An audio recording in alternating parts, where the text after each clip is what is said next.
Hello and welcome to the first Open of Season 4. Yes, the first one. I'm excited because it's going to be amazing. My name is Pavel Burza. I will be your host for the next 2 days. And what we'll be doing today is we're going to be showing you some of the new juicy cards that are going to be coming with the Forgotten Treasures drop. Yes, that's the name. Some of you guessed it, some of you didn't guess it, but worry not. You're going to learn all about them thanks to the help of our content creators who will be showing the cards.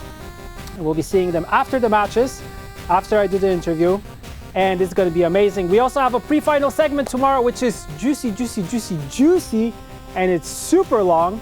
So I invite you to watch that. We'll also talk about the changes coming with the patch, and everything is going to come on April 5th. So very soon, Tuesday. Mark it in your calendars.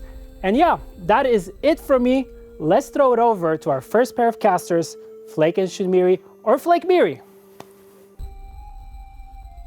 All right, welcome, ladies and gentlemen. I know that I feel good, but more than that, damn it, Shinmiri, I look good today. I got up, I put on the wonderful coat and jacket, the whole 9 yards here. You're looking damn dashing as well with that nice tie, my friend. It's good to see you. It's been a while.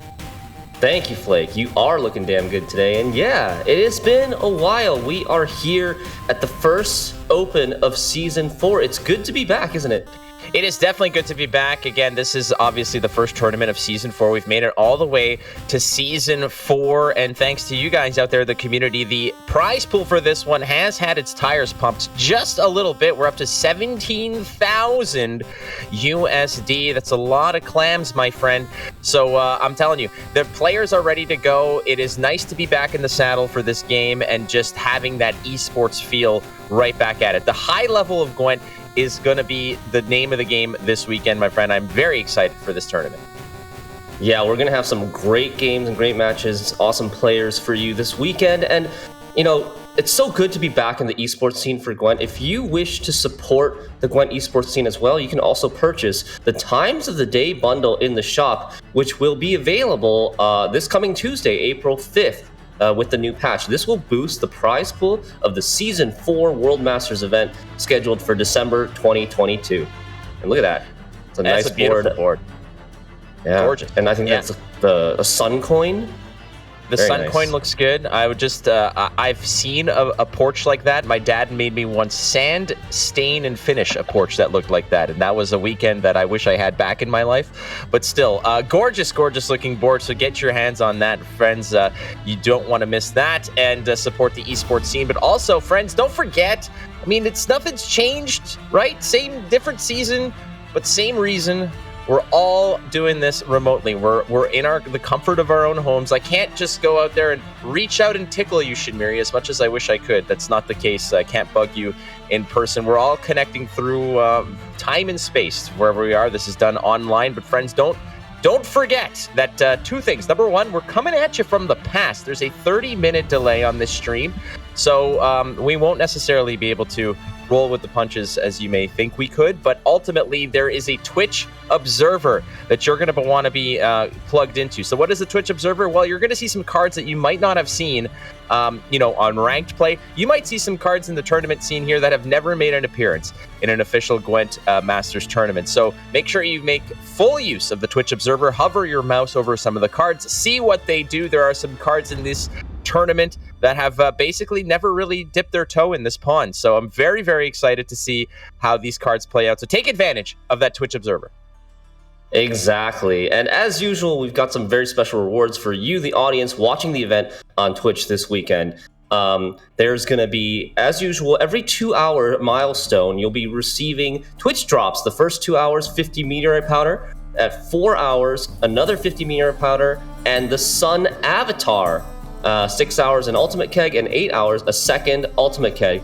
But be sure to remember to claim the drops in your Twitch inventory every 2 hours so that you can begin accruing progress for the next one. All right, the dandelion journey is slowly coming to an end, friends. And really, is there any more obnoxious one that we've ever seen in terms of journeys and voice lines and such? I think, Shinmiri, we can all agree that observing a master in action is something that I can do maybe once or twice. But when I hear that all the time, it does definitely get under my skin. So do you want that kind of psychological edge on your opponent? Do you want to dig in at them in the same way that only Dandelion can? Well, you still have a chance to go ahead and get into that Dandelion journey. And if you want to know what it's all about, well, have a look at this.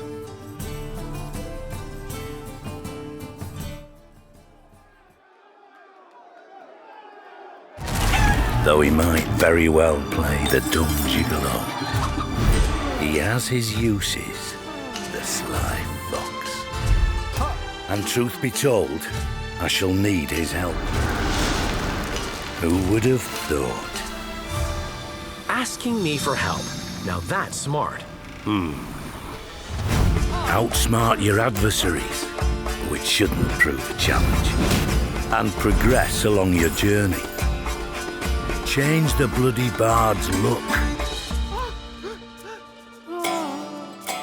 and collect in-game riches.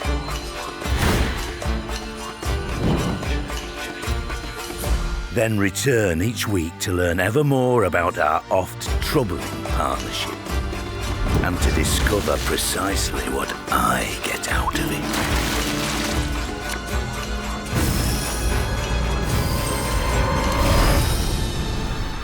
Observe a master in action.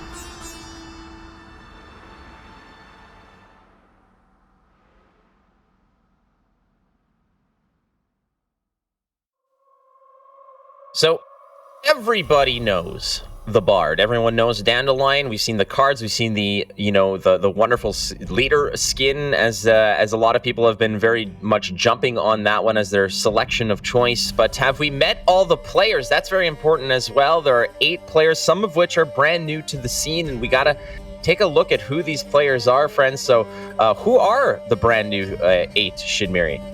Yeah, and just like Dandelion said, observe a master in action we shall this weekend. We've got Hyable, the World Masters champion from Season 2, Trusky, Magpie, Challenger number 5 champion from Season 1, all the way back in Season 1, Danny Rye, Poison, Xewer, Kerpiton, and Cams. And yeah, like you said, there are some new faces, some veterans here in the lineup. I think Xewer and Kerpiton are the 2 new faces who've never participated in an official Gwent tournament before, but here we are, and let's see if they have what it takes to match up against the old guard, the veterans of the scene.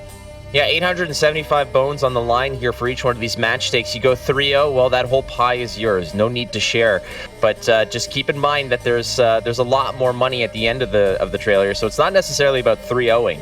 It's about just winning the match and getting to the semis and ultimately to the finals, because that's where the real pie is. And let's take a look at the brackets, ladies and gentlemen, to see just what we're in store for here. The journey that these players are going to be on this weekend, as you see over here. Again, the Battle of Poland is Hyable versus Trusky at the top, Magpie, Danaray, Poison, and Xewer, and then Kerpiton and Cams. And like you mentioned, Shinmiri, someone like Kerpiton, who, like you mentioned, is brand new to the scene, going up against someone like Cams, that is trial by fire. That is really getting thrown into the lion's den. Yeah, and like experience and nerves are probably going to come into play, but I just wanted to remind you guys that with looking at the brackets right now, each player coming into these matches, they know what coin they're going to be on every single game. In a tournament setting, it's going to be best of 5. Every player brings 4 decks, but one of them is banned, and then you have to win with each one of your 3 remaining decks in order to move on to the next round. So it's a conquest format, and in each game, the top half of the bracket, the player in the top half of the bracket will start on blue coin, will go first in games number 1, 3, and 5, and the second player will go first in games 2 and 4 if necessary. Yeah, definitely major implications in terms of deck building, what you're going to lead off with. When you know the coin, it definitely influences how you're going to play and what you're bringing to each particular party. But that's what they're going to be playing. That's the matchups for you. We are going to get to the deck list a little bit later, but we want to know what you have to say. So why don't you use the hashtag GWENT OPEN on Twitter? Let us know your thoughts. There's some new faces here. Is one of them perhaps going to make it all the way to the end, or is it going to be one of the vets that are going to come through as the victor in this tournament? So again, use the hashtag GWENT OPEN on Twitter. Let us know your thoughts. I like to read those and judge you silently is typically what I do. But yeah, hashtag GWENT OPEN. Let us know what you think. Yeah, and if all this talk is getting you ready to play some Gwent yourself, you can go get the game right now for free on playgwent.com, and be sure to check out our social media. We're at PlayGwent on both Twitter and Facebook. For free! Well, nothing's free anymore, but this game is free.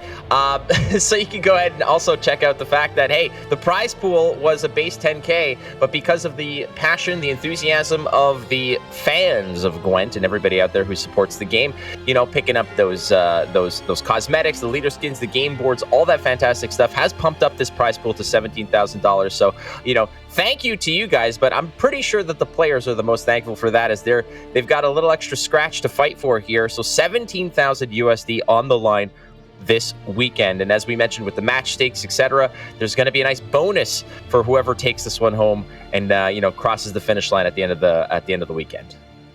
Yeah, that's exactly right. And we're about to jump into the first match shortly, but before that, let's introduce you guys to the first two contestants. It's going to be TLG Piable and Truski. They've done a couple of interviews for us. Let's see what they have to say and how they're feeling this weekend.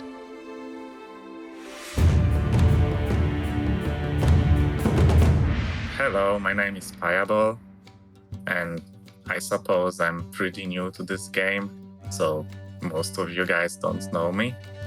In that case, I'm recognized mostly by baiting people into playing bad decks all the time, streaming once a year, and I guess some people claim I'm pretty okay at the game, but that's a pretty controversial take in my opinion.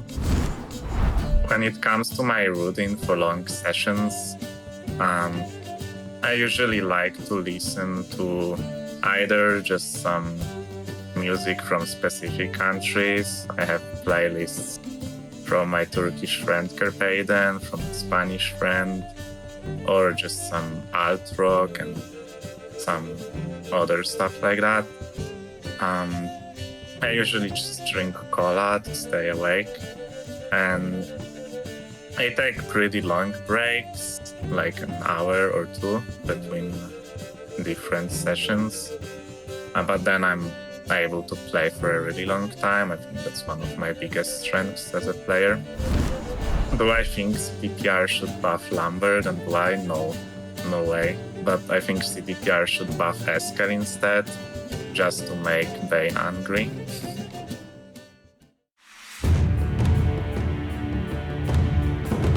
Hello everyone, I'm Truski. You can remember me from previous Open I participated in. In real life, I'm a web developer. I'm also a student of computer science. I'm finishing my master's soon, hopefully. And I'm gonna participate in another Open and hopefully win this one.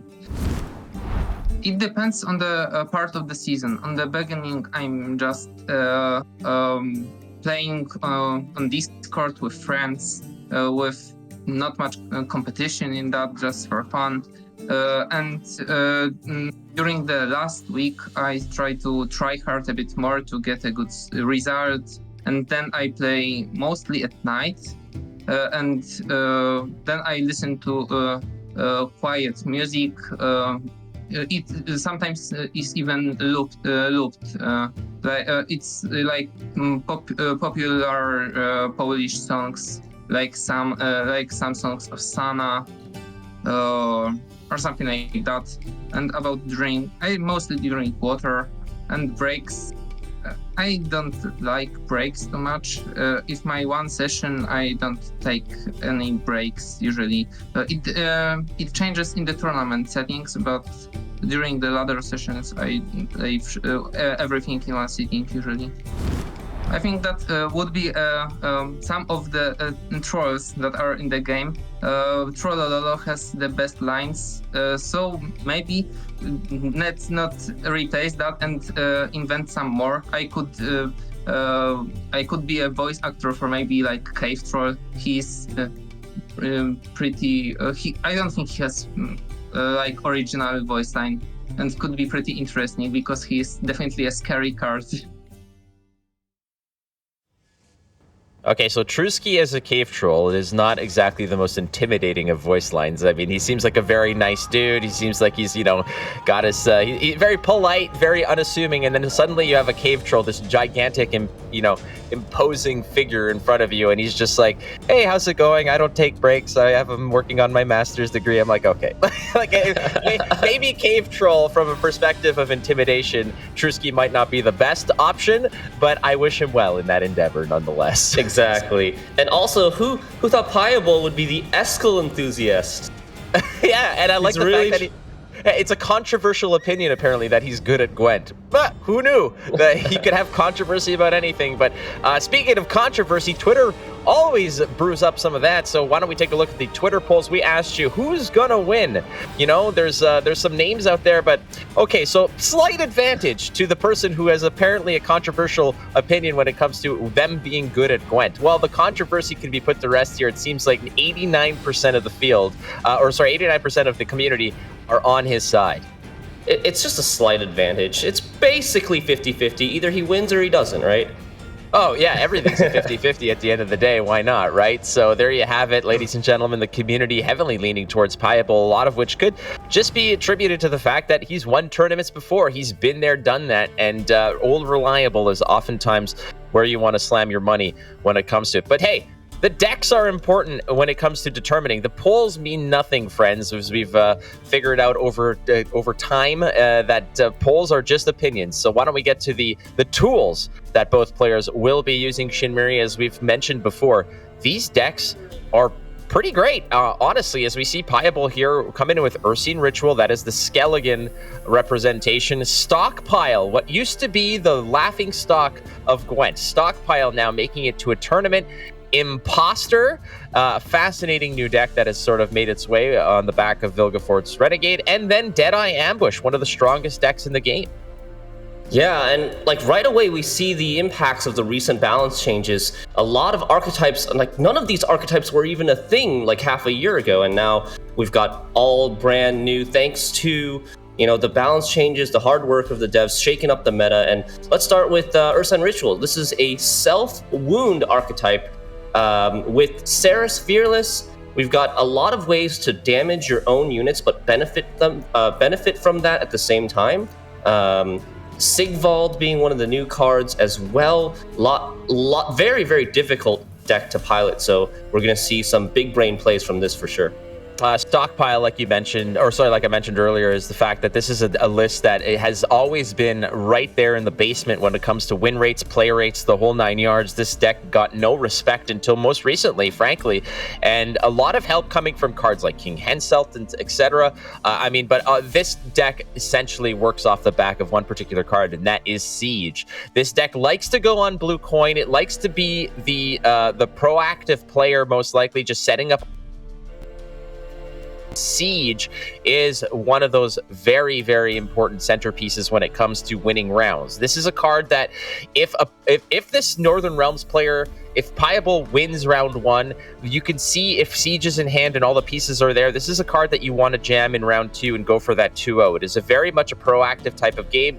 Let your opponent play catch up. Eventually, they're going to run out of answers, and all of your Siege engines are going to go crazy. And this is definitely one of those cards that can create incredible havoc for the opponent who has to stare down this fortress of Siege engines.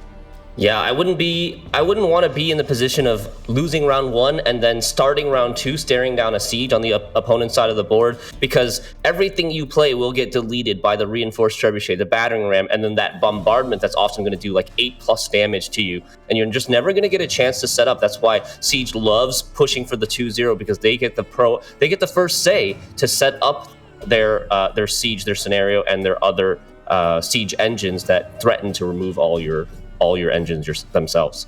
Northern Realms is going to be definitely a thorn in the side, but Imposter, oh boy, Nilfgaard on Imposter. It seems like every year Nilfgaard has this brand new trick up its sleeve that everyone just hates, whether it's a Masquerade Ball Aristocrat Poison Fiesta.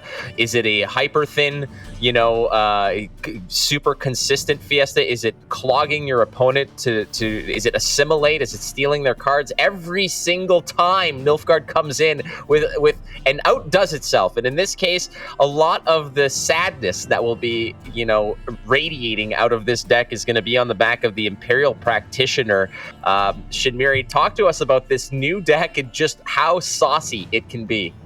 Yeah, I mean, oh my god, who would have expected Imperial Practitioner spam in a GWENT Open? This is widely regarded, at least in the past, maybe not anymore after today, but was in the past widely regarded as a meme deck, Flake. It's a meme deck that just, very all in on one concept, and that concept is making multiple copies of one big gold with the cards like Imperial Practitioner.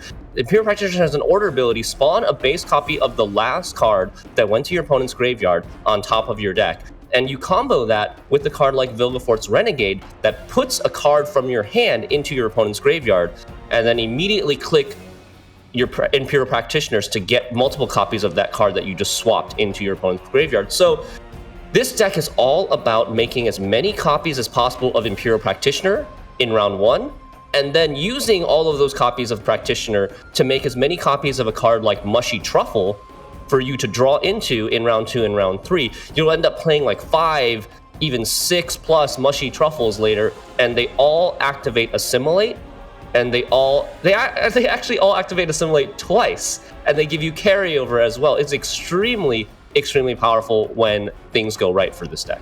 Now get ready for the fireworks on that Imposter deck. And then finally, Deadeye Ambush. Elf Swarm seems to just kind of...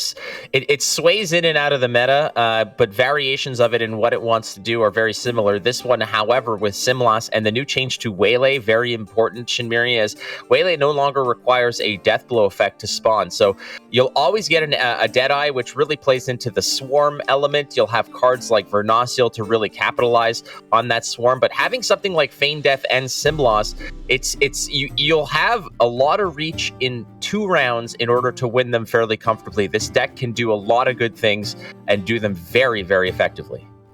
Yeah, the big play here is to Vanadane a couple of extra Waylays into your hand, and then shuffle Waylays back into your deck with Alyssa Henson, and then your Simlas in round 3 can play 4 to 5 Waylays for a ton of points, something like 32 points if you're playing 5 Waylays, along with some removal value, spawning a ton of elves, and then you get that Elf Swarm synergy with Vernaciel in the melee row, pinging for 2 for each Elven Deadeye. You've got your leader ability that provides you extra Deadeyes as well, and then Isengrim to buff all your elves on the board. So very combo-based round 3, and opponents might be looking to try to split that up.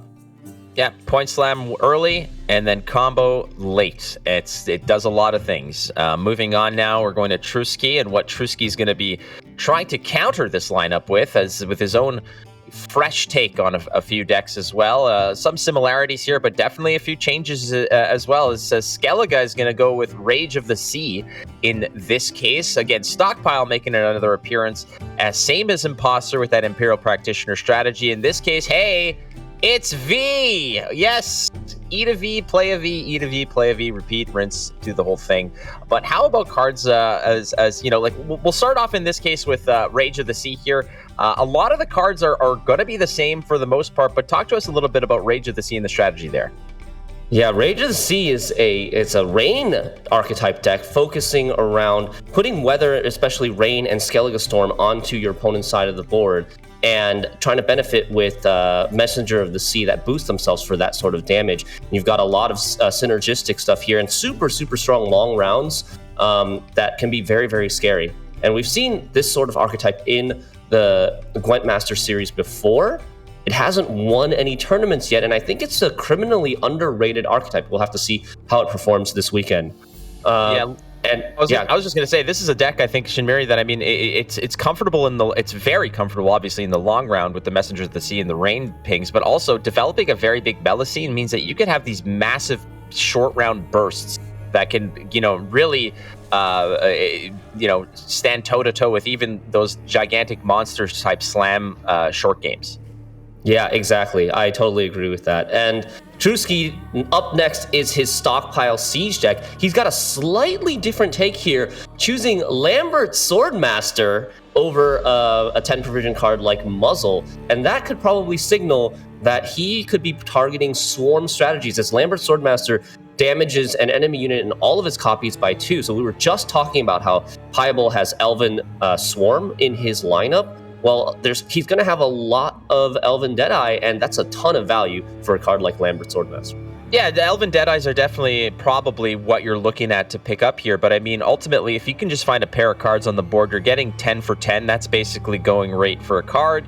But you want to be able to find a triplicate at least. And there's going to be some, maybe you run into some Firesworn and there's going to be some tokens on the board. It's definitely possible. But ultimately, you're hunting for those elves, and you're going to punish them hard with that. Imposter, the next one up on the list. Again, we've seen this before, Shinmiri. You explained it very eloquently prior to this, and when you have cards like Alzur's Double Cross and Royal Decree and Curse Scroll, you absolutely know that it's a combo, because you need to have certain pieces on the board there, like and make sure that Vilgefortz Renegade is essentially not missed in any way, shape, or form. So Nilfgaard, we've seen this. Yeah, there's gonna be a lot of spawn and boost and spawn and boost and spawn and boost. Not just Vilgefortz Renegade, but this deck needs so many pieces in round 1 to pull off its combo. It needs Operator to spawn an Imperial Practitioner on your opponent's side of the board so that you can copy it with Duchess Informant and Brothens. It needs the Renegade target in your hand, usually Truffle, but Brothens is a backup.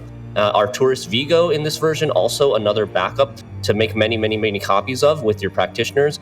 And you also need to make sure you have a practitioner in your hand so that you actually have the target for the operator. So there's at least 3 things you kind of need must have access to, and that's why you see all of these consistency tools. Normally, decks can't afford to pay this many provisions for consistency tools, right? For so many consistency tools, but this deck can, because it just generates new value cards out of thin air with the practitioners. You can waste so many provisions because you just get 5 more 10 provision truffles on top of your deck with the practitioners, which is really, really cool. A unique deck building, and we've never really seen anything like it here.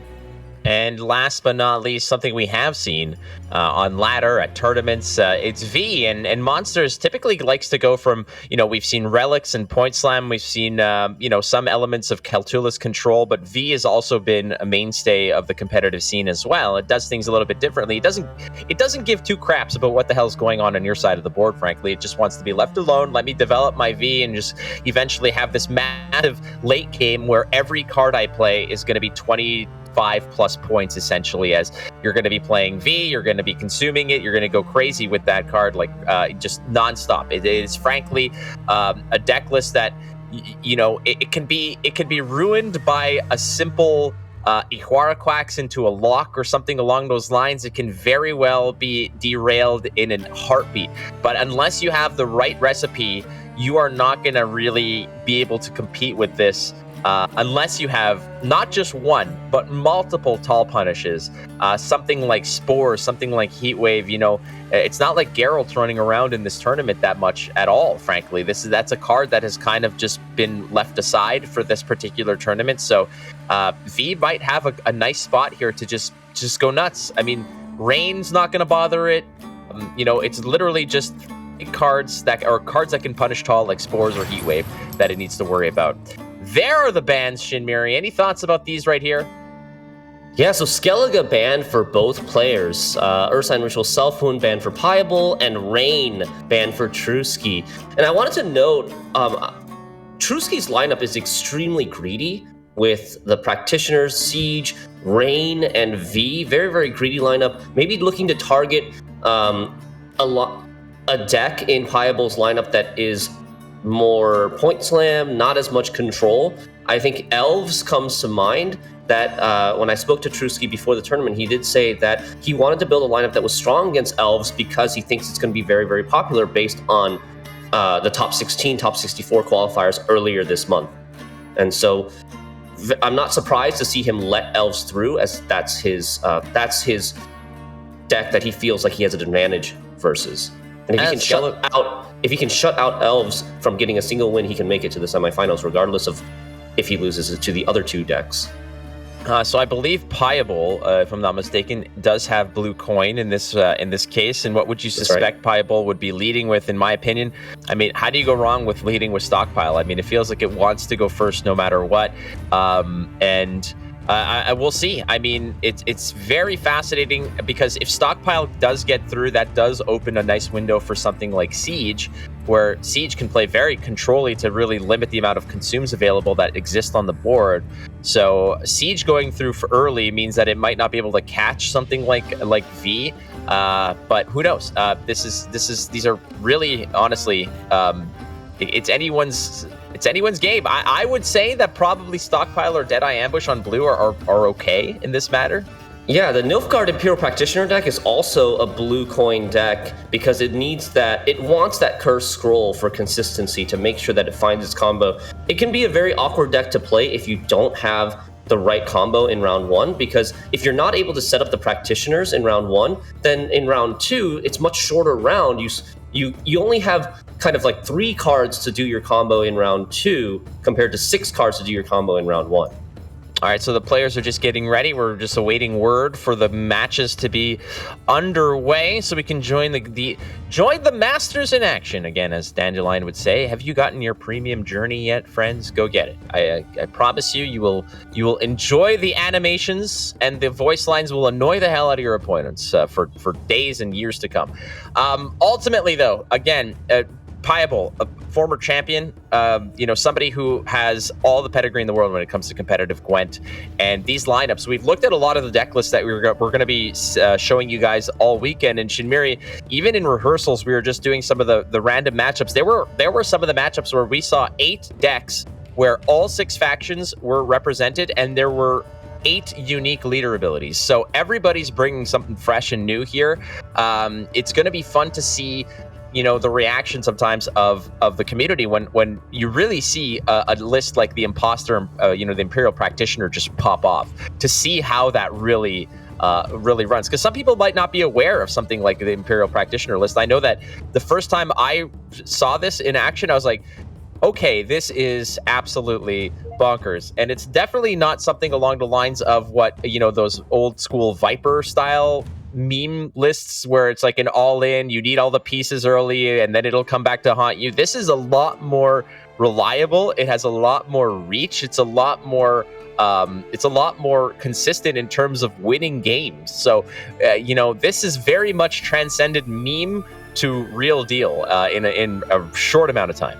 Yeah, and I think the other thing is that some meme decks can actually perform much better in tournaments than on ladder, because you have such a more refined field of opposing decks, and you have the benefit of being able to ban one of your bad matchups. If you're looking to specifically target something, meme decks can do great in that, and we've seen that in past tournaments as well. But yeah, like you said, I think it's really great that this tournament is showing us some unusual deck lists that we normally wouldn't necessarily see or super popular on ladder, like Rain, like Practitioners, even V. V's been kind of out of the meta for a while.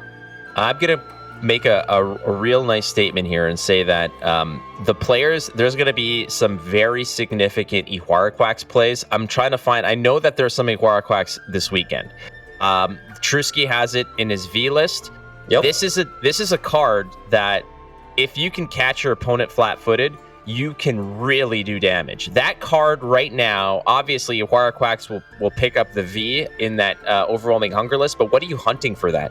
You could pick up your opponent's Vilgefortz Renegade without the deploy effect, really curtail their game plan there. But more importantly, I found that when you're running Ihuaraquax, I was playing it in a relics list, and I played it in order to just pull out my She Who Knows, but against Deadeye Ambush, which typically was a tough matchup against the relics list, if you just yoink their sim loss, it is game over. It is a very big kick in the pants for them, because that is a round where they would rely on that machine gun sim loss to do some significant damage, and suddenly it is just worthless. So I do predict some big time Quacks pulls, whether they're whiffs or home runs, we'll see. But it is time, ladies and gentlemen. Gwent Open #1 Season 4 is underway. My name is Matt DeMarco, aka Flake. I'm joined by my good friend Henry Fang. You know him as Shin Miri. It's time to it's time to boogie here, buddy. It's stockpile versus stockpile. Yeah, the Northern Realms Siege Mirror match to start off, and this is game #1 of Open #1 in Season 4. I think Siege Mirror matchup, I think it's a matchup maybe viewers are a little bit more familiar with, and the traditional line of thought here is that Blue Coin, whoever goes first, is at an advantage because they get to set. Oh, looks like they are on the. There may have been perhaps maybe a wrong wrong deck. We're waiting for word here in terms of what happened. I believe it might have been wrong sides, if I'm not mistaken. Getting word from a small birdie, told me so. So Paya should be on blue, which it looked like he was because he was on the camera, but I think it might have been the decks were a little bit were backwards. The cameras were perhaps backwards as well, because I was looking at some of the lists, and there were 2 boiling oils in the hand on the bottom on the blue player, but only Trusky is playing 2 boiling oils. So yeah, that's right. There was a little bit of a mix up there. We're getting that sorted out. No big deal. No harm, no foul. But I think if that is what's being anticipated here, is stockpile versus stockpile, I would say that, I mean, you got to give it to the player playing on blue. I feel like not just obviously the stratagem is going to help protect some of your units, but if you have that opening play, like you could set up a Caro Ballista and then start doing some nasty work. A Caro Ballista is going to be 2 damage. Let's say you drop in a bombardment for 5. I mean, you could do 7 points of damage with just two simple bronze cards and a 5-point, a 5-point unit siege engine still on the board. I mean, it is incredibly difficult to get established against stockpile when they go first. It is imperative that you have enough tools to remove their threats, so you get that opening to finally establish your own game plan. Stockpile on red is you think that red is an advantage, Shinbiri, but sometimes it could get nasty if you're on red against stockpile. Yeah, that's what we were saying before the game got interrupted, is that going first, you can set up your engines first to threaten to remove your opponent's engines, because both players are playing with engines that are damage heavy, and the blue coin player actually has the better chance to win round 1, which means they will have control of the rounds. They will get to go first in round 2 as well, and they can potentially just slam their siege and threaten first say advantage to set up their engines yet again in round 2 after winning round 1. And that can get really ugly. That can potentially lead to a 2-0, especially if the defending player doesn't have as good of a hand or as good of a draw. Maybe they haven't drawn siege, etc. Dude, yeah, I gotta say, you look so dashing, so dapper, as it were. You look like some sort of like really high-priced hitman, and I love it. Hitman Henry Fang is that could have been definitely a different one, a different name for you. But man, you're looking good, buddy. Just gonna say, and so do these deck lists. It's like I think it's very important also to just give people a little bit of extra jam when it comes to the importance and the significance of what like Deadeye Ambush can attain. Deadeye Ambush is a list, in my opinion, that the bronze package for this list is relatively insignificant. The bronze elves mean nothing. They don't really parlay into what your main strategy is, which is getting a lot of reach from things like Vernacial, Simlas, and Feign Death. That's where that all comes from. Obviously, they're just in there as being cheap elves. They're just there to essentially add to that thematic, very few of these elves are there for a reason. Things like Vryad Sappers to purify, sure, those are good, but everything else in there seems like kind of a throwaway. But there's one card in here, Shinmiri, in that Elven Deadeye list that some people might think is a little bit odd, and that would be Megascope. And I want to discuss the significance of why Megascope is in so many deck lists that seems like it just doesn't fit. So can you talk to us a little bit about what Megascope's significance is and why it's appearing so frequently? Yeah, Megascope is actually pretty awful in elves. They don't have high base strength elves to buff. It's an anti-Angolim tech, Flake. And last week and 2 weeks ago, we saw a lot of Angolim in the top 16, top 64 qualifiers, trying to hit a random artifact like Truffle or Scenario. But this time around, there's no Angolim in Trusky's lists, but Pliable has Megascope littered around all of his deck lists just to prevent or give himself a 50-50 shot at bricking his opponent's Angolim. All right, we're in action, ladies and gentlemen. Welcome back to Gwent Open #1 here at Season 4 of the Gwent Master Series. Pliable on blue, representing Siege. That is his Northern Realms deck. And then there's Trusky, also on Stockpile, for this Northern Realms selection as well. Now, both of these players, if you were here before when that game was just kind of tossed away, these hands are significantly worse than the previous game, I will say that. Lots of bronze pollution in here. Yeah, but Pliable has the Siege, and Trusky does not, so that could be a big factor. And Pliable, like we said, is kind of in the advantageous position on Blue Coin, having the better chance to win round 1. Both players opening up with that Caro Ballista, that damage-threatening engine. It's got cooldown. You're able to reactivate it with Resupply, which is playing a Warfare card, or you could just straight up Winch, target it with Winch, and it would also refresh its cooldown completely. So that is the first salvo. There was always the opportunity here just to hit the bombardment. Five damage would have killed that nicely. But hey, this is also an option as well. Let's just go ahead, use that Nautilus and set up all of our engines here. And as you can see, that Caro Ballista is going to be going down to 1 cooldown. But if you do drop in with a card like Barrage, or Bombardment rather, you will be able to kill it, essentially, as it does activate the resupply, which does lower the cooldown by 1 more. So Bombardment here, though, just cleans it up altogether. That Bombardment is worth a lot of points. Yeah, and that's part of the huge overhaul that the Siege archetype received a couple months ago that has brought it to the forefront of the Northern Realms meta, probably dethroning a deck like Alumni in this past month, which is a huge deal. And so part of it is that these Siege engines all have resupply on them now.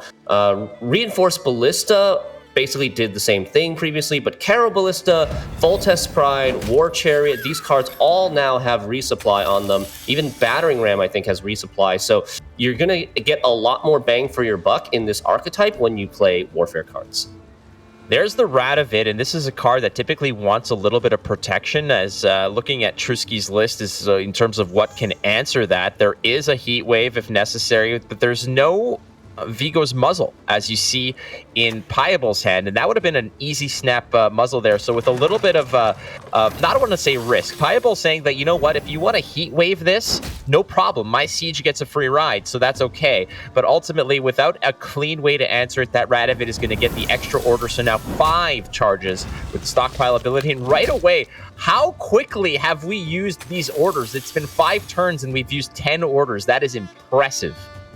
Yeah, so Hubert being in Pliable's deck just gives him that extra tempo, extra free points, because you click so often in this Siege deck that you almost always get him out in round 1 as well, so he provides an additional thinning and to increase your chances of drawing your golds, like Hansel, like Siege.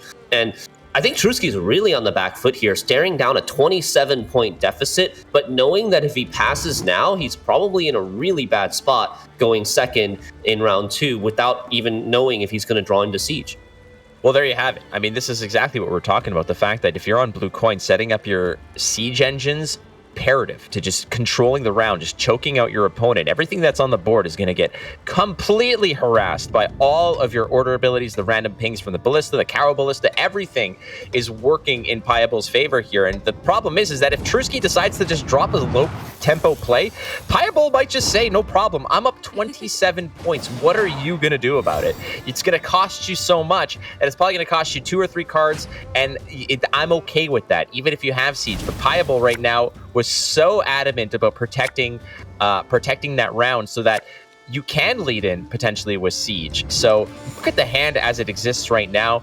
Siege, Henselt, you've got the Amphibious Assault, Vigo's Muzzle as well, and you do have that Siege Master. That is an incredibly potent card, as unseemingly, or as, just passive as it may be as a 2-point card. That card does work. Yeah, exactly. It's one of the new cards added to the Northern Realms faction recently, and it provides free points, thinning a crew, a soldier body, which provides half of a crew, and the order ability that can reduce a cooldown of an allied unit by 1, which can help you do more damage faster to destroy your opponent's threats. It can have synergies with Henselt himself. And now look at this. This is what we're talking about, opening the round with Siege. Going first, Piebol even has 2 extra leader charges because he was able to play Radovid in round 1 and Trusky didn't have him. No, there you have it again. Exactly. You have to assume that the Northern Realms player is going to just press and press and press. Proactivity as Northern Realms is the name of the game here, and we're not going to relent. Piebol is just going to... Obviously, you're committing something like Siege. You're committed to this round. Of course you are. But at the same time, you just want to make sure that you're never relenting, that you're creating a scenario of extra bodies, so much, so much presence on the board that your opponent just won't have enough opportunity to clean up. And once that bombardment occurs, it's just lights out. It's this hellfire of damage rain on your opponent's board that Trusky's going to probably be left with almost nothing when this is said and done. You're going to have the battering ram, you're going to have the ballista. There's so much damage on the board that it's going to just wipe out the board, and it's so difficult to come back from. Oh, and look at this. It's an early Henselt coming down with the crew pocket for the Foltest Pride. Trusky is going to use leader charges with this Henselt combo in Foltest Pride to destroy some of these siege engines and hope that lightens up the bombardment, get rid of that Siege Master as well, gets rid of crew, gets rid of the order ability, reducing cooldown. And Trusky's taking a nice lead here, but he knows that without Siege in his own hand, he's going to have to commit something else big to survive this round, and this is the line that he's chosen to take. Defend the Siege with Henselt and hope that he draws into this, and survive round 2, and hope that he draws into his own Siege for round 3. That Vigo's Muzzle was, I think that was always going to be the play. You don't necessarily need to worry about Radovid and stealing a Radovid right now. I think that you're always going to be taking that Henselt while the opportunity's there. It exists as a 6 right now. It's a 12-point play in terms of tempo. However, it is so much more down the line, given the fact that that card represents crew. It's also going to get boosted by the fact that it's flanked by 2 units with cooldown. But Trusky's intuition here was spot on. You have to match a big play with the equally big play. I don't care how expensive it is. Trusky had to make that play in order to get out of this round. And he's going to potentially get out of this round ahead a card as well, with a Siege still floating around. So the question for Piebol here is, how deep into this round do you want to go? In terms of, you've already committed Siege, so now are you just tossing bronze cards to potentially buy bigger pieces from Trusky? But Trusky has a lot of fodder that he can throw away and feel good about. Yeah, that's probably the plan here for Piebol. You see 3-4 provision bronzes as well as a Henselt. I'm guessing he's going to try to save the Henselt for round 3 now, because this round all of a sudden doesn't look like such an easy 2-0 for him, because of that big commitment by Trusky early on, making sure that he could get rid of those siege engines and those threats before they could snowball. Henselt if you've got Foltest Pride and a Henselt and 5 leader charges, that's a lot of cleanup. That is a lot of damage. It's a lot of reach.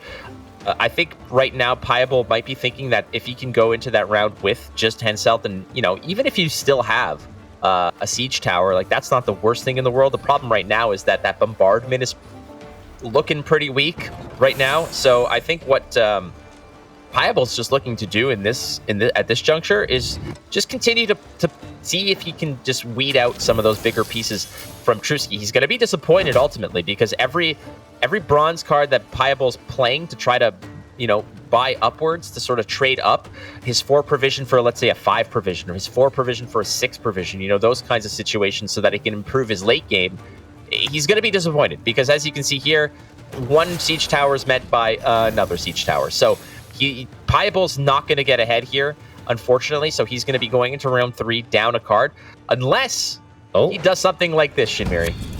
Yeah, and Pieble's actually committing hard here, going for the Henselt as well. He's got a crew for both of his siege engines right now, and his Henselt is adjacent to 2 cooldown units, so every time he uses his leader charge, he's going to be boosting his own Henselt by 2. So this is great for him because he's got an unanswered Henselt, and Truski's Henselt was answered earlier by this muzzle, so this is a huge amount of points. But Truski, instead of muzzle, has this Lambert Swordmaster. No. And you know what Lambert Swordmaster can do, right, Flake? I do know, but he also, in this case, Piable missed out on a cooldown. He forgot to click the siege tower ahead of using his leader charge, so that cooldown now is at 2 on the siege tower. Could have been 1 less. I don't know if it's going to factor in necessarily, or he's hoping to perhaps get the buff. But he missed a couple points there in terms of what that could have meant. But look at the point differential here. Yeah. Oh, 35 points. It's huge, and this is what really separates the pros from, the casual or even the good players. They may have just sort of tucked tail and ran into round 3, but in this case, Piable's saying, I ain't finished yet. Yeah, Truski needs to use a leader charge on the War Chariot to move the Henselt, so he's no longer adjacent to those cooldown units that are reducing cooldown, which would boost the Henselt. Even though the Carol Ballista in the front row is a cooldown unit itself, it's on the wrong row, so it can't use its order ability, so it can't actually decrease its cooldown to buff Henselt. Because Truski doesn't have his Heat Wave, doesn't have any way to mitigate the value from this Henselt. He really needs to utilize that movement. So smart play by Truski, but still a huge lead for Piable here, and he's not letting up. Using almost everything. He's got 1 leader charge left, decides to use it anyways to get the crew on the siege tower, and that is the 2-0 attempt by Piable. It's looking really good for him here, as Truski, with 2 bronzes left in his hand, is not going to be able to make it. So there you go, Flake. This is what is so dangerous about a siege player having 1 first round and pushing round 2. They have the option to kind of test out the waters, to see how good is your defense. And if you're not looking that strong, I can always 2-0 you. If you are overcommitting, then I can carry my Henselt to round 3. The difference in how this game went, again, Piable, it was just staring down that situation of, okay, I'm ahead by a hell of a lot of points, and then getting matched by Truski, and Truski bringing out Henselt into the full test pride, trying to catch up and claw back, and it seemed like that pendulum swung well back into Truski's range, and then Piable just kind of trying to do that trade up. I'll give you this if you give me something a little bit better, but that never was the case, because Piable said, well, am I ever going to get a better spot here? Like, if I keep pushing here and he's holding on to a siege and he's really valuing that siege, then that's a dead card for him later, and he'll have to, perhaps play it for suboptimal value. Piable just showing why Stockpile wants blue coin and why it wants to dunk on you and really just never even see the light of a 3rd round. Exactly, and that is the strength of Siege NR. Okay, so Piable's up 1-0. He's gotten his NR through, but that's not what Truski cares about too much. I think Truski wants to make sure that, number 1, the Scoia'tael Elves doesn't get a win from Piable's list. And then maybe also this Nilfgaard Practitioner list might have some trouble, especially if Piable's forced to play it on red and he misses some of his key combo pieces in round 1, then that sort of game plan can potentially fall apart and be problematic for him. I think Truski was just anticipating that his opponent would be obviously playing Stockpile on blue, giving the lineups.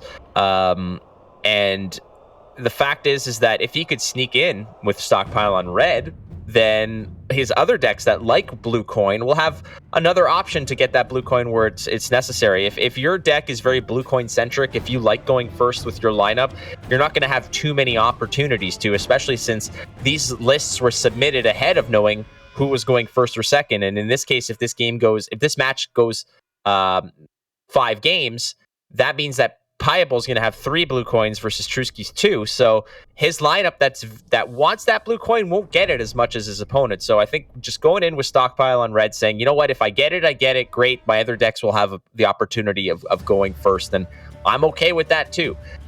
So we'll see how this goes. There's also the opportunity on red with Stockpile to just to say like, all right, I'll pass early. And if you decide you don't want to play round 2, I'll get first say in round 3, and that's where I can dominate. But that wasn't the case.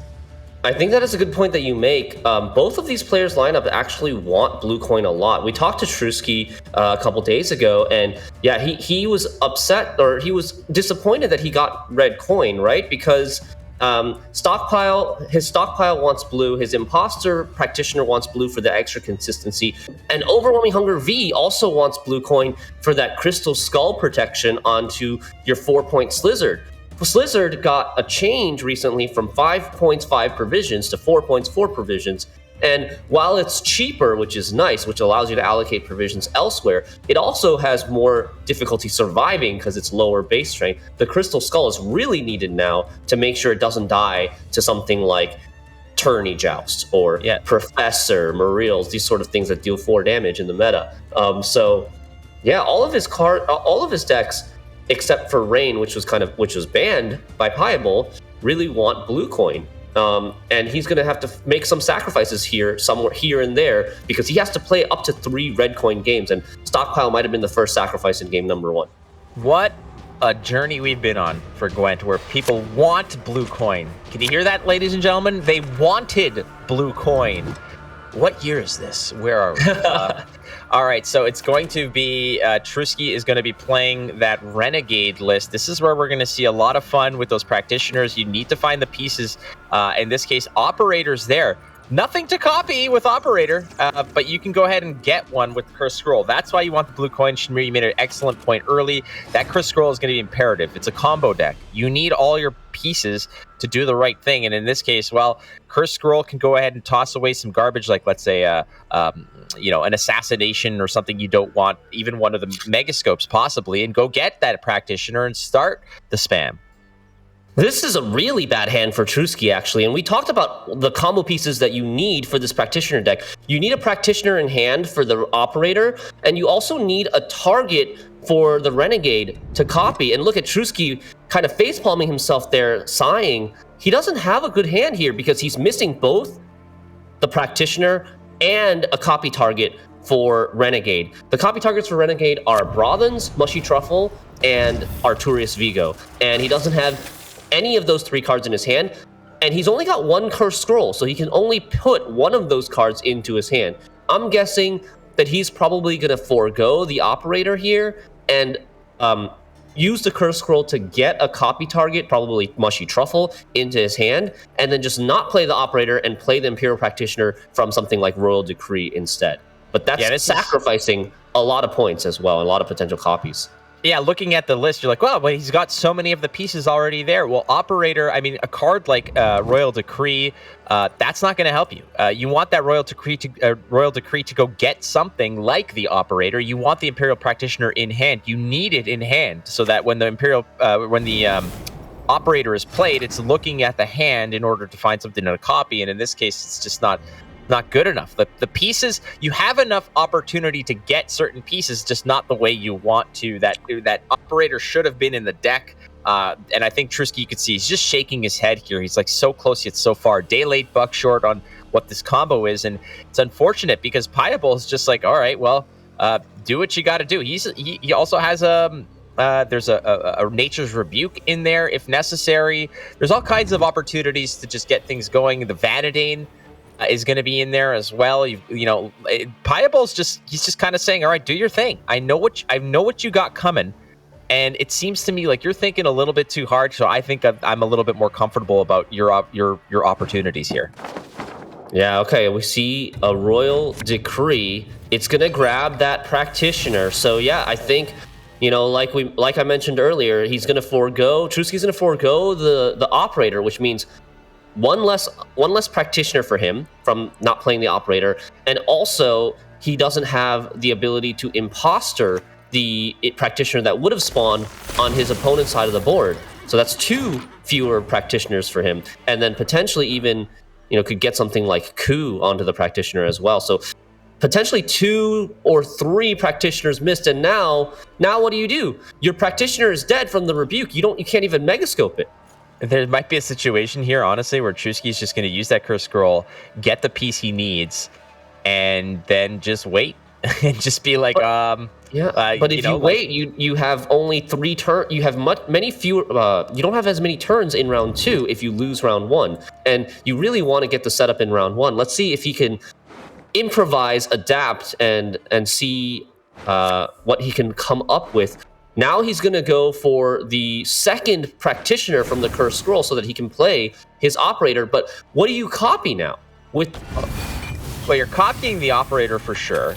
The thing about it now is that you just don't get the choice of what you're getting from in terms of, swapping.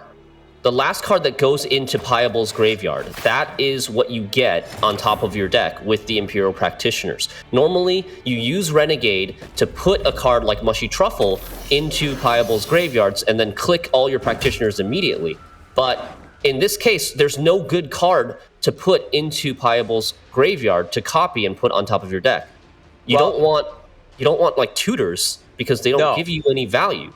Well, Tutors gets you cards out of your deck, which are not great cards. They're not going to really help you out here. So what do you get is the right question, right? Like that's what you want to look at. And looking at Trusky's list here, I mean, there's 2 Imperial Diplomacies, so maybe you go and if it's like, can you get a Simlas for some reason? How do you do it? And it's not even exactly all that easy because if there's a Simlas on the board, it needs to be in the graveyard. And if you're killing it, well, what are you killing it with? Probably coup de grace, which means that you're playing the Simlas anyways.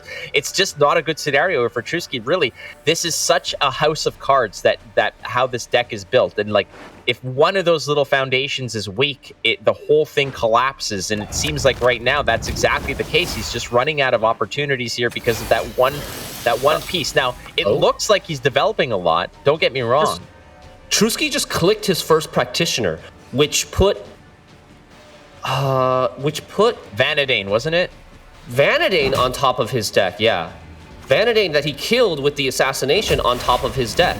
So now Trusky has 1 Vanadane on top of his deck and another practitioner potentially to click if he wants to. But the second practitioner is now going to get a Waylay because Piable played a special, which went to his graveyard. I mean, I wonder if Trusky could put Waylays into his deck and then play his own Vanadane, mulligan those Waylays, and then coup like a Simlis or something. Well, that's what you're talking about. Improvise and adapt. Really creative. Yeah, improvise and adapt. You said it yourself, Shinmiri. That's exactly what can possibly be here. He has to, if that is the line to victory, you have to double down on it and go for it. If your initial plan is not working out, if that is just completely scrapped, you got to go with what might work. And in this case, it looks like Trusky may have found an opportunity here. If you play that Vanadane and you start picking up Waylays for some reason, you start loading the deck with Waylays, mulligan them back, play out of your own Vanadane, and then your opponent's Simlas is just as good as, if not better because of Assimilate, than Piable's Simlas. But at the moment right now, it's just a matter of, just winning this round, and Trusky on blue has to stay relevant in this round. Trusky's still very, very slowly developing practitioners, and he is on blue coin, so if Piable passes, if Trusky wants to make any more additional copies with these practitioners, he's going to have to go down an extra card, go 2 cards down in round 1, and then potentially, be down card advantage for round 3. And he's not getting that much. He's not getting that much compensation for going extra cards down because he's not getting his ideal copy card with these practitioners. Yeah, the idealism of what this deck wants to do is, like you mentioned, is Mushy Truffle and go crazy. And in this case, improvise, adapt, do your best, but it doesn't seem like he's even going to be in the stratosphere of where Piable is in terms of points, let alone the idealistic approach of getting those Mushy Truffles or even getting anything that's worthwhile. Because right now, like you mentioned, Trusky just copied 1 Vanadane off the top. And if your whole game plan here is to have your own kind of Waylay machine gun style barrage of Elf Swarm, then if that's your out, then that's your out. But right now, the most important thing is the fact that after that Megascope pops, you're still 10 points behind. Yeah, and what's interesting here is that Vilgefortz Renegade is actually a multifaceted card, very complex card. You've got the card that you steal from Piable's graveyard, as well as the card that you want to put into Piable's graveyard. There's a trade going on here, trade offer. And Piable has a Heat Wave in his graveyard, so Trusky, when he plays this Renegade, he could take Piable's Heat Wave, and then he would have an answer to something like Feigned Death scenario later down the road. Trusky's able to get ahead here with that coup de grace, plays it to onto a Duchess Informant just for a Swordmaster, decides not to go for another Practitioner here, but does use his leader charge, and now he's got 2 more Practitioners threatening to make copies. Piable, once again, has the opportunity to pass, to prevent Trusky from getting this Renegade for free without giving up card advantage.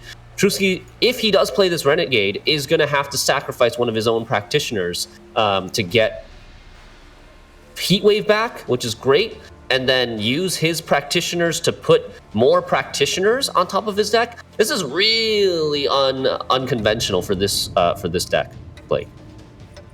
So here's Piable, still holding on to Alyssa. You've got a Sapper to purify if necessary. I mean, take the pass here, I suppose. It doesn't look like there was much work done here by Trusky in terms of, you know, effectuating that massive game plan of creating this so many truffles, just this endless truffle parade.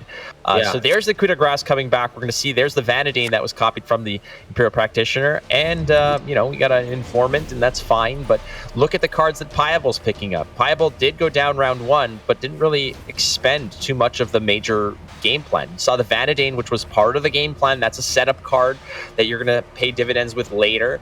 Alyssa's going to go ahead and recycle some of those major cards as well, so that if you can, the ideal situation here is with the Feigned Death being played, you will get a fifth Waylay within the mix, meaning that if Alyssa does all her work properly, she shuffles 2 more back. That sim loss is a 32-point sim loss with removal potential. That's actually not going to happen this game because Piable played both of his Waylays from hand that Vanadine created, and Alyssa can max only put back 2 copies of Waylay. So even if you created a third one from Feigned Death, you're still at max playing 4. In order to play 5, you can only play one of the 2 Waylays that Vanadine creates, play the other one from the Feigned Death scenario, mulligan the second one from Vanadine so that you can get a total of 5 in your deck. Right, so that is the ideal situation, obviously, is if you get the 5 and Alyssa recycles 2, 1 from the Feigned Death and 1 played from the Vanadine spawned Waylay, but that, like you mentioned, it's not going to happen in this case. So 4 is still a lot, though. Like, it's no joke. 4 is a lot. Absolutely, it's a lot. It's 26 points with 12 points of spread out removal. And here's Trusky making that play. What do we have here? So I mentioned earlier that maybe Heatwave was a decent target for Trusky to yoink with his Vilgefortz Renegade so that he could answer the scenario, but he instead decides to take a second Vanadine. I guess he's going for that play. Keep in mind that coup de grace is pretty decent. I guess the problem is if you play that Vanadine, you got to toss away 2 other cards, and if that coup de grace is just dead set on clipping a sim loss, you need to be very careful about how you play these Vanadines, because it's going to toss away that coup de grace, and ultimately that coup de grace doesn't get shuffled back in where you have an opportunity to pick it up. It goes to the bottom of the deck, so it's bye-bye, see you later, never going to get you again. And given the fact that Trusky's already played his Menno, there's no way to get it. So you just got to really think hard here about how you want to approach this. This is a juncture here where if you play, you have to play Vanadine here to change the other Vanadine and the Brothans into 2 Waylays, or you're going to potentially lose that coup de grace. This is a very critical juncture here. Trusky decides to pass and probably means that he's going to look to use Vanadine on bronze cards or worse cards in round 3. But I think Trusky might have difficulties making these Vanadines stick to get value off of actually playing the Waylays from hand, because we're going to see something like Simless into 4 Waylays to kill both of these Vanadines in one go. All right, so there's some Brawn cards you said that can be actually just, you know, shuffled around. I think you still have to at one point perhaps get rid of one of the Vanadanes. You probably got to get rid of a Vanadane. Otherwise, I mean, what else are you going to be flipping around? Like I guess one of the Vanadanes has to flip the other Vanadane. Like you have the option to not transform anything, because Vanadane transforms up to 2 cards in your hand. There you have it. Choose 0, 1, or 2. So he could potentially play both Vanadanes and only transform 2 bronzes into Waylays. But lawyering me up here. Then it's like you've only got 2. You know, you want more Waylays to take advantage of your Vanadanes, but you don't want to transform your gold cards into Waylays. We've seen this before, Shinmiri. You know, sometimes proactivity for a Nilfgaard player can be problematic, and just dropping a Brothans like that into an emissary is not ideal, but if you're not worried about tall punish, it's still okay. But the nice thing about that is that the human emissary is a non-elf tag now on Pybal's board, so the Vernicial's commando is not going to grow here until Vernicial herself is played. Lots of good things going here for Payable. We're really going to see the true potential of what this elf list can do, because you have a Vernicial in hand and you do have the Simlas in hand. Everything is just, it's all systems go here for the elf list, as Payable is really not too worried, given the fact that, hey, you really whiffed that first turn. You didn't get your full strategy going. You had to sort of piecemeal some points together to get to where we are right now, and I didn't have to use anything, as there's still a Feign Death Payable can rely on. And yes, there is that emissary there that's stopping that 1 point growth per turn. That engine has been shut off, but that's fine. That's all right. It's not a big deal. We're still going to get some work done here, as Payable can just go complete ham. And I love this play. The Archer, a wonderful change to that card. As you can see, it just does so much work in terms of establishing more elf presence. Those Deadeyes are so vital. It's like currency on the board. You can just really just translate that into a lot of points. Yeah, Elven Archer, one of the best elf bronzes now at 5 provisions. Being able to death blow both ones, one on his side of the board and one on his opponent's side of the board, to get 2 Elven Deadeyes in one play. That kind of text, and keeping track of the fact that, you know, when text says damage a unit, or a text says damage any unit, the significance of that is so incredible. As you see right there, that Archer was able to ping off the one emissary on its own side, translate it to an elf, which has, you know, future repercussions, but also just flipping back on that 1 point engine to turn. You know, that is incredibly important as well. Like, you need that card to grow and you know, just constantly transferring. And here's that major play. This is that Siblas play. Watch as this puffs off. And there it is, 4 Waylays, killing the Brothans. The Brothans was boosted by the emissary at 12, and now it's dead. Blake, that's just how much, look at how many points this play was, and how much control getting rid of an assimilate engine as well. Just like that. The question here now is, does Trusky respond by playing his coup de grace onto the Simlas and try to clear out some of those Deadeyes? I believe, if I'm not mistaken, there's still some. Does he still have Waylays floating around? Imperial Diplomacies. There's no Waylays in his deck, but 2 Imperial Diplomacies, though, are in there. So you can play Simlas for 2 Imperial Diplomacies, which is still very good.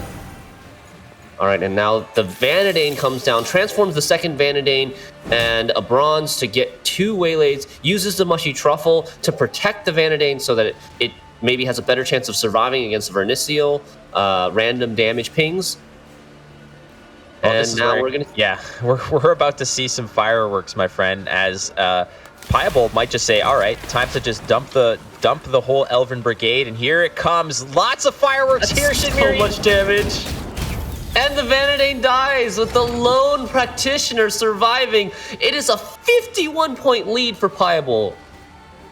Trusky just not giving up. He's saying, all right, time to go to work. One at a time. I don't know if you're ever going to get in the stratosphere of what Payable did here, because keep in mind, I think with Onurmancy onto the Eisengrim, it's over. That should be it in terms of the amount of points. I mean, no board space, but who cares? You're up. It's like 70-something points. And Trusky's just probably... Yeah, it all came down to that first round.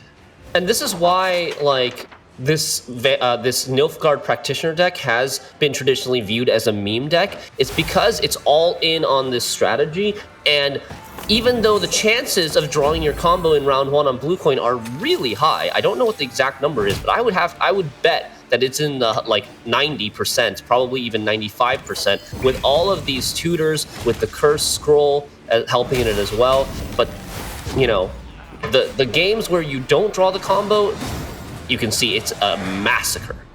Yeah, that deck is essentially the definition of high risk, high reward, as the high risk element in this case definitely won out. But I don't think by the end of this weekend we're not going to see that deck pop off and do what it's supposed to do. This list, Yeah, I mean, before it's... Yeah, Piable has his own version of this list too, so that's the deck that Piable still needs to win with. And you know, it's probably not gonna. He's probably not gonna miss his combo 3 games in a row, but it could happen. We'll see. Trusky maybe have his chance to get his revenge on the Practitioner Nilfgaard list. A wise man once told me, Mr. Shinmiri, we can't lose. And yeah, there was obviously a 4-letter word follow-up to that one in certain cases for you, Shinmiri. I've seen that before. I have that on my soundboard, ready to go at all times. The we can't lose. And I think that in this case, we've seen 2-0 become 2-1, become 2-2, and ultimately become a thing of the past. And as in which case, reverse sweeps are not uncommon. This is Gwent Open, friends. The best players are playing right now. So you got to think that Piable, as a former champion, as somebody who's been there, done that, like we mentioned, being on a deck like Imposter that has such a elevated ceiling in terms of points, like you mentioned, really, where does this deck sort of falter? It falters in the fact that you need this very intricate recipe in round 1 in order to, you know, reap the benefits in rounds 2 or 3. And we saw how that can fall flat. One little element can be askew and everything falls apart, but can Piable find the pieces and convert? And like you mentioned, he's got 3 attempts at really sort of climbing that mountain, and the sheer ceiling of what this imposter list can attain is massive. I would not be surprised if all things are said and done. Like, if you see an imposter versus a V list, these can be 2 life totals, 2 point totals that are in the 100 plus on both sides. I would not be surprised. Yeah, exactly. And Trusky's got his work cut out for him, but if anybody can do it, it's him, because he also has the Practitioner archetype in his deck lineup. He's very familiar with the archetype, so he knows its strengths, but he also knows its weaknesses, right? And maybe he can do something to exploit that. And we're now starting game number 3, Piable with a 2-0 lead. He's on Bluecoin with the only deck that he can play, which is his version of the Nilfgaard Imposter Imperial Practitioner spam, and Trusky now with Siege on red. Okay, well, same problem here. Where is that Mushy Truffle? Where is that Imperial Practitioner? Piable has 2 more cards to mulligan away to find one of those pieces. And I think because the Curse Scroll is only going to rescue you on one of them. I do like Trusky here. There's a Practitioner. That's huge. That is huge, as basically that Curse Scroll can go ahead and find you that Mushy Truffle. I like Trusky's selection here of Stockpile, as it is your most control-oriented deck. It can do so much work in terms of limiting what your opponent's board presence is. So this could be a situation where Trusky is saying, all right, what I want to do is I want you to maybe pop off on and get what you need, but not ×4 or not ×5. Maybe you get an extra Mushy Truffle or 2, but I'm going to do my damnedest to stop you from just spamming those stupid Practitioners and ruining my day. Yeah, Heatwave instantly come down, deleting that Idaran. Heatwave very, very valuable, though. I don't know if Idaran is Idaran that big of a threat, because you have Siege. You have Siege engines, you got Carol Ballista and Reinforced Trebuchet that can really easily ping and kill all of those 1-strength Practitioners that spawn off of the Idaran. So we'll see. But Trusky decides to go with the Heatwave rather than, for example, setting up his Siege engines first. I agree with you there, because when you have a Ballista there that can just easily do 1 ping, these Practitioners do not have Zeal.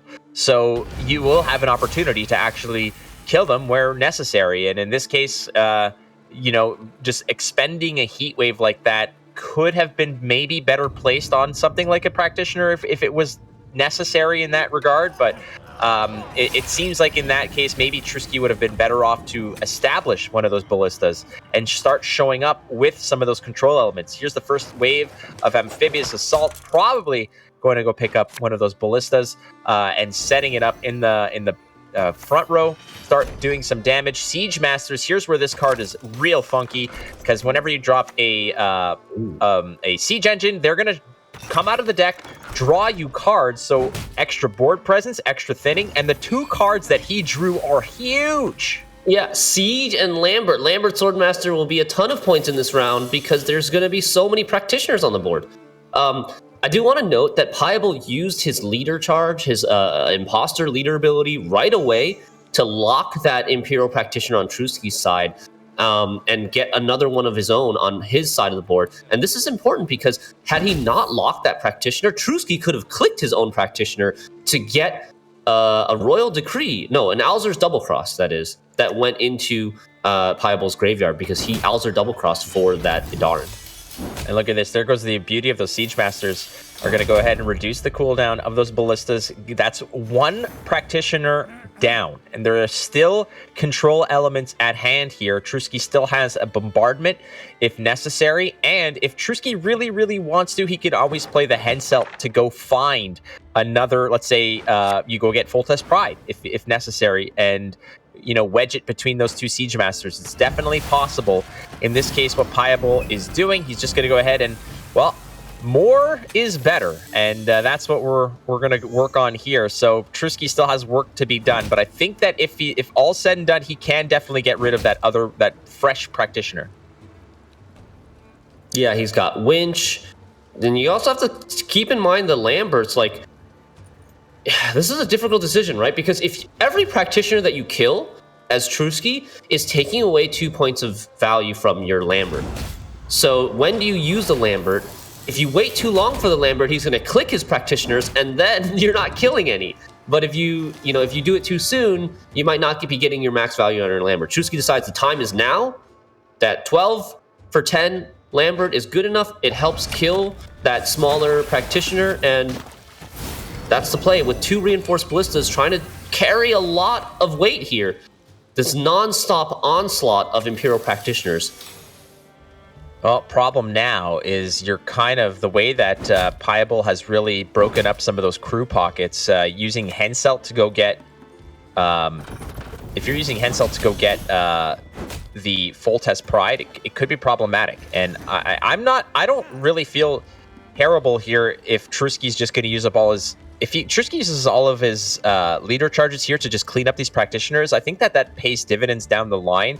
As Pliable really has, I think Pliable has had in total 5 practitioners on his side of the board, but only 2 have survived, and 1's really under threat here. So Pliable has to eventually pull the trigger, which is what he's doing now. I think that it's just, all right, lick your wounds. Just, it's not the most ideal situation, but we have to get things done because that's the strategy. We have to do what we have to do. Yep. And here comes the Vilgefortz Renegade play. He is going to take the Amphibious Assault, actually. He's going to take the Amphibious Assault away from Trusky. That's fine. You just toss that away. If necessary, get rid of it. It's not important to you. You just mulligan that thing away. But to Trusky, it's so important. Yeah, but instead of something like Heatwave again in the graveyard as as a potential card to steal with Renegade, Heatwave is great against Siege, right? The scenario, even Henselt can go really tall. But Amphibious Assault, Pliable does run a Yennefer's Invocation in his version of this list, so he can actually activate the Amphibious Assault for himself if he invocates, a Northern Realms unit that is 9 provisions or lower. Yeah, certainly. Go pick up a Caro Ballista if you want to. We've seen both standard ballistas already on the board, but why not just go steal something else? I do get what you're saying regarding the Heatwave tech, but my thought process here is maybe Pliable is just saying, well, I could always just bleed it out, like get to a position where you might have to give me all of your siege engines and then you're done. If Trusky's, if Piable's paying attention here, he's counting the amount of siege engines that he's seen. He's only seen 2. That's not the end of the world, given the fact that Trusky still has, you've got the 2 siege towers still up there. You've got the 2 Caro Ballistas, War Chariot. There's also, obviously, the Foltest Pride. There's still a lot of options here. So we'll see how Piable approaches this. But he might just say, bleeding out the card is pretty much the same. Like, it's the same as heat waving it. All right, there we see the Roderick into Yennefer's Invocation, taking a reinforced ballista that was played earlier through Amphibious Assault, and now that activates the Amphibious Assault of his own that he stole, but still, this only going to be able to be played once, so he'll have to mulligan the second one away, I believe. And wow, the Revenants, the one inclusion of the Kedweni Revenant for Trusky doing some work here. Copied itself twice already. Great tech. It's such a beautiful tech card to have in there. Trusky's really only running 1, but that little engine that 4 provision card has represented so many points by now. And this is a crucial moment. Piable, not able to get ahead after using his Amphibious Assault, is going to have to play his Lydia as well, go 2 cards down to win this round. Trusky takes that snap pass because his hand is too good. Doesn't want to play the Siege, doesn't want to play the Henselt in this round. So it's going to take that very juicy pass, get card advantage, lock it in, and now let's see if Piable does try to bleed down 2 cards to try to get something like this Siege or like the Henselt out. Well, this is where that can become problematic, right? If we're talking about the best way to get rid of a Siege besides a Heat Wave is to bleed it out in a round that you don't care about. But when you're down 2 cards, that is a tall task. I don't care how many Mushy Truffles you've created. If you're down 2 cards, it's going to be pretty difficult. And Piable here doesn't even have an opportunity to really bleed without giving up one of those. So it looks like he's playing. He's playing. He's going to play. Yeah. And he's going to risk being 2 cards down going into round 3. But he is developing carryover, at least, with his Mushy Truffles. Get it done. Why not? If those Mushy Truffles are going to last, if they're going to be, they're resilient, they go into the next round, those are points that you're basically saving up for the next turn, and your opponent's going to have to do some nasty things. But look at this. He's already going to pop it and say, all right, 18 points, do your worst. This could be a very, very, it's a very aggressive. We've seen this in the past. I remember tournaments in Season 2 where someone like Colomone was down 2 cards with commandos and decided to bleed. And everyone was like, what is he doing? Is he throwing? But no, the master had it. And in this case, Piable also taking that same approach, fearless in terms of how he's using these cards and saying, Trusky, if you have it, no problem, but it's going to cost you. Piable is even clicking his Mushy Truffles to get more points to threaten a bigger lead in round 2 to scare Trusky or force Trusky into playing something like a Henselt or a Siege. And Trusky deciding to go with the Henselt here. And so he got out a big threat, but he is going to be down in card advantage going into round 3. That's Trusky. How many leader charges are you going to use? Just one? One to get Henselt out of Tourney Joust range, I'm thinking, so that Henselt doesn't die, and then the bombardment, it's going to trigger resupply, which will lower the cooldown on the Foltest Pride, boosting Henselt. All right, so it is only a 1 card advantage for Trusky, but he does get to preserve the Siege. He does get to preserve a leader charge as well. I'm wondering, so some carryover for both players. Yeah, definitely some carryover for both players, but the cards that Piable's drawing into right now are hot free-range organic garbage, I may say so. In this case, tossing away the Pellar and looking for something better. I mean, all the cards he's got right now, most of them are saying, okay, you first, and then we'll talk. Yeah, it's only low provision bronzes for Piable because, like I said, this deck, this Nilfgaard deck, spends so many provisions on consistency tools because it's really relying on the practitioners to add value to your deck. But with only being able to copy 2 truffles, copying 2 truffles is getting 1 net extra truffle, right? Because you have to sacrifice your base copy of your truffle with the Rilgenfort's Renegade in order to copy them with the practitioner. So he only got net 1 extra truffle for his trouble. And that is just not anywhere near enough value for this deck to survive against a top-tier deck like Siege. Oh, definitely not. Especially given the fact that in ideal circumstances, you're getting, what, 4, maybe 5 truffles? And so you're getting the 5 draws that you're picking up moving forward are all incredible. They're all incredible. So in this case right now, you know, this is that situation where this iteration of the game being played by this practitioner list, this one is definitely a step up from the previous game, but this is nowhere near where this deck should be. This deck should be pumping out 4 or 5 truffles and representing something like 100 and some odd points by the end of a long round. And in this case, Trusky with that list stays alive because of sheerly the control factor that he really slammed down in that round 1. And I was talking about this earlier. You know, stockpile is the way to just basically pump the brakes on what this deck wants to do by limiting the amount of practitioners. But after this game, Shinmiri, Payable might have a free ride, because the next list up that Trusky's going to play is going to be his own imposter list and then Overwhelming Hunger. And at that rate, you know, Overwhelming Hunger doesn't have the control tools to deal with Payable's Renegade list. And Imposter, I mean, it's at that point, it's just going to be who can get their, you know, who gets the combo off the best. Yeah, one is going to be coming down to draws on the Imposter mirror, but also potentially, I'm not sure about this because I haven't seen the mirror match before, but potentially blue coin or red coin, one or the other could be favored. Blue coin might be favored due to having more consistency. Red coin might be favored because it has the threat to win on even. And we'll have to see. But I love this. 6 points of bleed on a 3 strength unit. It's like going into debt. You know? Yeah. You have this kind of blood debt that you have to pay. Payable ends the round 3 with a mere 6 points.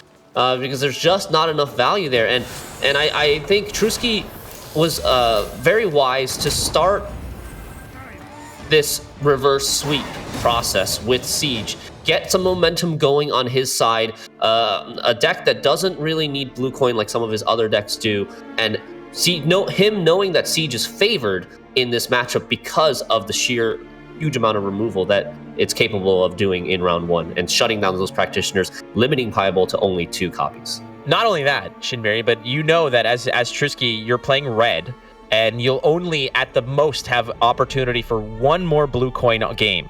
And you need to save that blue coin game for your imposter list, because you absolutely need that curse scroll to basically legitimize your round 1. So it's stockpile through and through. I don't think there was any surprises there, as Trusky does come away with a game here finally. It's 2-1 in favor of Payable. We're going to go to game 4 in just a second here. My opinion in this case is you're going to see Trusky on Imposter, because you need that curse scroll to just guarantee, or at least, I don't want to say guarantee, because nothing's a guarantee as we saw in the previous game, but at the very least, shore up some of that round 1 hand that you need to pop off on that combo, because we have not seen anywhere close to what this deck can do. It is high risk, high reward, and it has basically been all risk so far. We're waiting for that reward. Yeah, and both of these matchups coming up, both of potential matchups, the Imposter Mirror and the Imposter versus V matchups, are really interesting, because even the V matchup, you've got Imposter able to play like coup de grace onto an Ehuarhua to mill your opponent's the Ehuarhua, the unicorn, to mill your opponent's V from their deck to thin it out, and then immediately Imposter Leader and lock it. That could be a huge play too for that matchup. And with Trusky's V deck not playing an Unlock, not playing a Purify, that could be devastating as well. 100%. 100%. And it is time, ladies and gentlemen. So there it is. It's going to be Trusky on blue, opting this time to go for V. Honestly, I'm a little bit surprised here. I figured that he would probably have decided to just, knowing that there's not many control elements from the Nilfgaard player, from Payable, you know, maybe you don't necessarily need to worry too much about having Crystal Skull, but my goodness, I'm a little bit surprised here that Trusky's not going with Imposter. I think it comes down to what he values more for the mirror. Does he value the red coin, the ability to threaten to win on even, or does he value that extra consistency? And maybe Truski's just made his decision and said, I'd rather have the ability to win on even and just get skilled, get good, draw my cards, and if I don't, so be it. That's something that he's going to have to live with. Take a look at this. Piable on red has all the pieces he needs. Operator, Imperial Practitioner, Mushy Truffle, Vilgefortz. How are you going to sort of clone some of those dudes? No problem. You do have one Megascope that you've got going on. You'll find other options if you need them. I mean, but let's be real here. Piable has everything he needs to get this going. The difference is that you're going to have to, yeah, there you go, because that could have been a risk of getting consumed, and that was now off the board. So Piable right away snap choosing that play. It's still getting consumed to deny informant value, but as you can see, Piable, I actually didn't see if he did mulligan away any informants, but the end result is Piable has no informants in hand, but he does have an illusionist in hand. So he's able to use the illusionist to get an additional practitioner now that the practitioner is in the graveyard. Even though the informants would be dead here, or not, at least not copting practitioners, the illusionist, on the other hand, is really useful now. This matchup is so interesting. It has so many different lines. Piable also plays Invocation in his deck, and you can see it in his hand right now. Piable has the option to potentially copy Yennefer's Invocation 4 or 5 times instead of the Mushy Truffle. And those just cancel out with Vs, even potentially trading up to like a V plus a consume. I like that play too. That play is awesome. Piable has options here. His opening hand is pure fire. I think the only thing that he would have probably liked to have as well is maybe maybe one of your other big cards like Brothins or something like that, but ultimately you've got most of what you need here, and you're feeling really, really good about it. As you mentioned, the fact that Truski did go ahead and consume that practitioner that was cloned by the operator means that it's in the graveyard, so your illusionist does have a target here. And the issue here is that I think if Piable does play that and pops out it would be a 1-point illusionist. Yeah, it would be a 1-point no, it would be a 4-point illusionist, 1-point practitioner. A 1-point practitioner. I don't think it gets the assimilate boost off of itself, so Truski would just essentially answer it with a forktail. That would be a way. Truski decides to take the risky play and plays the Huarhua, hoping to mill the Renegade, but doesn't get it because Piable also drew the Renegade. And Piable was on red coin here, which means he couldn't have put the Renegade into his hand if he didn't draw it. This was a big gamble by Truski, and it didn't pay off. He does get the Brothins for his troubles, but now that the Huarhua is on the board, things get risky. It has been played. Here's your answer. It's going to be Yen's Invocation that's going to get copied here, as you see. So it does actually get the assimilate boost off from of the truffle. From the truffle, but not from the illusionist. But take a look at this. I mean, this is what's fascinating about this whole thing, is that the Huaraquax move, it was low risk. You're getting something good no matter what. And if you do happen to get the Renegade, then you're feeling really, really good. The problem is the fact that you didn't get it, but you're always going to get something good because you're always getting your V. And the fact that he got the Brothins out, I mean, it's not the ideal, but I mean, they can't all be grand slams, and slamming out and catching the Brothins is still, I mean, it might be a solo home run, but it's not a grand slam, but it's still pretty damn good. It's okay, but the risk now is that the Quacks is on the board for Piable to potentially coup, for Piable to potentially steal with Renegade, maybe if he has a way to kill it. And once Piable gets his hands on an Huarhua, it's basically game over for Truski at that point. Because Piable he just has to wait. He could play the Diplomacy and maybe find something that can deal a little bit of damage to the Huaraquax. Yeah, and then if Truski decides to play the to pass with the V in the deck, Piable can go ahead, coup the Huaraquax, pull out whatever and then just pass the turn, and the V's in the graveyard, and it's basically game over for Trusky. All right, but Piebol is electing to play the Renegade now. He's going to get 5 copies of Invo. Steals the Oniromancy away from Trusky, which is really painful because Oniromancy represents a V for Trusky on the second wheel. And Piebol gets the non-doomed version, which means Piebol gets to play 2 Oniromancies now. Look who made an appearance there, Shinmiri.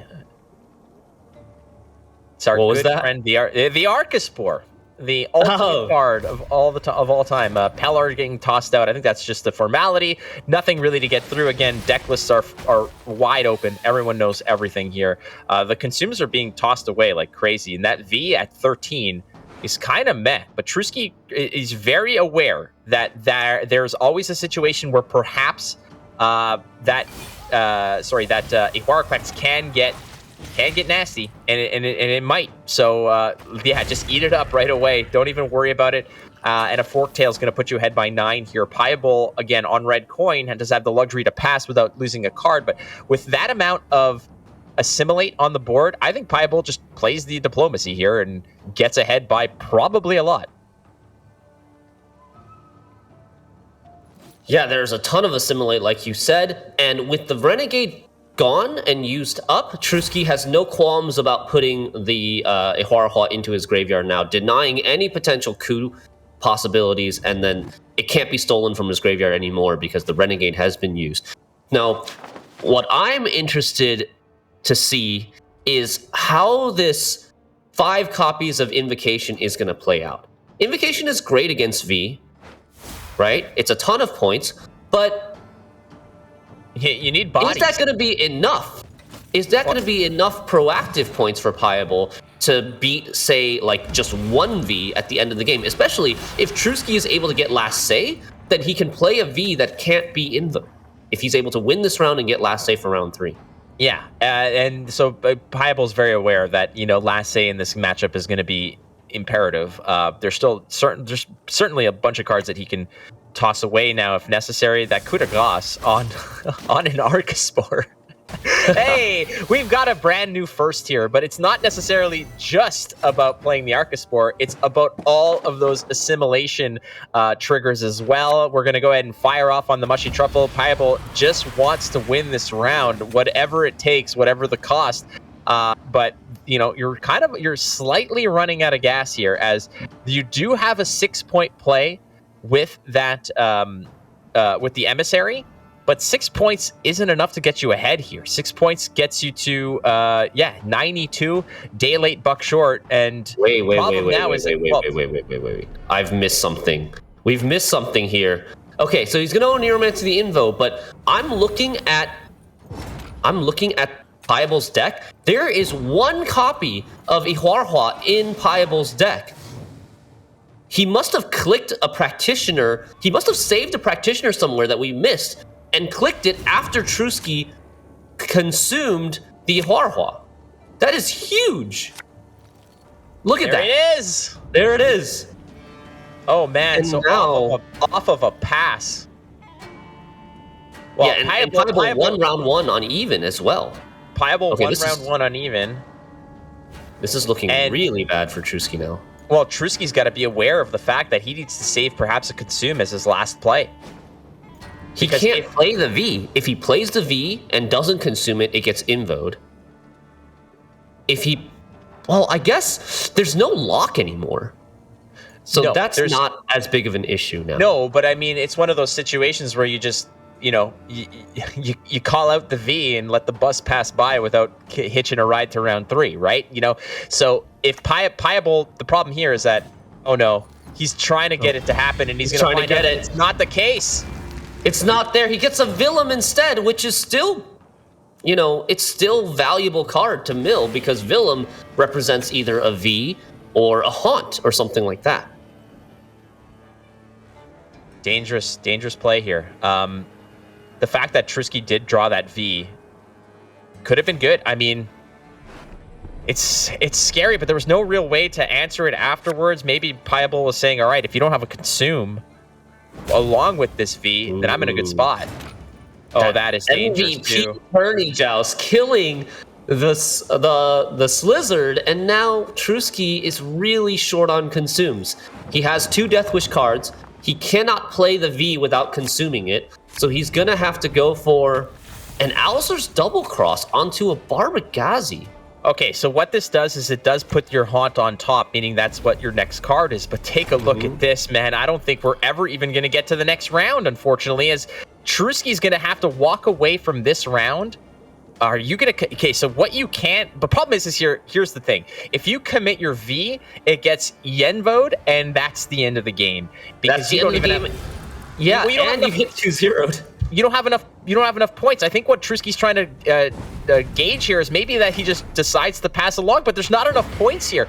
I'm surprised the sequencing there. Trusky, unfortunately, is not going to make it happen. Piable with the copying of Yen's Invocation ×4 or 5 gets you through. As you see, he's just thinking about semifinals right now. No problem, business as usual. Piable moves on to the semifinals. I actually wonder if Trusky had a line there. Trusky must know there's an invocation as his last card in Piable's hand because he just put all these invocations on top of his deck, right? What if Trusky had played the Foglet first? Yeah, Piable would then pass. Then Trusky survives round 2 with the V. The end result is the V's gone. It goes to the graveyard, not back into his deck.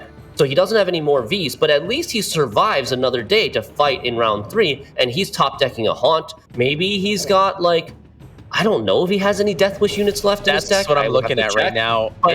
There was nothing left. I mean, after the 2 Arcaspores and the Foglet was played as well. The solo Foglet, you have nothing else to trigger that Haunt, unfortunately. So that could have been bad news bears. But I believe that we are ready with Piable and Pavel Berja going to be talking to Piable, who is our first player to move on to the semifinals at Gwent Open #1.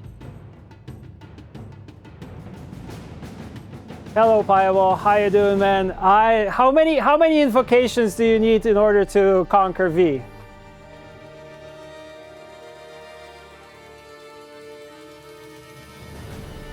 Piable, I think you're muted and I can't hear you. Oh, okay. Oh, there it is. Perfect. I forgot to click on my mic. How many invocations do you need to destroy V? I think I had exactly enough. Yeah. I just wasn't sure whether I should pass or not. I figured that he played both Barghests, so if he doesn't have V in hand, I just auto-win by playing the Quacks, because I can invo it and he can't consume it. He had it in hand, but yeah, I mean, just couldn't get it to stick. Couldn't get any consumes to stick, so it was fine. True. Yeah, I mean, in that deck, if you don't have stuff to consume, then you pretty much are done for. But you had all the counters, so your deck was more interactive in this case.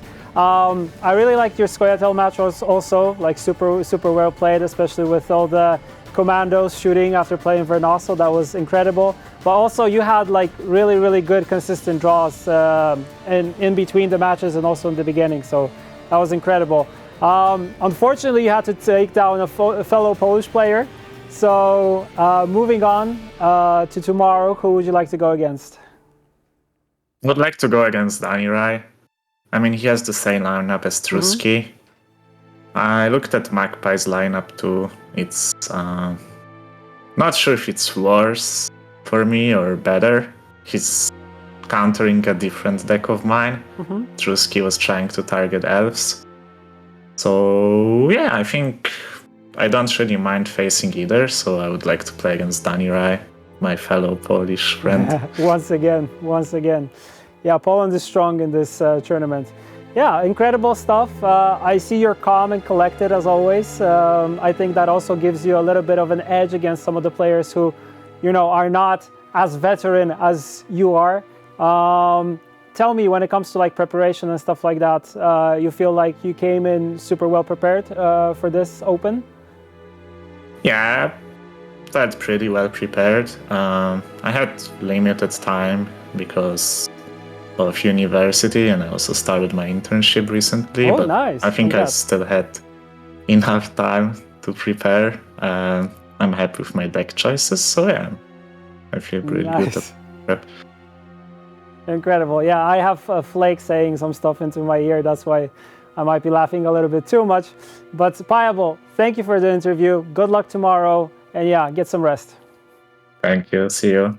See you, man. And before we go, we have the first two leaks for Forgotten Treasures, which is the card drop, which is happening on April 5th, yes, Tuesday. And we have two content creators who will be showing the cards. One of them is Drobniak, who is a Polish streamer plus content creator. And we also have Bomblin, who is a well-known streamer plus memer. And I think the video will reflect his personality. So without further ado, let's see him. Hello, I'm Drobniak, and thanks to CD Projekt Red, I have the pleasure of presenting you the newest card from Skellige Fraction. Ladies and gentlemen, straight from the harsh island shores, where the climate is tough and the people even tougher, a battle-hardened representative of Ker Trollde, the Highland Warlord. The card has 3 points of basic power and additionally 1 armor. When the card is deployed, increases the damage of your right cards by 1 for the rest of the game. The card has 2 statuses, Human and Warrior.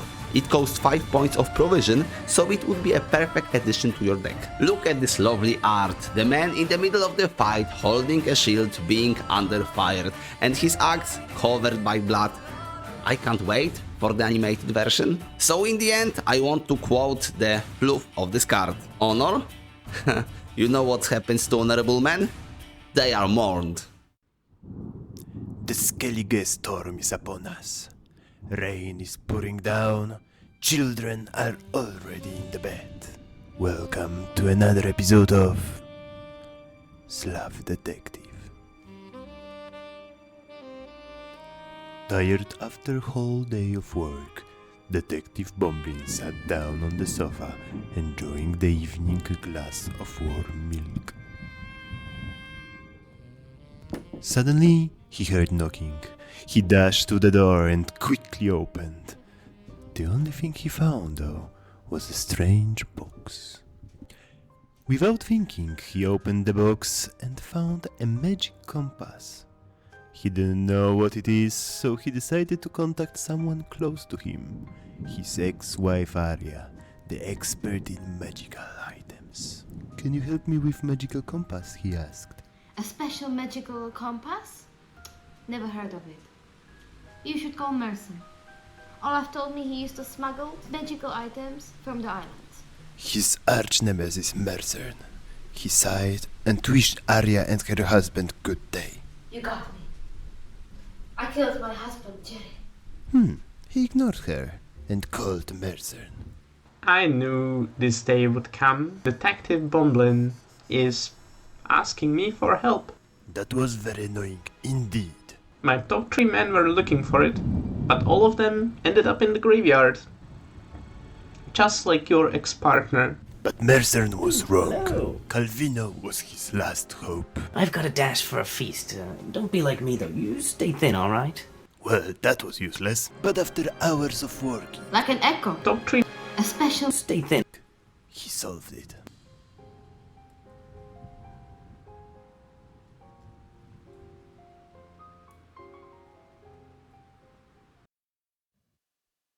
It's good to know that being a detective in the film noir era, Adidas track pants still part of the uniform. That is comfort always. Practicality over presentation every day of the week. 2 new cards, Shinmiri. Let's start with the Highland Warrior. You as the Skellige ambassador, talk to us about this new card. Yeah, Highland Warlord, the first of the 2 cards to be revealed, is a Skellige Bronze. It has Veteran and Deploy, increase the damage of your raid cards by 1 for the rest of the game. So, it is a carryover card that for warriors to help that archetype to deal more damage and potentially have more removal reach with its raid cards. And the Veteran part of this card is actually really interesting. It gives you some compensation for playing and drawing and playing this card in round 2 or round 3, because ideally you'd want to play it in round 1 before you play any of the raid cards, but when you draw it later, it still doesn't feel as bad because you do get that extra power, and you might be looking to play this card multiple times. Yeah, we know that Skellige is not shy to play things out of the graveyard, playing this 2, maybe 3 or more times. 8 to 10 point gutting slashes for 4 provisions, Shinmiri. I like it. I like to hear that. Sounds like a good time all the way around.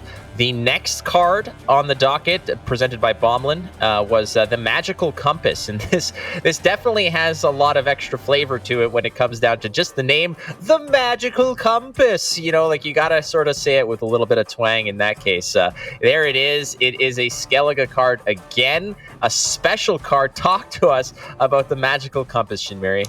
All right, first off, I'm just going to read the text ability because it is a mouthful. I don't know how many people got a chance to actually digest it when it was on the screen earlier, but let's go. It's a special, like you said, a gold special, 8 provisions.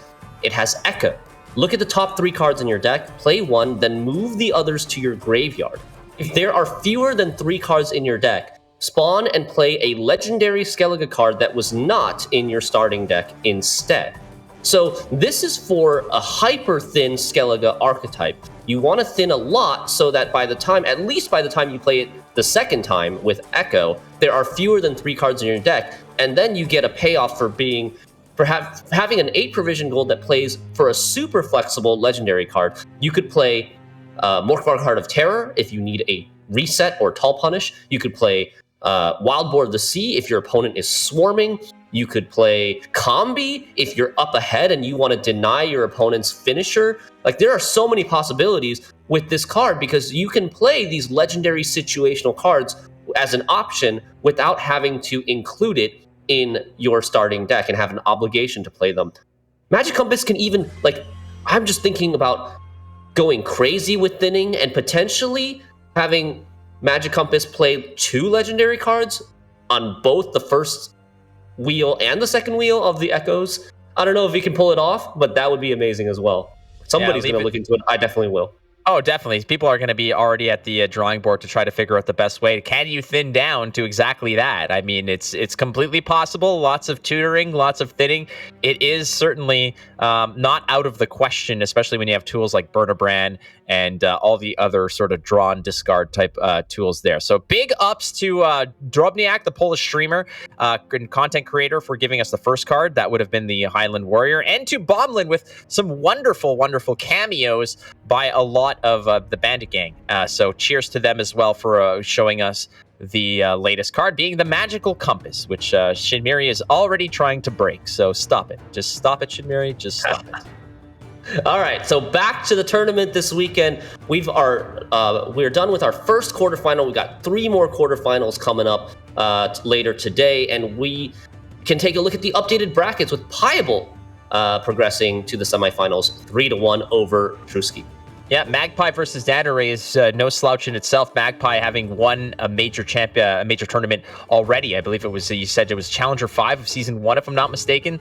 So that is coming around the corner. Don't forget that is there's still so much Gwent to be played, not only this weekend in total, but just today. Still a lot more coming around the corner. And let's also take a look at the prize pool and what the first salvo of money being sprinkled around, what that looks like, as both players, as you see here with the $875 match stake. Piable 3-1 over Truski is already up $1,500 and change, or as Truski's walking away with a nice cool $1,100 in his pocket. Not bad for a couple hours of work. Yeah, not bad, and congratulations to Piable again for advancing to day 2. We're going to find out who his opponent is going to be very shortly with the second quarterfinal of the day, Magpie versus Danny Rye. And who better to take us into that matchup than our other caster pair for the weekend, Sealy and Specimen. And they're gonna be taking it over from here once we watch the introduction videos for Magpie and Danny Rye.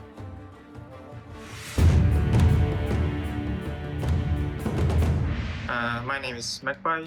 I'm a competitive Gwent player for 3 years. I love to play Gwent, go to gym, I love to cook and watch anime. I love to listen to lo-fi hip-hop. It makes me chill and it lets me play for a long time. And also I drink tea, a lot of tea, like 5 to 6 cups a day. It also helps me stay focused on the game and not take a break every 30 minutes. I think my favorite Gwent moment is my first LAN tournament and lost, unfortunately, because of COVID. So yeah, I hope that soon I will attend like one more LAN tournament. That will be the happiest day of my life.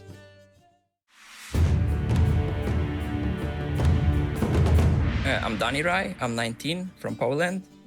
I already lost one open quarterfinal and I'm not looking forward to it again. And also should probably be at school now.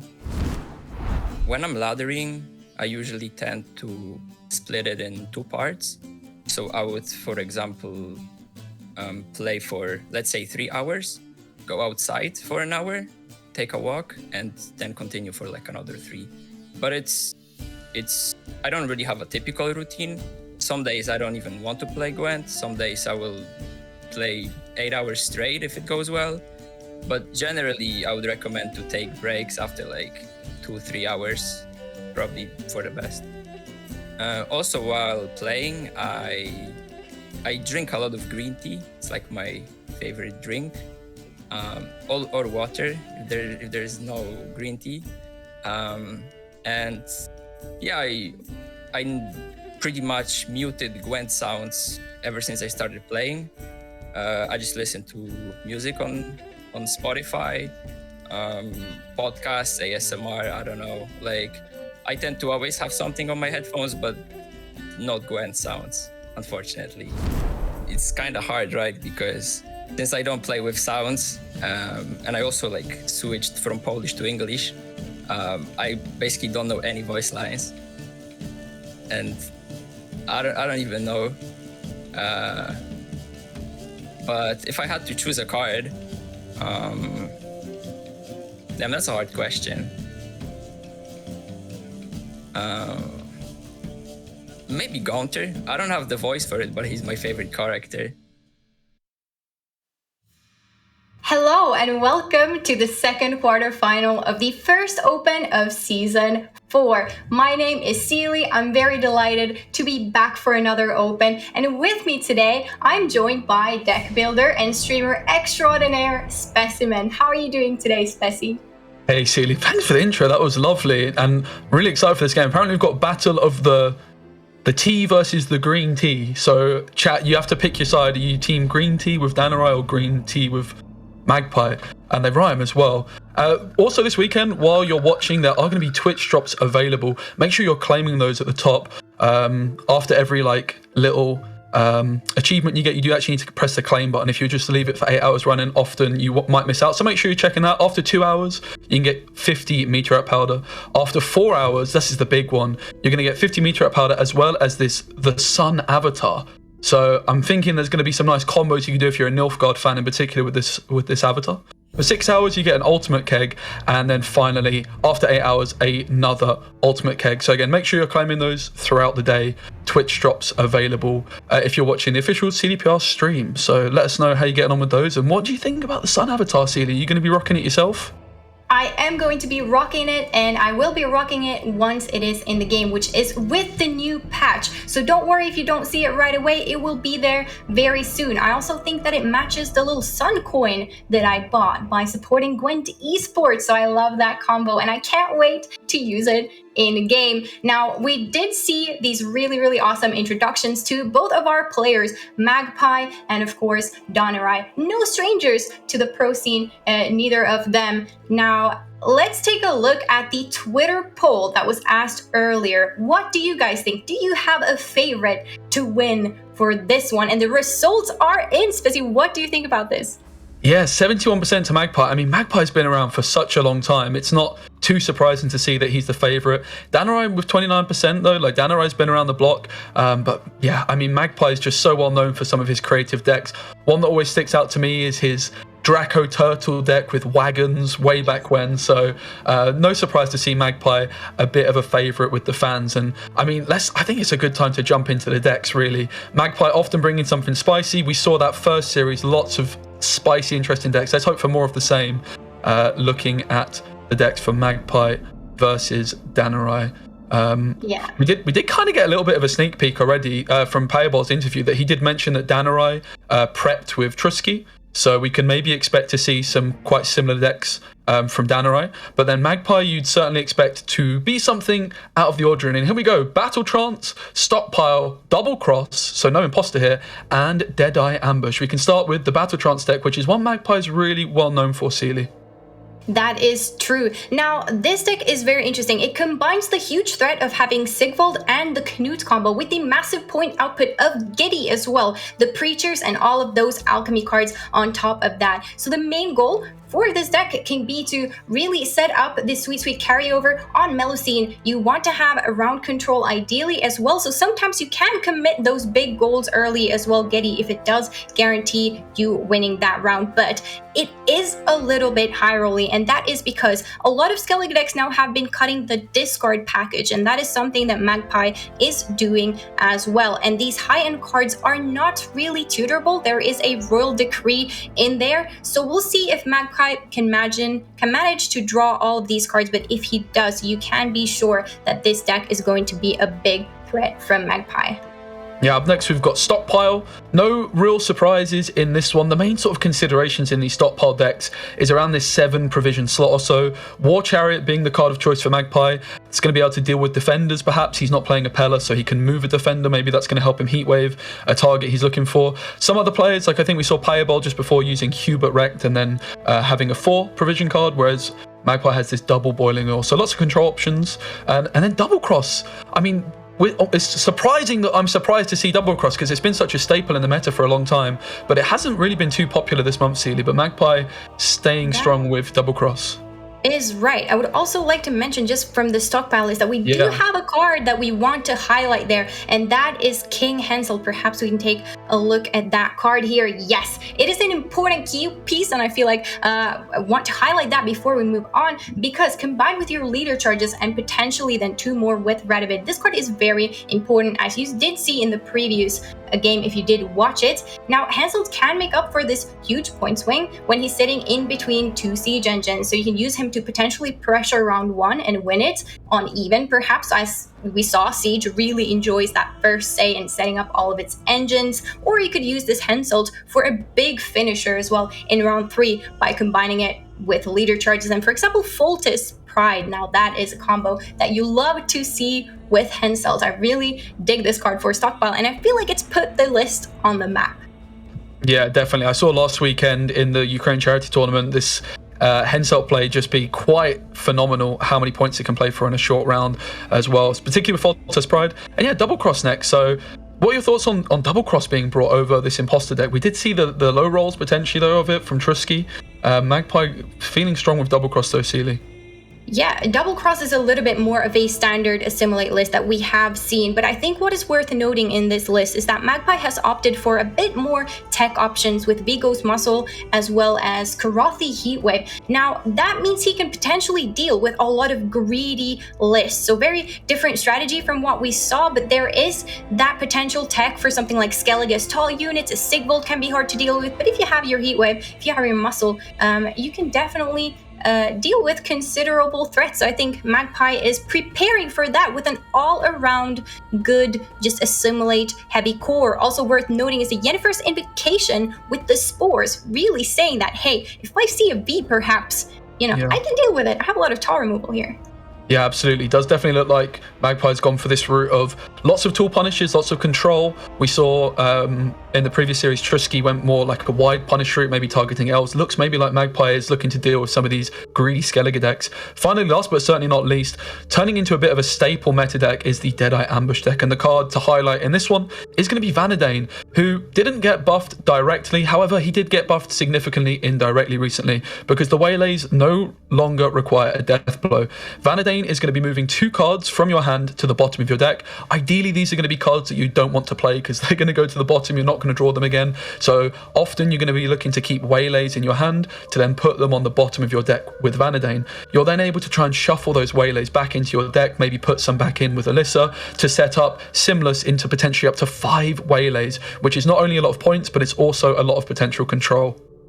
That's right, Specie. If you do manage to go for the ideal scenario of putting 5 Waylays on top, they can play for 32 points with the Simlas, and of course enabling a lot of elf payoff then for cards like Vernociel and Isengrim, and that is where this deck packs a punch. So I'm excited to potentially see this deck in action. Now let's move on to Donnie Rice's list, as we have a couple more to look at, and maybe, Specie, you will get a bit of a feeling of deja vu, because I feel like we have seen this before.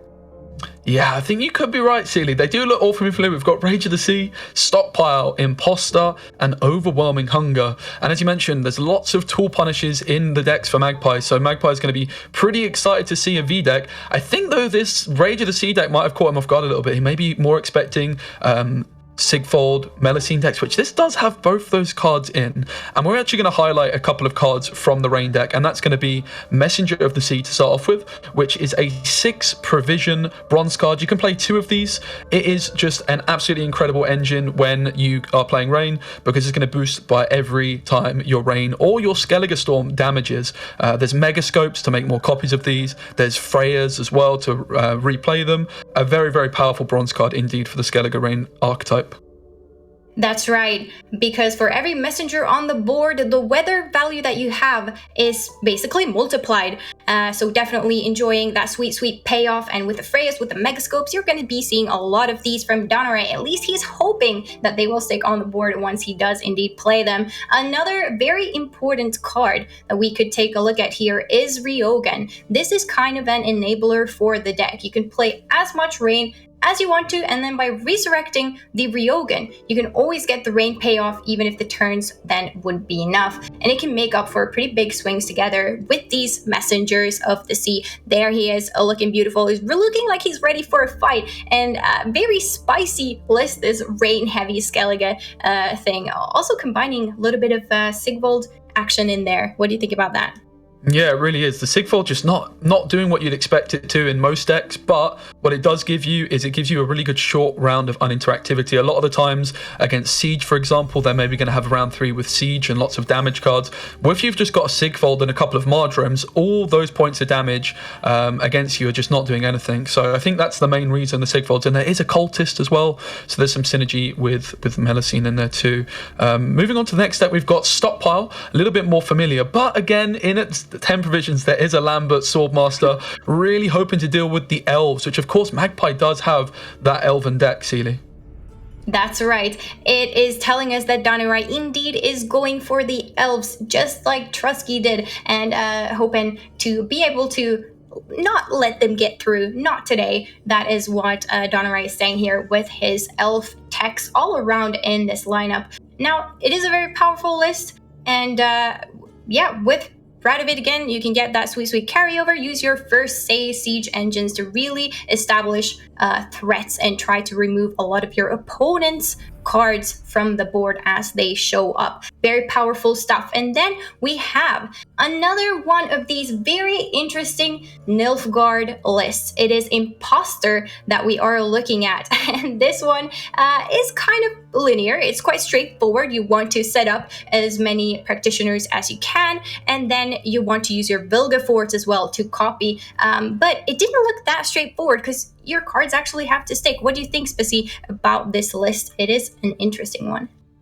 Yeah, it's so fascinating to see this deck played at a tournament. It's been a meme deck for quite a long time. I want to give a shout out to Il Bestio, who's an Italian pro player that played a very similar deck to this in the top 64 recently. Clearly, a lot of these players have had their eye on that deck's performance because they've tested it and decided it's good enough to play as a blue coin deck.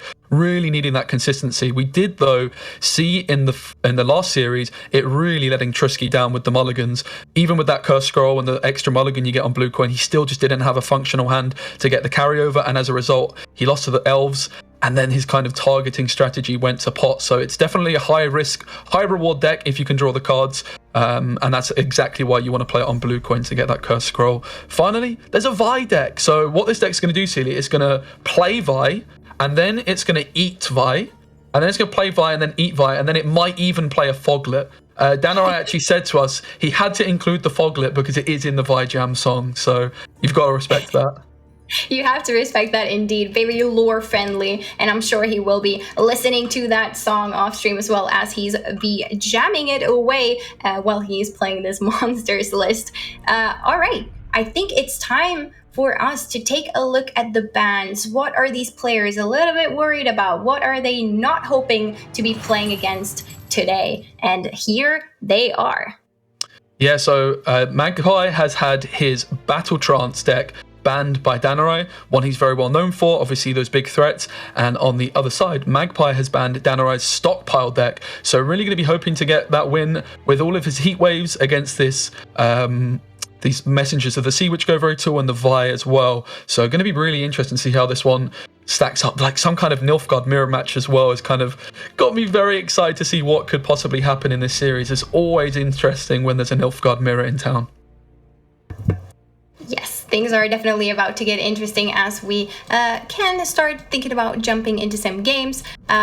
What do you think about kind of Danirai and having quite a lot of blue coin heavy lists here? How do you think he will queue this? Because it is going to be a big decision to make, and I do feel like a lot of his cards decks do favor this blue coin. So we'll see. What do you think?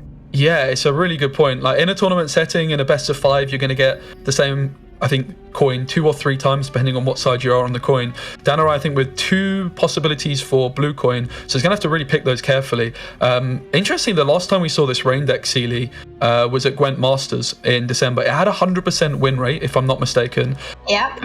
Both games it won, because it only won twice, was against Assimilate Nilfgaard, and it was played from blue coin. I remember it very well, because the line was always the same. So that's something we can look out to see if we, in fact, look at that, have I predicted it? We'll see that. I've actually predicted it. Let's go, I'm gassed. There we go. Nice. Very good prediction there from Spessy. What we are indeed witnessing is Magpie going for the Nilfgaard from blue coin, and Donar, on the other hand, trying to play his Skellige from red coin. Sometimes it can benefit a little bit going first, but Donna right here is saying, hey, if I find everything, maybe I have enough threats to for Magpie not to deal with. But we do know of the thing that is Heatwave. We do know of the Spores. There is definitely a lot of threats from Magpie as well.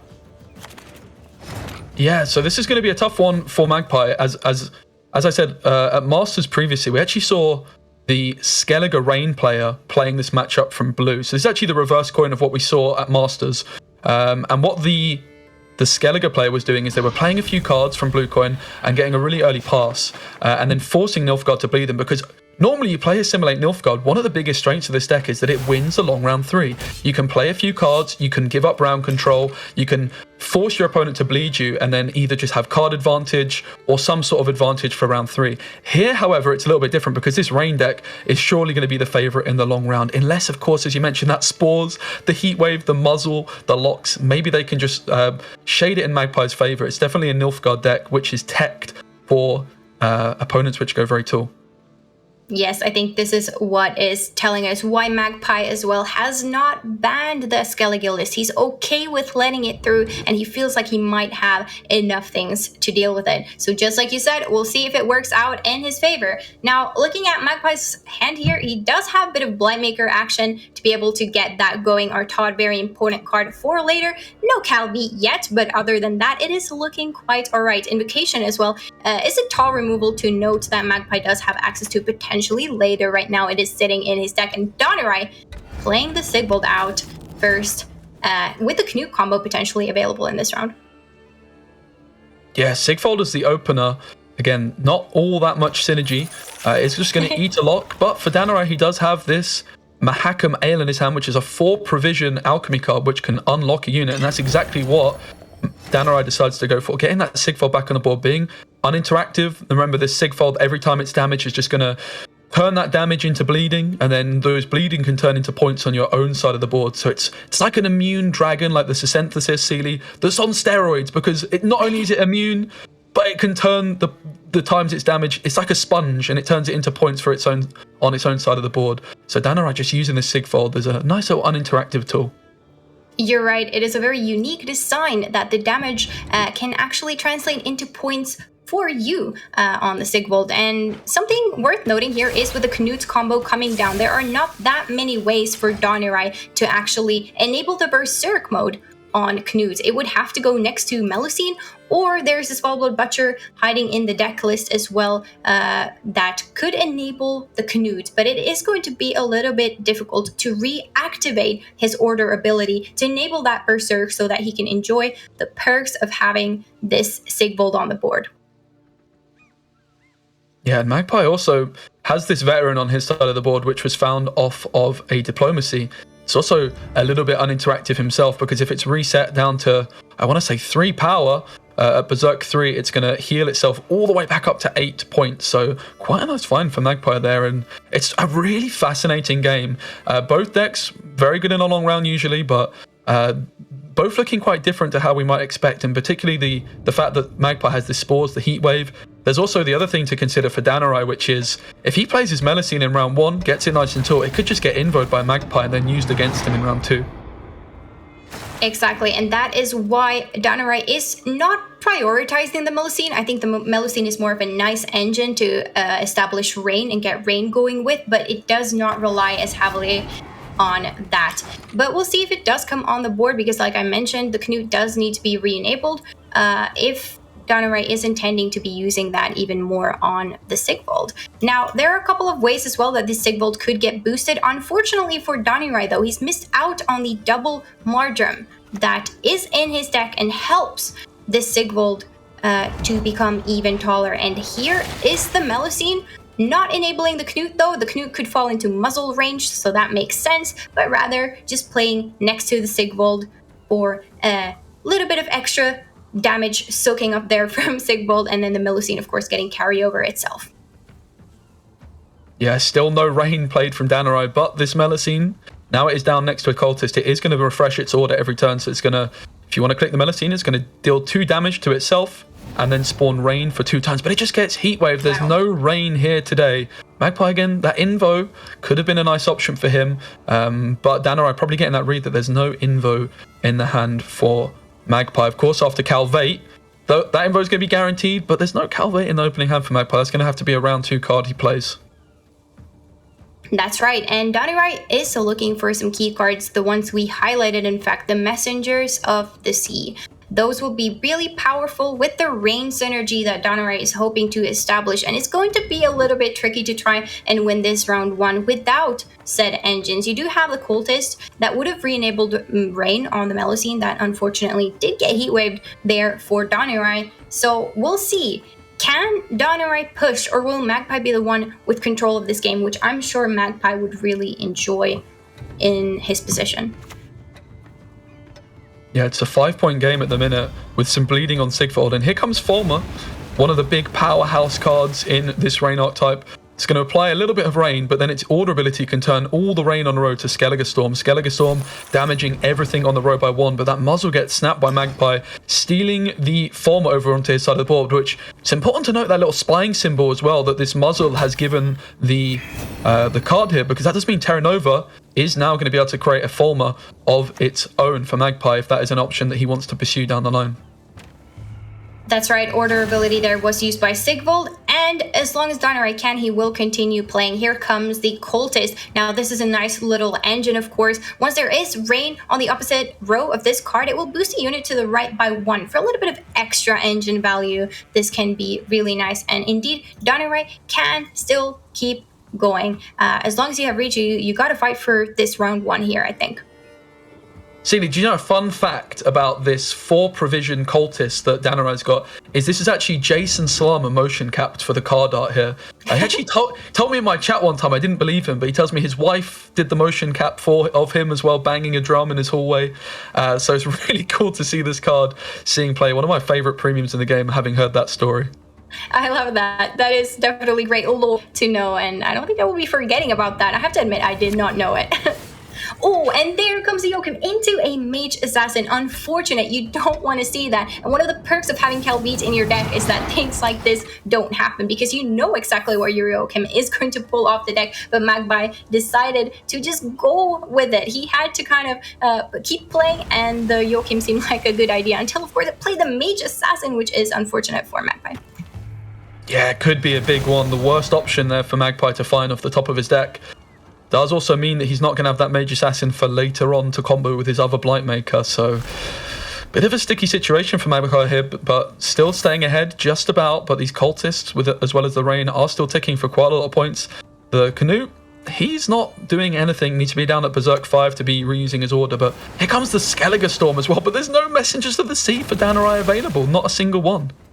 No Messengers of the Sea, but somehow things are still looking pretty alright. A little bit of rain value going. Both rows have been filled. Both rows are giving the rain some value right now. And the Canute can just kind of sit there and chill. And so is the situation. He does not need to be doing anything because as of now, Danurai is ahead here on even, which is definitely an iffy situation for Magpie considering he did go ahead and use Karathi Heatwave, that's a huge card, and Spores, huge card, especially if Danurai now is able to draw these messengers, establish them, and potentially go very, very tall. Now Magpie has lost 2 of his tall removals.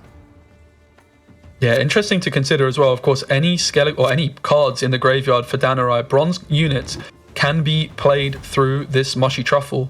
So maybe it's a little bit of a blessing in disguise that Danurai didn't have any messengers in his opening hand. Also has a decision here, Danurai, whether to keep the Megascope or not. Decides to get rid of it.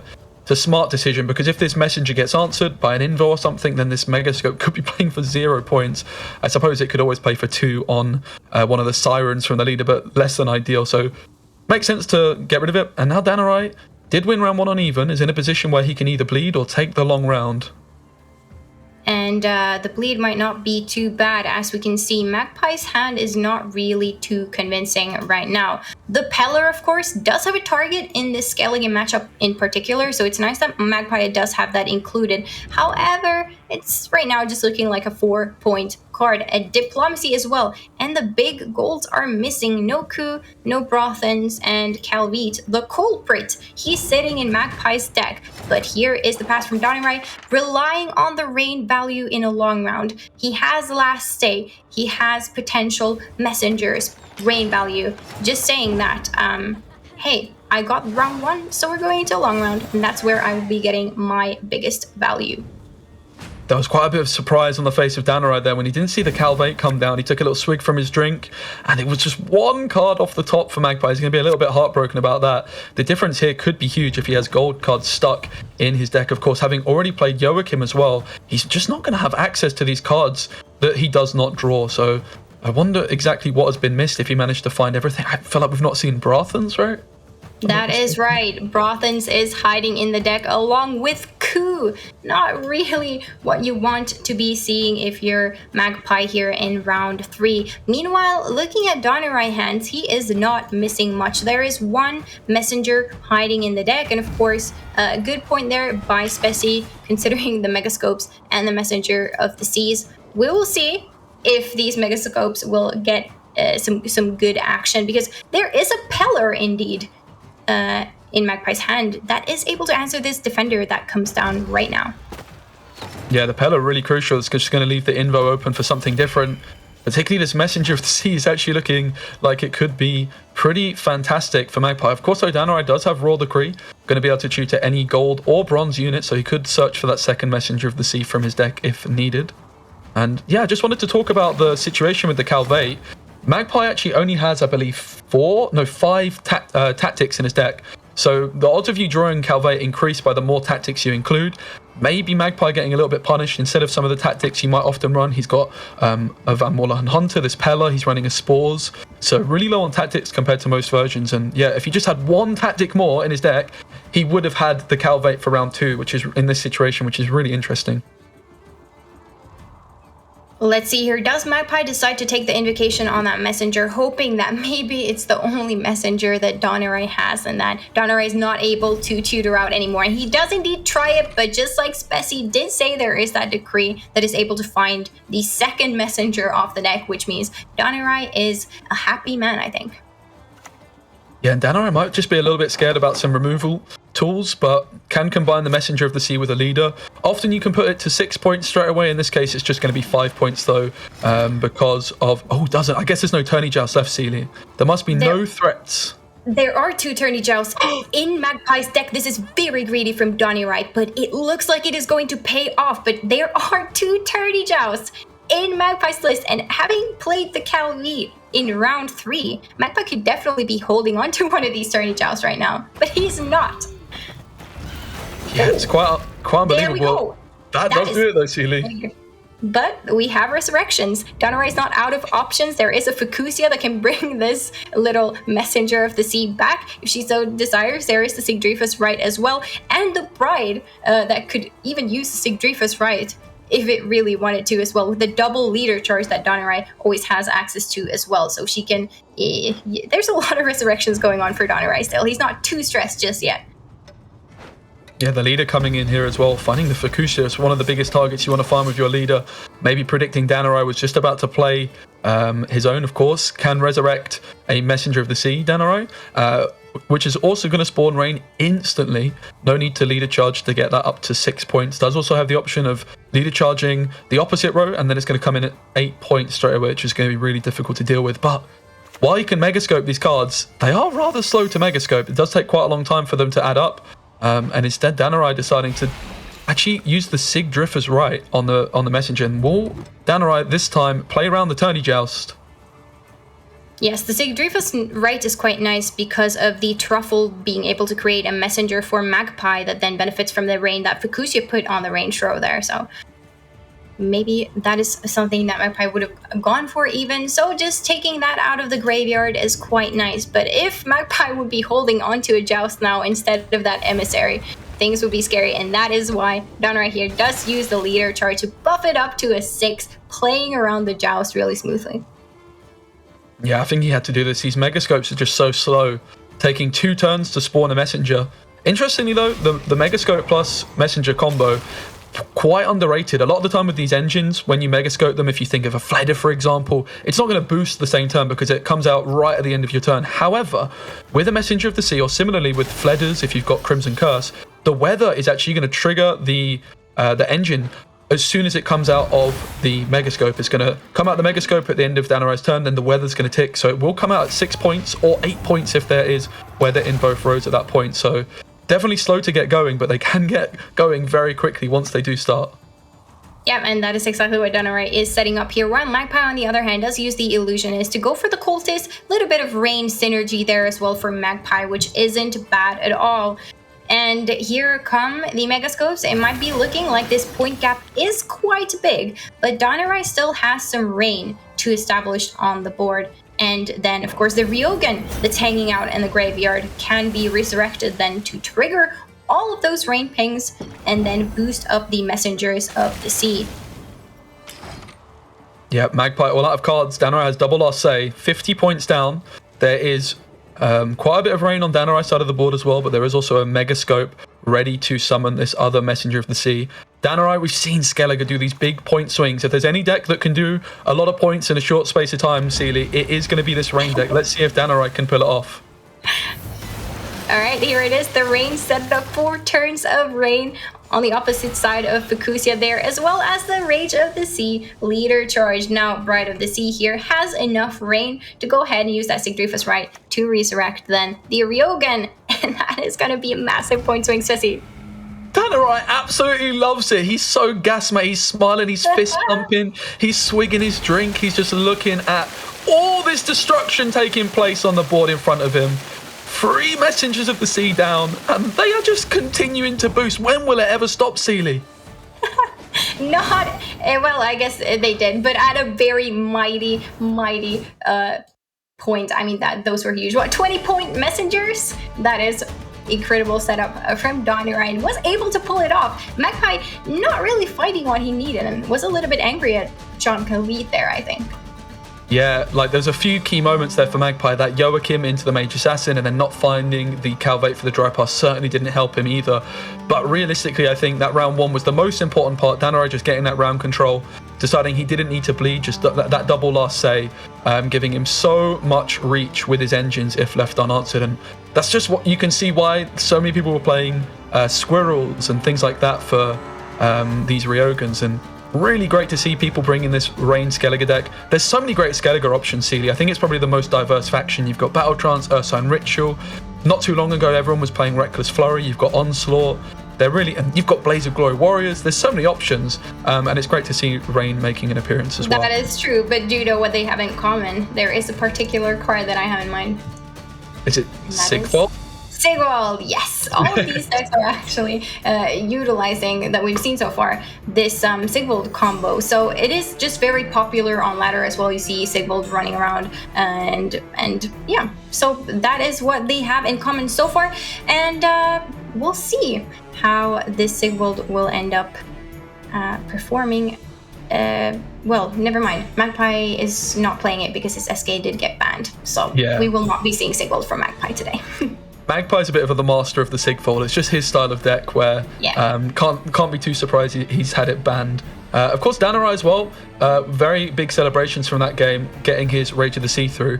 Does still have his Imposter deck, as well as his Overwhelming Hunger Vi deck, so he knows he's up against it a bit. This, you know, in that Nilfgaard matchup with all those Tool Punishes, he was definitely not guaranteed to make his way through, but anyway, let's move on. We've got Danarai on the blue coin with his Imposter.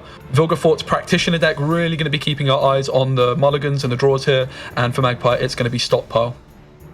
All right, and Danarai, of course, just like we saw earlier, is looking for a couple of keep cards, and so far it's looking quite good. We have the Vilgefortz. There are Practitioners. Operator is an important card. You have Danarai, really. Is there anything he has missed with this hand here? There is the Truffle, there is the Idaren.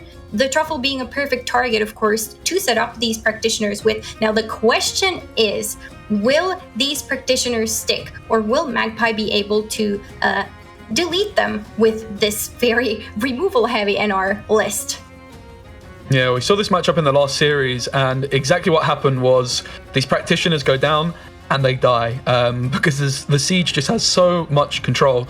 So one way you can really deal with this Practitioner deck is by just removing the Practitioners in round one. That's going to deny the carryover, and that's one of the things that Stockpile can certainly do.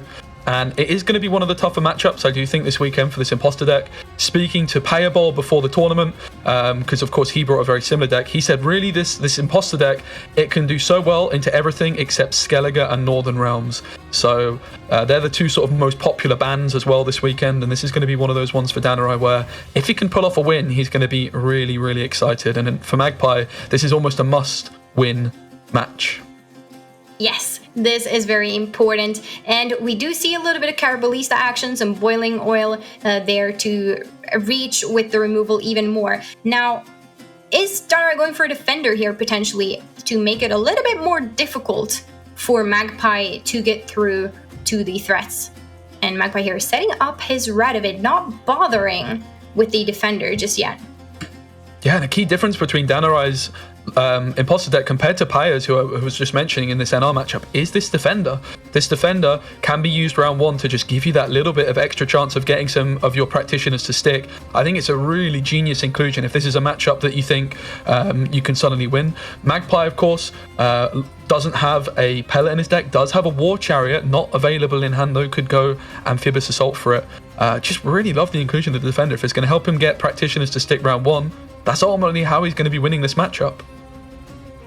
And so far, it is looking pretty good. The Idaren has not yet come online. Danarai is not really prioritizing the Idaren for now, just valuing the Practitioner, and then he can utilize the Megascope now, potentially on the range throw, and now Idaren will be useful.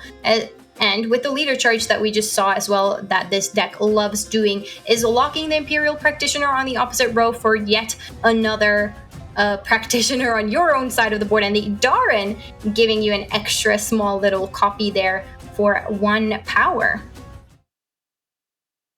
Yeah, it's really starting to get hot in here for Danarai, like with this Idaren behind a defender. I'm having flashbacks to Meditating Mages. This Informant is going to be making a copy of an Illusionist, and also Idaren just spawning another 1-strength copy. And just imagine this defender wasn't here. It would just be an easy ballista to just kill all these ones away. You can oil away the Illusionist. But instead, if Magpie wanted to do it, he would have had to heat wave the defender. And Danarai now in a position where he wants to make as many truffles as possible, but he doesn't have a card in Magpie's graveyard. This is a key moment. You cannot use Vilgefortz if you don't have a card in your opponent's graveyard. So the line here for Danarai is really important. He needs to go coup onto the informant, which is then going to put an informant in the graveyard. He can make another practitioner, and that's then going to allow him to use the Vilgefortz, and that's exactly what he goes for. Had he just played a practitioner from hand, he would then go to use Vilgefortz, and there'd be nothing in his opponent's graveyard, and therefore the Vilgefortz wouldn't work. And it's something I've done many times, CD, so I'm really glad to see that Danarai has been practicing, and of course he won't make that mistake in an open, but it's definitely a play that's worth mentioning because it's not an obvious one. Yeah, you've learned the hard way, and maybe Danarai has too, but now he has 6 truffles in his decks. And what we can see from these decks is that bleeding 2 cards down is definitely possible. Now the question is, do you still bleed more cards down than that? Yeah, that's it. We might be looking at a bleed. Yeah, often just bleeding down cards is really, really scary, but Mushy Truffle sort of giving you a different approach to it because it is proactive while also giving you a bunch of carryover. Added to that though, like a whole bunch of Mushy Truffles in a long round can also really add up, but having to go against Siege Engines for a long round 3 does sound rather scary as well for Danarai. And perhaps he would have liked to have played his Vilgefortz to turn sooner, but there just wasn't that card in Magpie's graveyard. Magpie probably intentionally not playing a Heatwave, not playing an Oil. Like, he could have Heatwaved that defender, decided not to. That meant there was nothing in the graveyard, and Danarai just feeling like 3 cards down, not going to be quite enough for a bleed, yeah.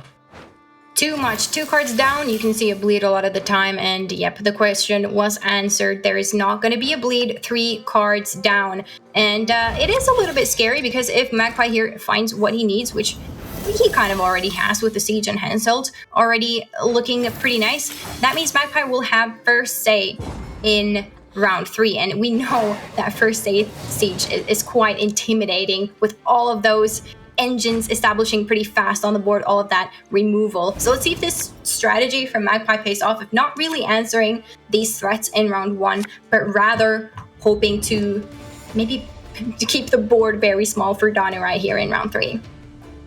I hope everyone watching enjoys Mushy Truffles because there's going to be a lot of them played in this round number 3. For Danarai, might just be wanting to try and hold on to as many of those truffle orders for as long as he can to try and trigger a big assimilate chain right at the end if you can get 3 bodies to stick and just overcome the points that the Siege deck has. He does have last say, of course. And for Magpie, 5 leader charges because of his Radovid giving him 2 extra charges in round 1. Danarai, no leader charge. He invested his leader to get 1, or I guess 2 extra truffles in this hand because of the Adaran. Yeah, you're absolutely right, Spessy. The last say will be very important, but what do you do if you don't have truffles to press, if you don't have units that you can press these truffles on and use these froths on? So that is something that Danarai will definitely be trying to secure for himself. But other than that really beautiful demonstration of what this deck is able to do with the truffles, with the Vilgefortz, and all of that set up in round 1, this is where it's coming to life. Yeah, and it really is just quite fascinating to see a game of Gwent being played out like this with just so many truffles. Danarai not really got too many decisions to be making in this round. Magpie, all eyes on him really making the decisions. He's just going to be looking to get as much damage and removal in as early as possible to just continuously answer the threats. It's also just going to be really important for him, though, to develop as many points as he can on his own side of the board, because Danarai is going to have that last say. Even if he just gets 2 bodies down on the board, you know, Magpie will deny a lot of points off of truffle clicks if he can just force Danarai to just be boosting 2 units instead of 3.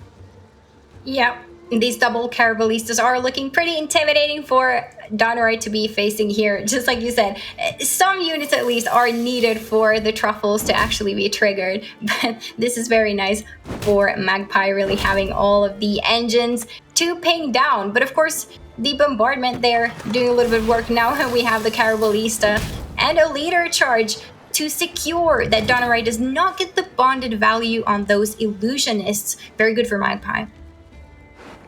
Yeah, and for Magpie here, really his job has got to be get as many points as he can on his side of the board at this point, because he has just got so much damage in his hand and removal that there shouldn't really be any units sticking for Danarai. But he needs points on his side of the board. I would love to see him try and get this Henselt down, perhaps. Maybe he's worried about it getting answered. But the sooner this Henselt gets down on the board, the more points it is going to play for, and the more points he'll have on his side of the board. Yep, that hand cell does need to come down, but at the same time valuing taking care of these little engines is also very important. So Magpie's doing a little bit of prioritizing and maybe hoping that the hand cells is going to be enough, unless it comes down now here on Foltest Pride. Really nice 2 units right next to each other there, of course, because of the Illusionist. And Henselt, just like you said, is able to start growing now that the Pride is out as well. Yeah, and already wasting a little bit of damage. This is what I mean. This point of damage from Reinforced Ballista will be much better as a point of boost almost. Does just protect his fence up, decides to damage it down, remove the armor. I'm not exactly sure why, but why not, I suppose. There's not much to do with that ping, so maybe it can go on the Henselt, or maybe perhaps it was just a bit of a fast click with the mouse. Something like that can also happen when you're dealing with a lot of these leader charges with stockpile. There's a lot going on that you have to make sure you get right. Yeah, and Danarai not really having to make too many decisions. What he's doing is just playing more truffles, seeing what he can get to stick, and all those orders, of course, are going to be triggering assimilate. Plus 6 points on the boost if you've got 3 units. Magpie, he's also got a Heat Wave, which can answer one of these truffles. He's just got a whole bunch of removal cards. Interesting enough, though, his front row is full Sealy, and he does have a muzzle in hand. That could actually be a bit of a sticky one, because if Danarai doesn't play anything in this front row, or in the back row, it could get a bit sticky. But the War Chariot can move one of Danarai's cards to the back row and then muzzle it over. Ranged ability coming in clutch there, letting the Reinforced Trebuchet instead finish off that last power, the last Illusionist that was standing. And Danarai is not giving up. He's saying, hey, I have 2 more truffles, so I am going to play them down, and is just hoping that the value from these truffles will be enough, not bothering to even try to boost any of these engines because of Magpie's removal. There is so much that if you go and boost these now, you can't be guaranteed that they will die to some form of removal. Well, muscle, like you said, it might be a little bit of a problem here, but other than that, oil and bombardment can do a lot of work here for Magpie. Yeah, absolutely, and reducing all the cooldowns as well. There's so much more damage there for Magpie that he's just not able to utilize just yet.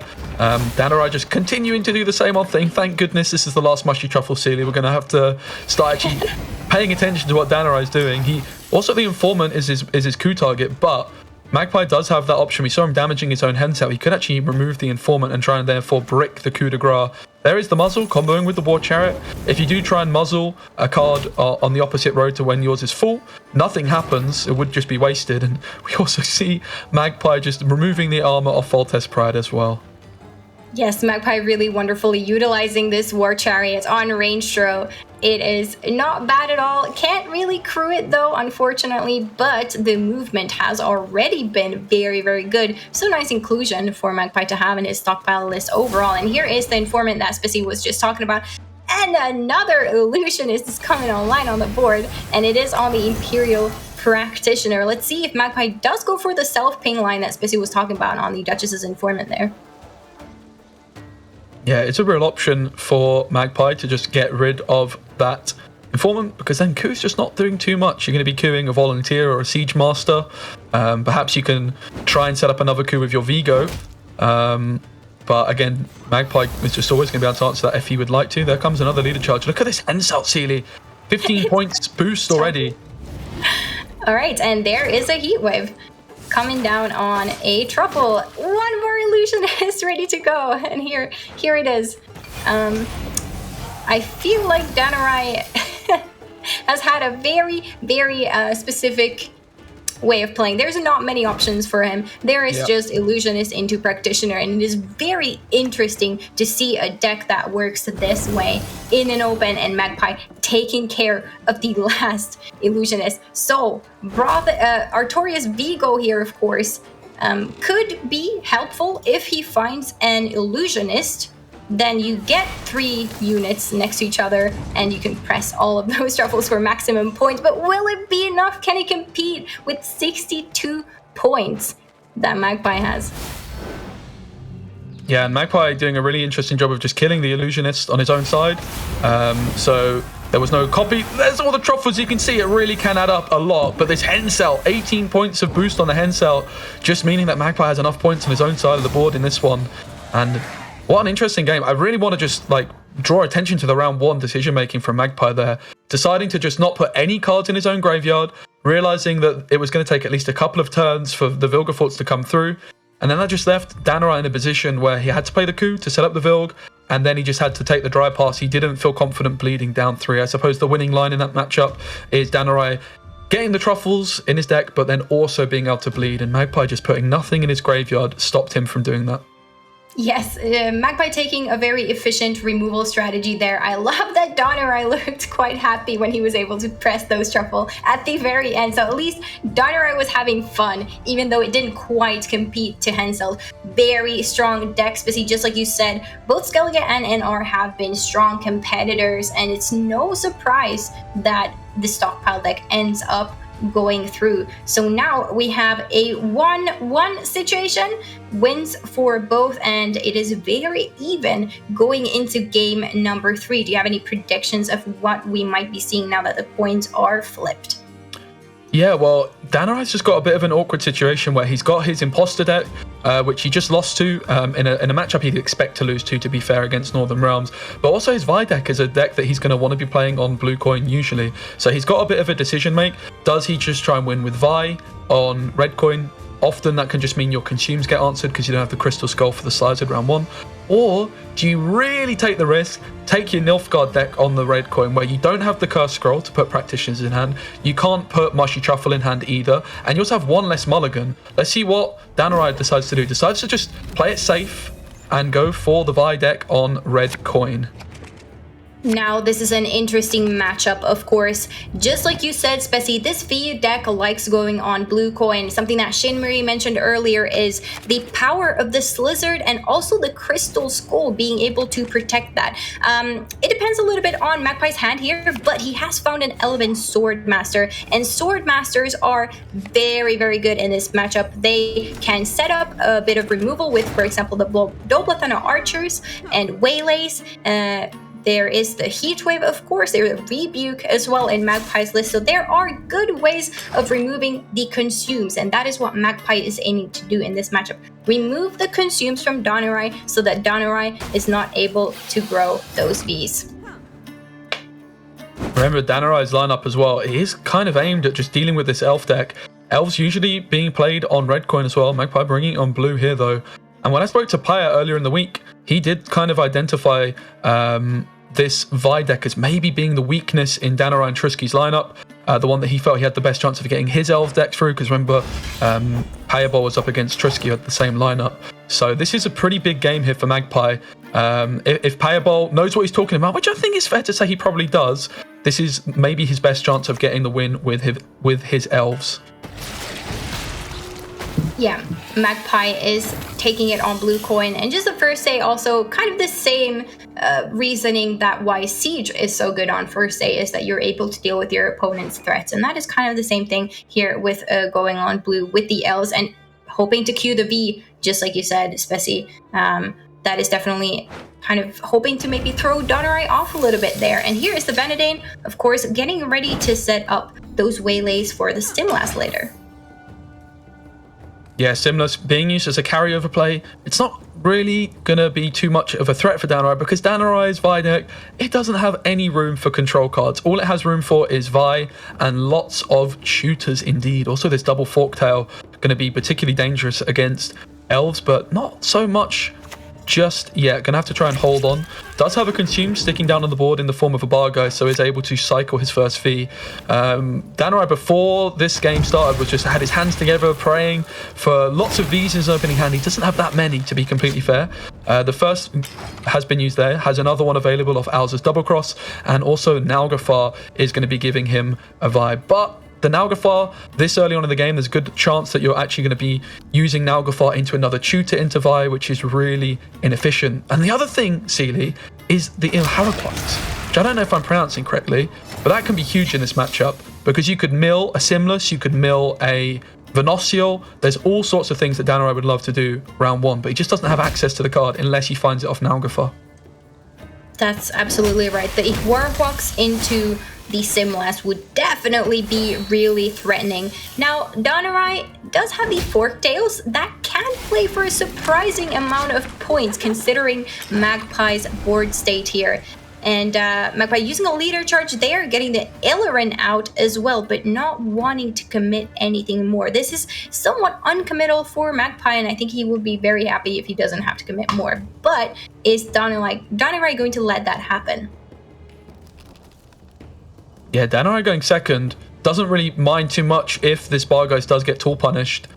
Because it's not like he's going to lose on even, and also these tool punishes for Magpie, while he has quite a few in his deck with the Spores and the Heat Wave, they are limited.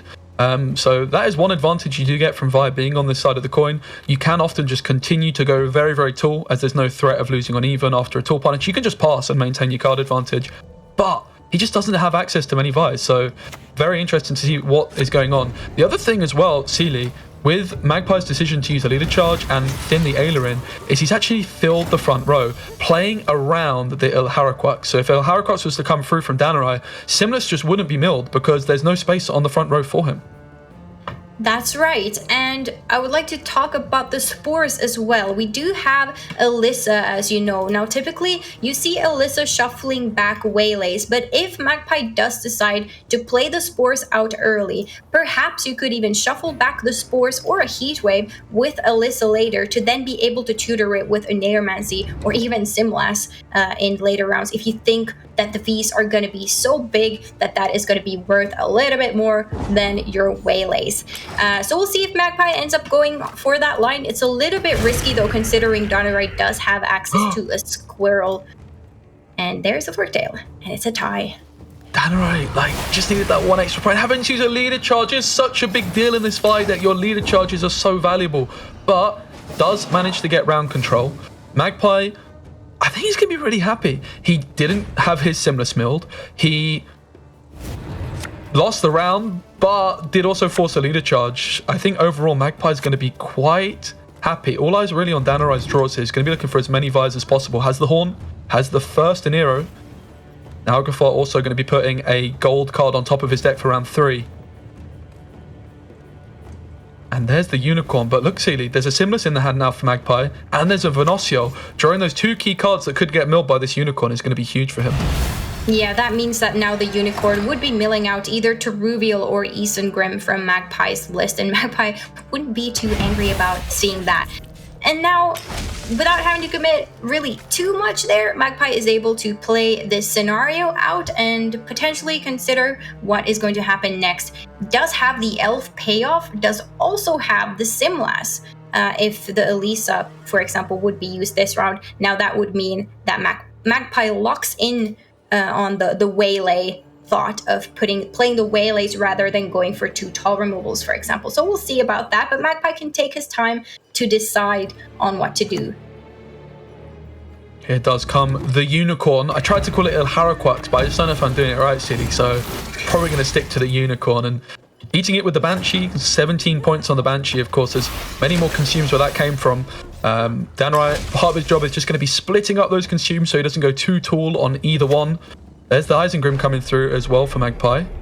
And then Donnerai, I believe this is his first Necromancy, just going to go straight for the Vi. Often you don't want to tutor a tutor. You just want to leave those tutors in your deck for round 3 because then they're going to potentially more Vi's for round 3. Yep, there it is. Not too bad at all. And here comes...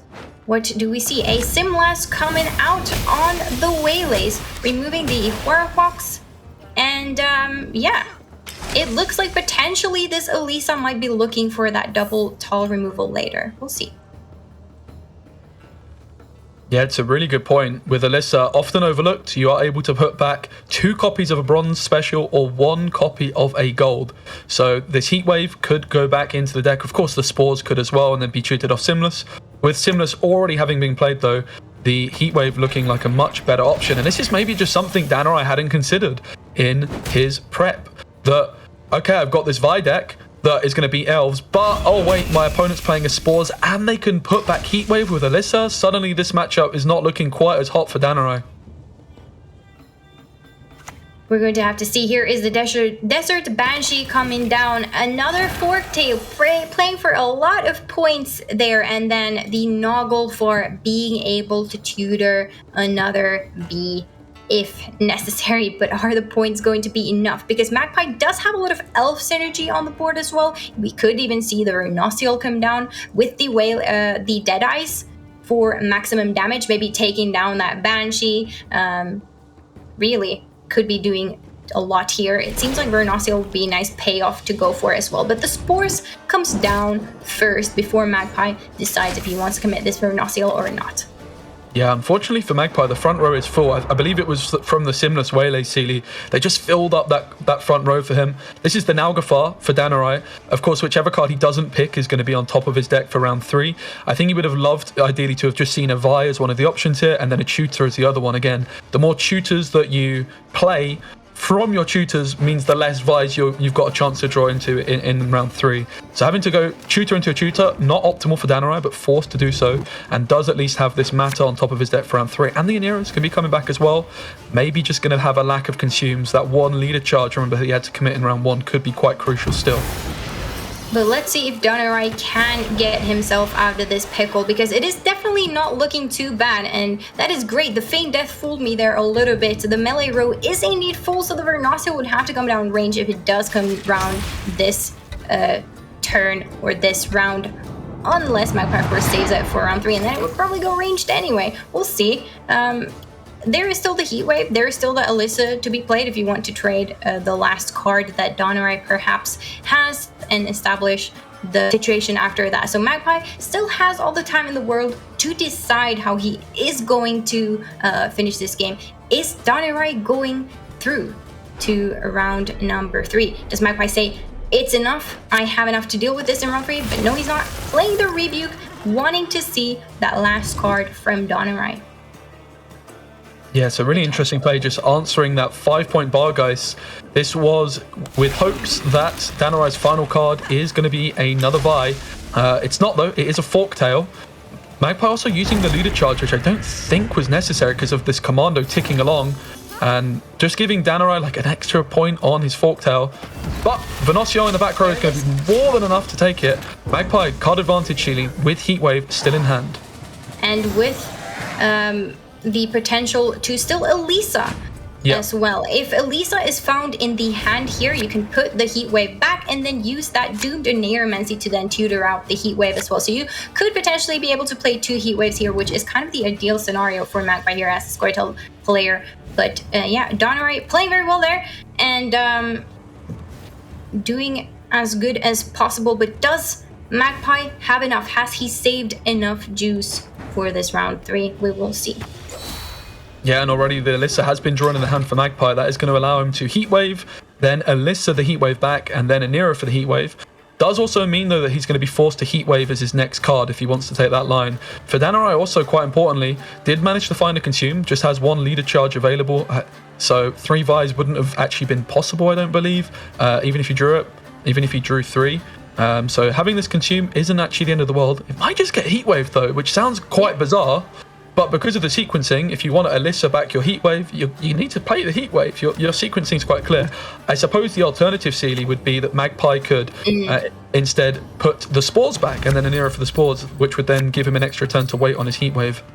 And here is the Mata as well, pulling another card for Magpie to play to wait the situation out and not having to commit the Heatwave just yet. But yeah, we might see the Banshee getting Heatwave. We might see the Mata getting Heatwaved if you do need that. There is still a lot of points here for Danarai being able to play 2 Vs. Does Magpie have enough points?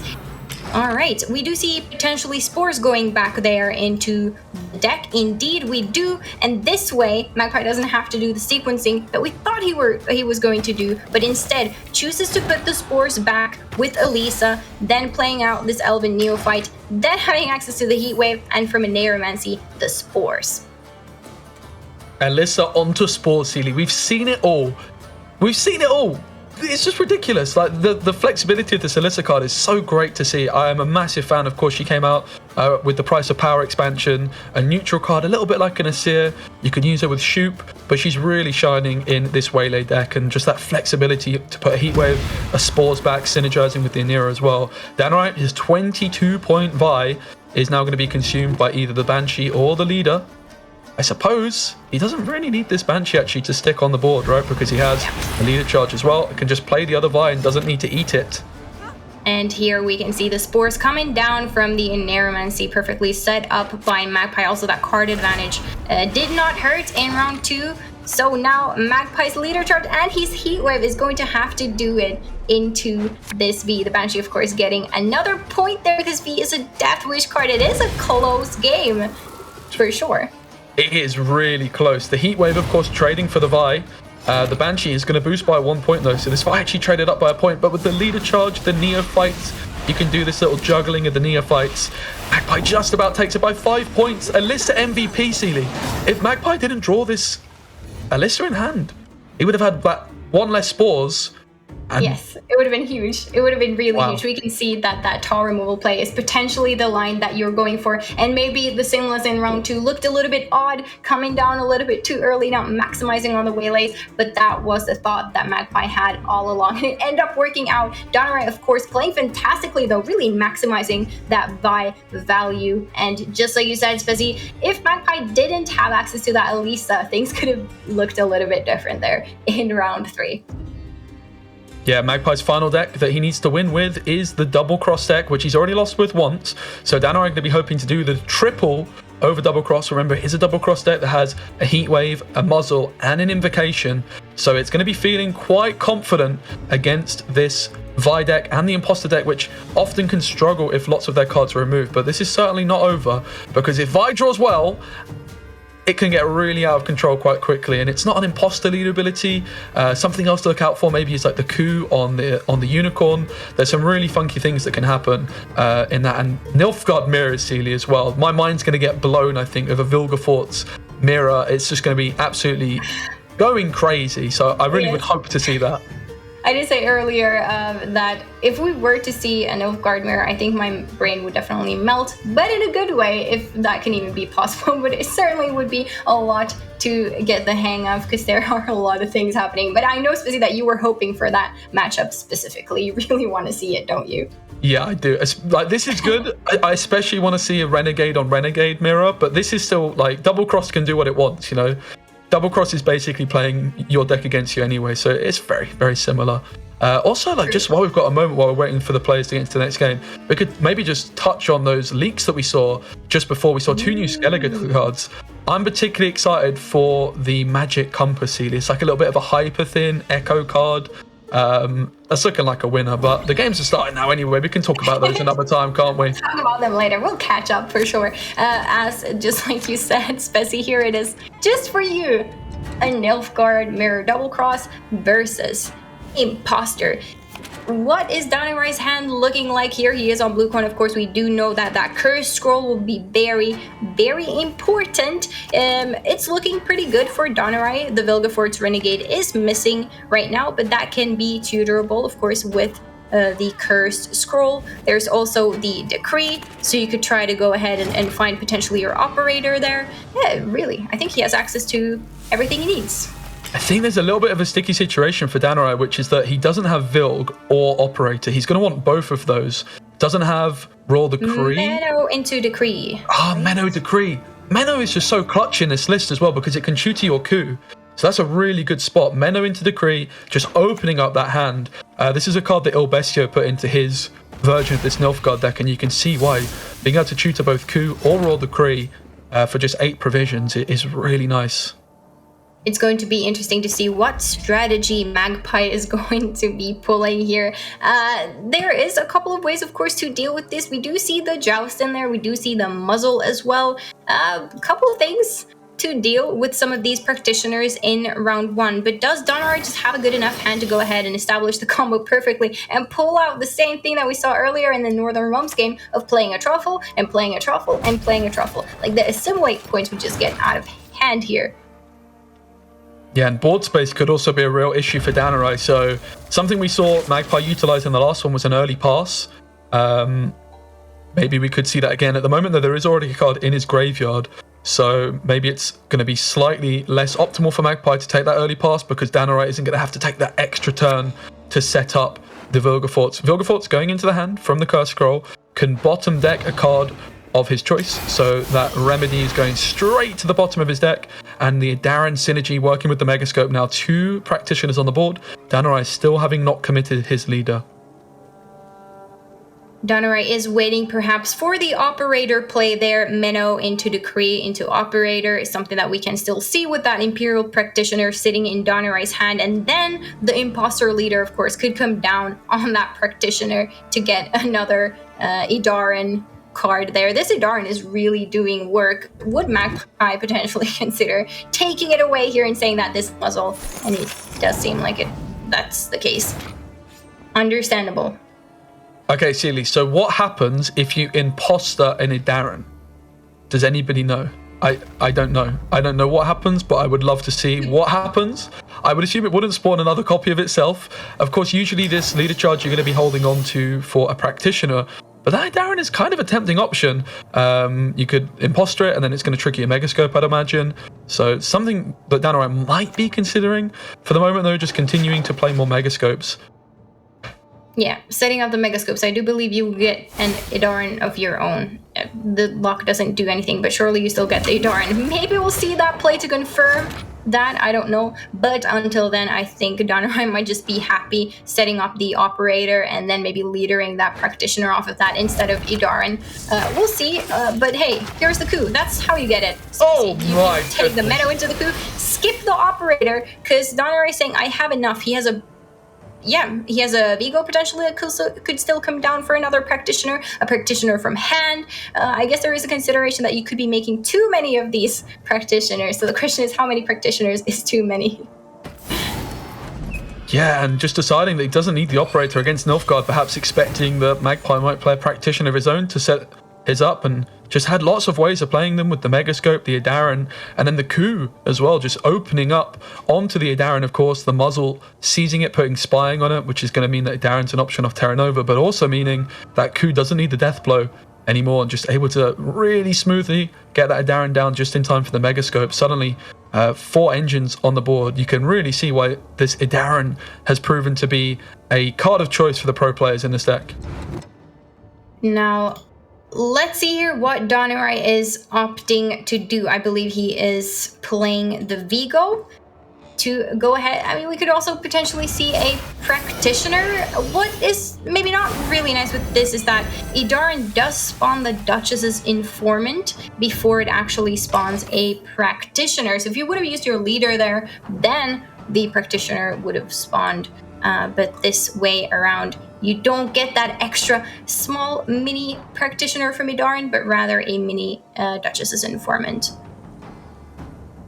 One thing that's really interesting about this Vilgefortz deck is while you play it on blue coin for that extra consistency, a lot of the time you aren't really sure when to pass. Danurai's in a position here where if Magpie was to pass, he would still want to play another card and therefore lose card advantage to make sure he maximizes all this carryover. But equally, Magpie might still continue to play, so Danurai might just want to be making as many of these mushy truffles as possible, might just continue to play even further.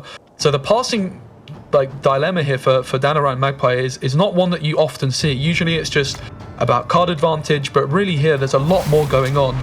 Magpie deciding to just stay in the round, not really committing anything too much, setting up, spying onto Vigo. He can coup into this Vigo, of course, and that is also going to be a Terra Nova option for later on. Also, clicking that Imperial Practitioner, Magpie did there. He had an order ability of his own. And here is where Danurai does draw the line, saying that I have enough of these practitioners. This is it. 4 is enough. Again, row space might be a consideration here as well. Just like you said, when do you pass? When are you okay with playing down the Vilgefortz? And of course, the target that will be copied is the mushy truffle. So that is what Danurai will be having 4 copies of. And Magpie, on the other hand, can still keep on playing. Yeah, Magpie clearly feeling like he has to get some kind of round control, maybe just very worried about getting bled by these truffles. And for Danurai, it's gone very well for him. He's managed to get his Vilgefortz through without giving up a card advantage. Now has a muzzle in hand. This muzzle is also going to trigger every point of Assimilate on his side of the board because it is not from his starting deck. It is from Magpie's. Could even just play another practitioner down here. Just take it slow if that's something he's interested in doing. has to be a little bit worried about the leader though, of course. Double cross onto Brathens would be a lot of points, because that would also trigger Assimilate multiple times. Let's see what Donorai does end up doing here. You're right that this hand is quite nice in terms of Donorai being able to play quite deep. But on Bluecoin, you have to be a little bit careful. I'm sure Donorai is taking a real consideration of, can I take it slow? Am I okay with potentially committing this muzzle, committing this Brathens? There are targets, muzzle, maybe not ideal, but just like you said, Spissy, the assimilate value might just make up for the points lost on that 4-point Blightmaker being the target of the muzzle. And playing it slow seems to be what Donorai is going for here. Not really fussed, knowing that with a lot of assimilate engines on the board, no need to stress, and the lose on even isn't looking very likely. Yeah, I think Donorai is just very threatened by Magpie just lingering in this round. The board space issue for Donorai in a long round 3 could just be huge. So you're putting down a Moshi Truffle every turn, as well as an Illusionist into a Practitioner. So 3 slots on your board per turn. And then Magpie can fill it with Spies and things like that. You just might not have space to play many of your Truffles. So Magpie just deciding if he can stay in this round for a long period of time, maybe can win the long round, but deciding now is the time to pass, and I think Donorai is going to be very happy to see that pass come through indeed. I think so too, and just like you mentioned, this bleed with the Truffles could potentially be scary. In general, when this deck does bleed with Truffles, it can be quite a nice thing. You set up your carryover, you potentially get something nice out of your opponent, and then you have the option to choose. Do you go for a 2-0? Do you press those Truffles? Or do you take them as carryover to round 3? Those are both very viable options, but if you do smell a shark in the water, you could potentially also find yourself in a 2-0 position when you are Donorai and playing these Truffles. But we'll see. It depends a little bit on Magpie's hand here and how he is going to defend this. It's not every day you see a Nilfgaard player discard a muzzle, which is also going to have triggered Assimilate, but that is exactly what Donorai's done here. Because he just wants as many Truffles as possible. These Practitioners have put them on top of his deck. And that muzzle going to just be shuffled back into the deck. He might find it later, but really just getting as many Truffles down is going to be the priority. Magpie, look at Magpie can do it too. He's got a Truffle of his own. And something we missed in the first round, Sealy, was the Practitioner on Magpie's side of the board was clicked to get a copy of Coup de Grace. That's why there is 2 in the hand for Magpie. Indeed, that is something to be observant of, seeing that if your opponent does play an Operator or something like that, then can you get something good out of that, potentially, and your order ability from the Imperial Practitioner that now is on your side. So Magpie took the opportunity where he saw, and here comes Khalid, a little bit slow. Donorai, on the other hand, again, very straightforward gameplay that we're going to be seeing there with the Truffle creations. Yeah, Magpie with that leader ability, seeing a bit of a mushy Truffle sandwich or a Brathens sandwich. There was Brathens in the middle, mushy Truffle either side. So Magpie fully aware of exactly what is in the hand of Donorai now. Also will know that that muzzle will have been shuffled away. Donorai just continuing to do what he does best, which is play mushy Truffles. He's going to be really careful about exactly the positioning in all of these cards, because he's going to not want to play into Invo Heatwave. He's going to want to minimize those amount of points. And of course, with 3 or maybe I suppose it's going to be 4 clicks of Truffle, the positioning of all of those cards is going to be very, very important to minimize the Heatwave or the Invo.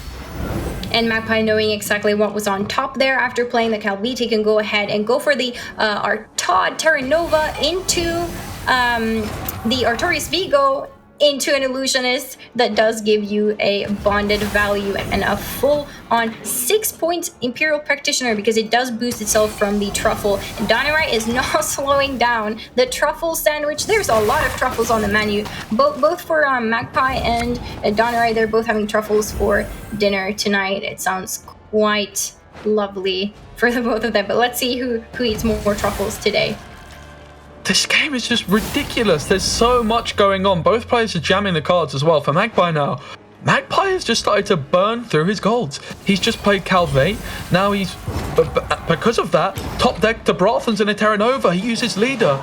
And Donorai, he's down a card, but look at the amount of carryover on his side of the board. Yes, I think Danarai did eat. He wins the truffle eating contest today with 4 whole truffles and froths, a little bit desserts there. The froth will be coming down as a nice little dessert. Magpie, on the other hand, can only enjoy 2 froths. But will this tall removal be enough? Of course, the Blightmaker is quite nice in that at least it does enable some units on the board. But there was a mulligan, and we do see the Mage Assassin instead. What a stinker! The Mage Assassins are behaving very, very poorly for Magpie. My goodness. First he Joachim'd into one, now he draws into one. Ah, wow. And I'm really surprised as well to see the Heatwave maybe, the Invo go, because with 3 truffles... no, the Heatwave goes down on the truffle. Forgive me. I'm not sure exactly what was mulligan. Was it a Blightmaker? The Blightmaker, yes. The Blightmaker would have enabled for units on Magpie's truffle, but maybe there was something else he was looking for. Perhaps a Spores. Spores being a tall removal that can still be valuable to use once Danarai does press all of his truffles. So Magpie taking a bit of a risky mulligan that unfortunately did not pay off for Magpie. There's something really interesting with the Mage Assassin that got nerfed. It's now 5 provisions. It has been bricking more frequently. Before with Calvate down at 4, you never really drew into them. But now sometimes there's mulligans that you just feel like you need to take, and it can backfire for Magpie. It has certainly here. And Danarai takes it. Magpie just decides that is enough. He has seen 1 too many truffles for today, and that does mean we're going to be going into Game 5 of the series, Sealy. We are going to have Vi versus Nilfgaard to decide who books their place in the semi-finals. It is a very, very tight race. Unfortunately there, yes indeed, it was this Mage Assassin was misbehaving a little bit, but I do feel like it's kind of in their nature. It fits with these little sneaky Nilfgaard guys. But yeah, Magpie there didn't find what he wanted with the 2 coups in hand. It was probably the torture that he was after there. Just to clarify, the torture would have been a nice find for Magpie. Unfortunately, misbehaving Mage Assassin it is. As we jump into very soon the last game. This one is the decider, Spessy. How do you feel about it? They say you need 3 tool punishes to beat a Vi deck. Do you know how many Magpie's got in this NG deck? He's got 3. So let's see if he can pull it off. He's got a Heatwave, that's right. a Spores, and an Info. So 3 tool punishes, it should be enough. However, sometimes Vi can just misbehave and do things that you don't quite expect. And the other thing about Magpie's deck is we've seen already, limited amount of tactics, maybe might miss Calvate, that's something to look out for. And also because he doesn't have that many tactics, he's not running cards like Assassination, which can maybe deal with some of these consumes. Maybe that means those Heatwaves, those Invos, those Spores don't play for as many points as they otherwise would, as Danarai might just be able to split the points up quite evenly between his consumes. I'm really excited to see this one, of course. Danarai playing Vi on red coin, not the optimal coin for it, but if you can get a consume to stick, then he's going to be laughing. So Tourney Joust, maybe a key card. This Van Morlehan Hunter for Magpie in round 1 to deny some consumes as well. Could be huge. Those are very good points. Magpie does have those little tech options that he's jammed inside of their muzzle, being able to take care of a consume potentially as well.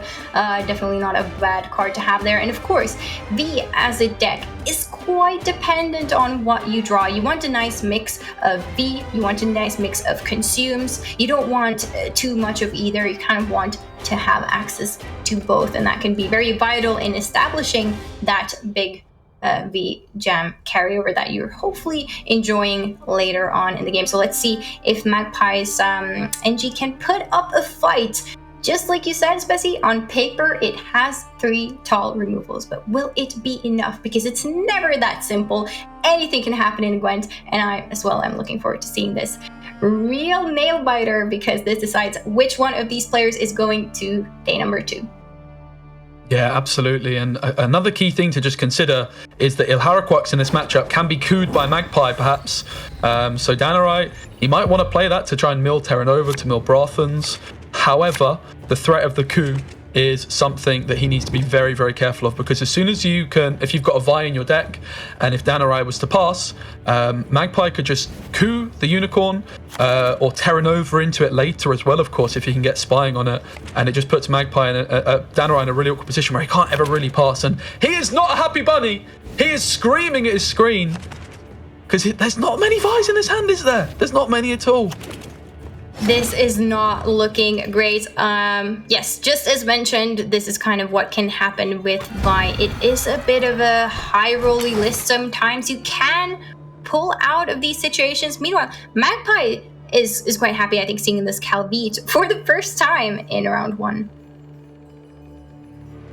Yeah, Calvite coming down, meaning Magpie's deck is now going to be ordered in terms of provisions, the top card being Terra Nova, followed by Heatwave as well is going to be in there. So any of the gold cards that he's not drawn in round 1, he should be able to find in round 2, or certainly by round 3. He's going to have a very gold heavy hand.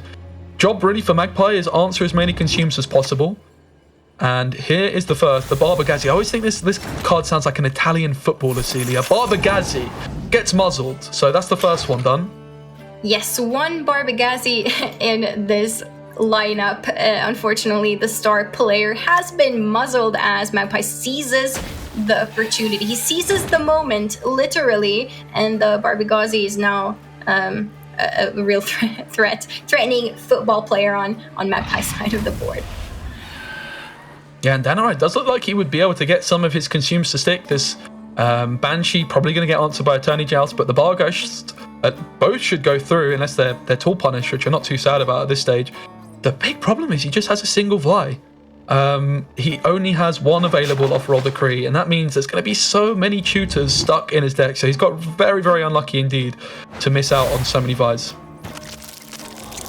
Let's see if that ends up harming Danarai a little bit too much, but you never know with these games. Perhaps the strategy can be pulled out in a later round. The game is certainly not over. Danarai can, of course, play for Reach. He does have a nice Witch Apprentice engine. Of course, you have to be a little bit careful with that one because Nilfgaard a lot of the time can play better than you can. We do see the Duchess's Informant here in Magpie's head, so that could come down and copy the Witch Apprentice for Magpie instead. Yeah, Magpie at 23 points, Danarai on 13. Magpie, of course, going first in this matchup, does just decide to do what I like to call the red rain line, which is take a pass. And the pass here is particularly interesting because the Vi for Danarai is only worth 7 points at this moment in time. So if Danarai is going to want to win the round and then bleed, he is going to need to play a Vi and lead a charge it twice. What a pass this is from Magpie. The tempo from the muzzle just proving a little bit too much, and Danarai in a really sticky situation here. Could also decide to try and bleed down 2 cards, perhaps maintain some leader charges. Going to be interesting to see exactly what he decides to do here. Yep, that is right. Danarai is currently thinking about the most efficient way of playing out his cards in the hand without being in too big of a pickle. But yeah, is the bleed going to be likely? I mean, you have to potentially try. It does look a little bit scary, but here is the Royal Decree, which is going to tutor the V, getting consumed there. Decides not to go for the double leader charge instead. Just going to play Bronze. The Witch Apprentice is a bit of a scary one though. As you mentioned, the Illusionists onto Witch Apprentices can get quite out of control, particularly Vi just doesn't have much control of his own. He's going to really struggle to deal with that, so he's going to want to be very careful about what exactly he puts into his graveyard here, Danarai. There is a squirrel that could be played here as well. The question is, do you want the squirrel for anything else? Of course, there is a coup, but Magpie has not been playing that round 1, and saving potential squirrel could be very slow later on. So maybe that is the play, or you want to hold on to it for an option as the fork tail does come down. Could be a lot of points later when there's a lot of engines from Magpie in a long run, perhaps. But Danarai decides the fork tail is okay to give here to Magpie to copy. All eyes on Danarai's hand. So far, just one Vi. All the tutors remaining. We're talking Aneromancy, ADC, Whispering Hillock, Matter, Prince Willem. There's so many tutors still in Danarai's deck, and that is a complete and utter disaster for him. Can he find one with this final mulligan? Does find the Anero. That's going to be the most important one, of course, as that is going to be going back on into his deck in round 3 for an extra Vi then. There comes the Joust, fast as lightning from Magpie, holding onto it, knowing that it can take care of a consume, and that indeed is very important in this matchup. So very, very fast, Magpie does go ahead and take care of it. Now Danarai has to decide, would you still bleed? Knowing that Danarai can establish or has 2v tutors here. There's of course Haunt as well. That is a couple of points. So Donorai really has to figure this one out. It could be okay to maybe take a long round against Nilfgaard, but that seems very scary, not having seen any of the good juice, which is the very tall provision cards with Art Todd, Terra Nova, Brothens. Scary stuff to be going into up against in a long round. Absolutely. Trying to bleed down 2 cards, never ideal. This pass from Magpie really just forced it though. I don't really see what option Danarai has got but to try and play some Vise and just get that carryover for round 3. Decides he's got to do exactly that, plays the Haunt down. The Haunt, of course, then going to be triggering through some Vise, getting lots of consumes, can maybe try and hold on to some leader charges. The big problem is he's going to be going Tool. Magpie is just going to be able to catch up pretty easily with the Tool punish timed at the right moment. With a lot of consumes, you can split out the boost potentially quite nicely, but the question is how much does Magpie indeed have to spend here with the hand that he has? There is a lot of good stuff. We know the quality of his hand. It is nice now that Calvite was played, so at least Donorai is probably getting something good out of this bleed. But look at this. It's not a Mage Assassin. It's a Blightmaker. Hallelujah. There's a first time for everything Magpie. That is Calvite performing and behaving as he should. Of course, Mage Assassin now being 5 provisions can be a lot more easily mulliganed into, but if you don't have it in your hand, you're going to know exactly where in the deck the Blightmaker is. So long as you've not mulliganed things back in, they can often jumble up the order. But yeah, Magpie pulling off the Joachim into Blightmaker combo here, and even though both these cards have been nerfed, still just being very valuable as that nice point slam option from Joachim with the Calvate lineup. And Analyze, he's looking quite happy still. I don't think it's gone exactly how we would have hoped, but still soldiering on, 7 points behind, and 3 cards down. Quite a gap. It is quite a gap, but just like you said, there were not a lot of options for Donorai here. Not a lot to go for. Magpie doesn't quite yet commit anything big here. Sets up the Truffle, of course, for carryover. And Donorai here doing his best at establishing more Vs, getting that carryover, which is absolutely necessary once he goes into round 3. Yep, this Vi deck again, really aimed at dealing with Scoia'tael. Didn't quite happen though for Danarai, so really hoping that he is going to be able to just force it through against Nilfgaard, which has a lot of tool punishes of its own. And Magpie, like this pass in round 1, I just can't get over how good it was. Forcing either Danarai to go down 2 cards or the double leader charge. Danarai just trying to bleed down so many cards is never going to be ideal, but he is at least starting to develop some carryover from his Vise. Does have the option of going a Neuromancy into the Unicorn as well, but at this point in time, just going to be playing too hard into the coup, and after Calvate came down round 1, it's not going to be too impressive either, so deciding to just leave it in the deck and continuing to eat some more Vise. Yep, that is how it goes, and luckily enough, these boosts are quite evenly spread out throughout Donorai's board as well, making it a little bit more difficult for Magpie to get like a huge heat wave or spores on potentially a Slicer that would have gone through, although it would have probably gotten jousted at that point, but still, splitting these boosts out evenly as possible to play around Magpie's tar removal is definitely nice. Now we know that Magpie does have a choice of it. We see all 3 tar removals in Magpie's hand: the spores, the heat wave, invocation, and one of them is coming down and taking care that Magpie gets ahead here and heat waves that Desert Banshee. Yep, the heat wave coming through. 3 points ahead now, Magpie. No need to use his Mushy Truffle. Also, staying strong and not panicking with his leader, of course, just 3 cards left for Danarai. Could be worried about his leader breaking, but confident enough with this double tool punish in hand and a couple of golds that he's not going to need his leader to win the round. And Danarai, not looking too happy. He's looking a little bit stressed out, trying to decide exactly what to do from this point in time. Does have a Vi available from the ADC. Of course, could eat it with either the Bargeist. Oh, he can't eat it with the Bargeist. Is going to have to commit a leader charge because he doesn't have dominance anymore. Magpie is the dominant player in round 2. His 17-point Bargeist is going to stop Danarai clicking the order of his own 15-point Bargeist. It's Battle of the Bargeist, Sealy. It is, and that is the only just Nilfgaard things, right? Where Nilfgaard can play your cards better than you can.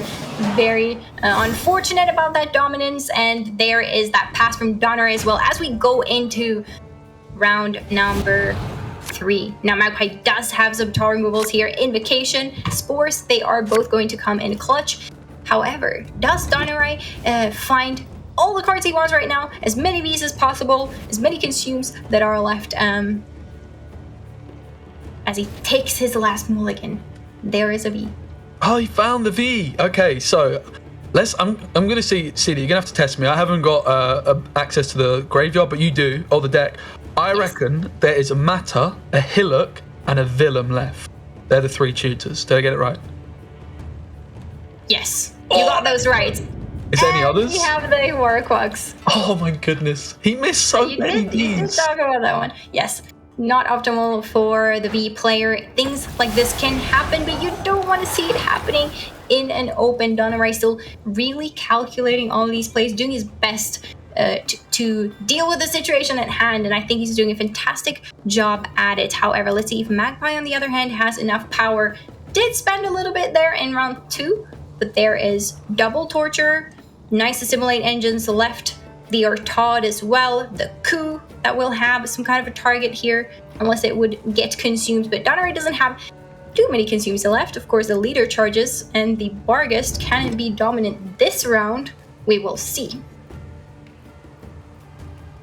Magpie also just does have that double last say, so no matter what Donner puts on his board, Magpie always just going to be able to pick the best option for the Invo and the Spores. Of course, Donner never going to be able to leave this Vi on the board, because as soon as that gets invoed, that is GG, that's for certain. So taking the leader charge here, does have 1 consume in hand with the Bargeist, plus 1 leader charge, but the Bargeist, you're going to have to consume something different on it first while maintaining that dominance without going too tall.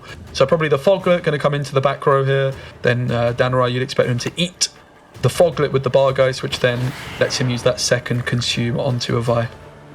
Meanwhile, Magpie is going to establish these assimilate engines to get as many assimilate points as possible. First Torture coming down here, looking to play the rest of this. Also, having access to this truffles, definitely not a bad idea. But let's see if the coup target actually sticks on the board. You have the Fog now coming in, and it is an 8-point... Oh, it's a 9-point game. My maths has failed me at the critical moment. Here does come the leader. 3 options, 3 Vi tutors. Magpie not going to be able to tutor a Vi of his own, but this will trigger assimilate and then can pick any card he would like. Turn Joust the lock. Yeah, the lock is really looking hot.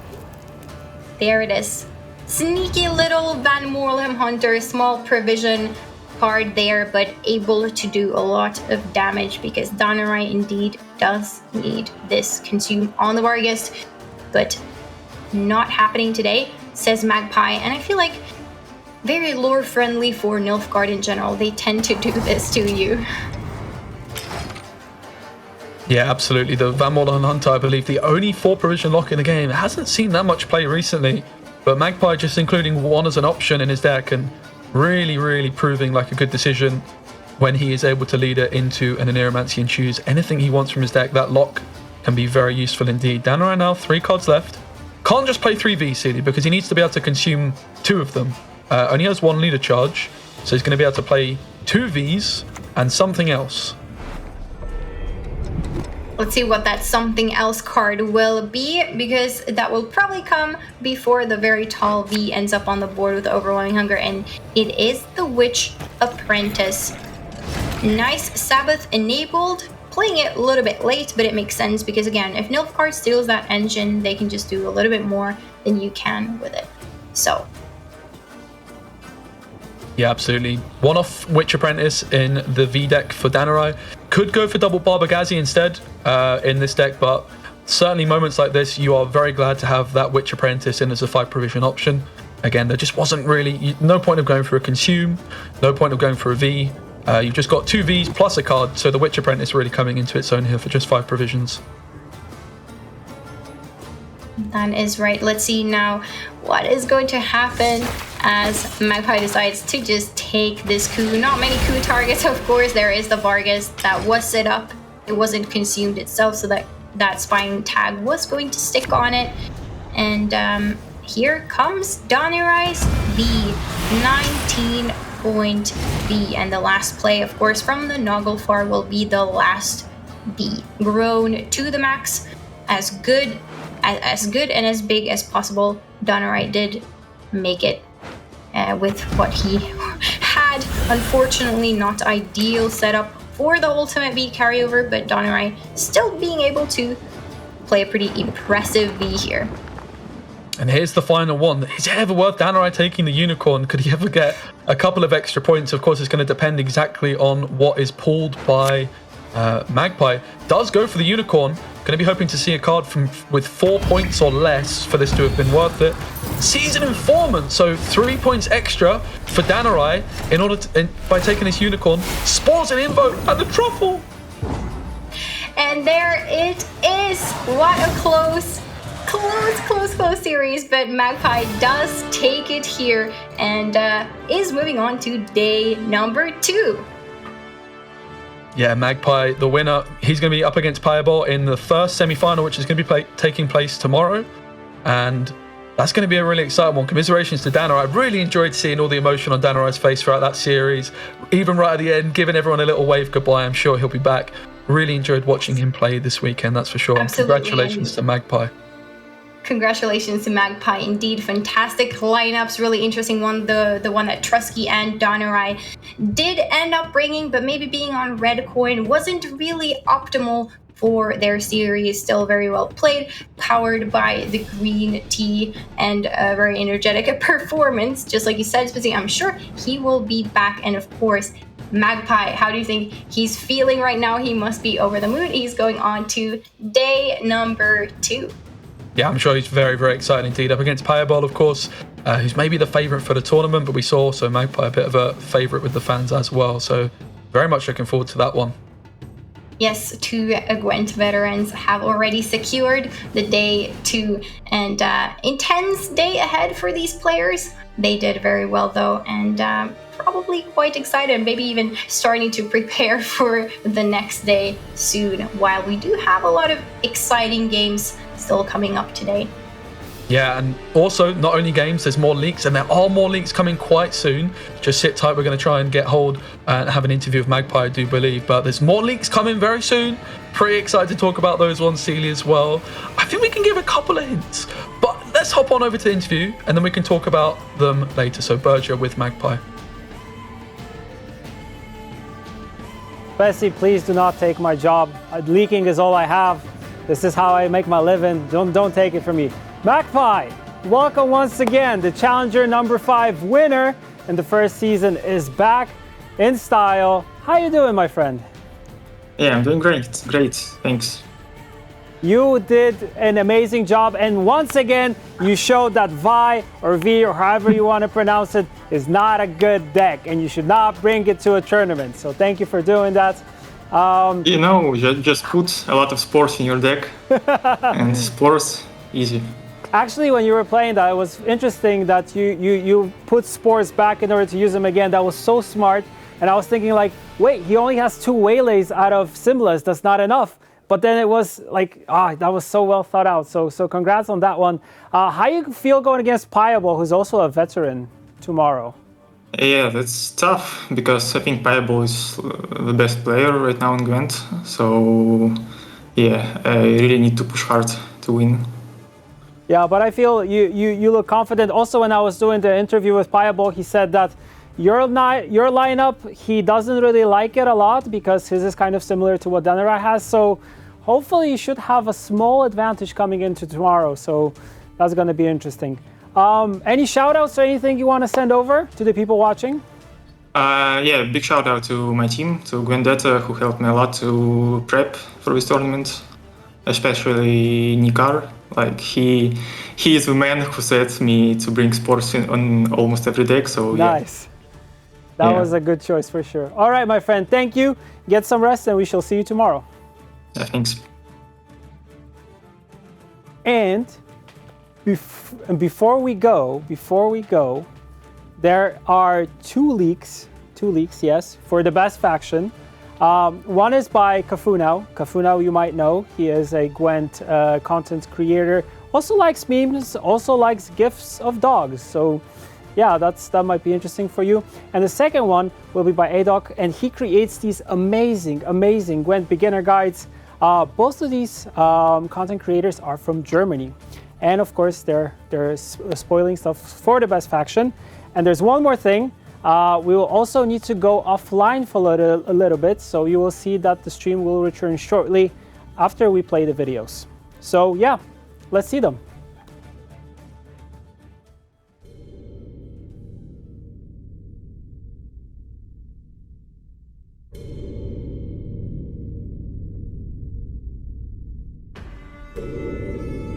Mahakam wasn't built in a day.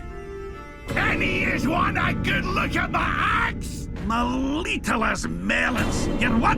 Dead's thunderheat. Never had your kneecap broken. Dwarves fight.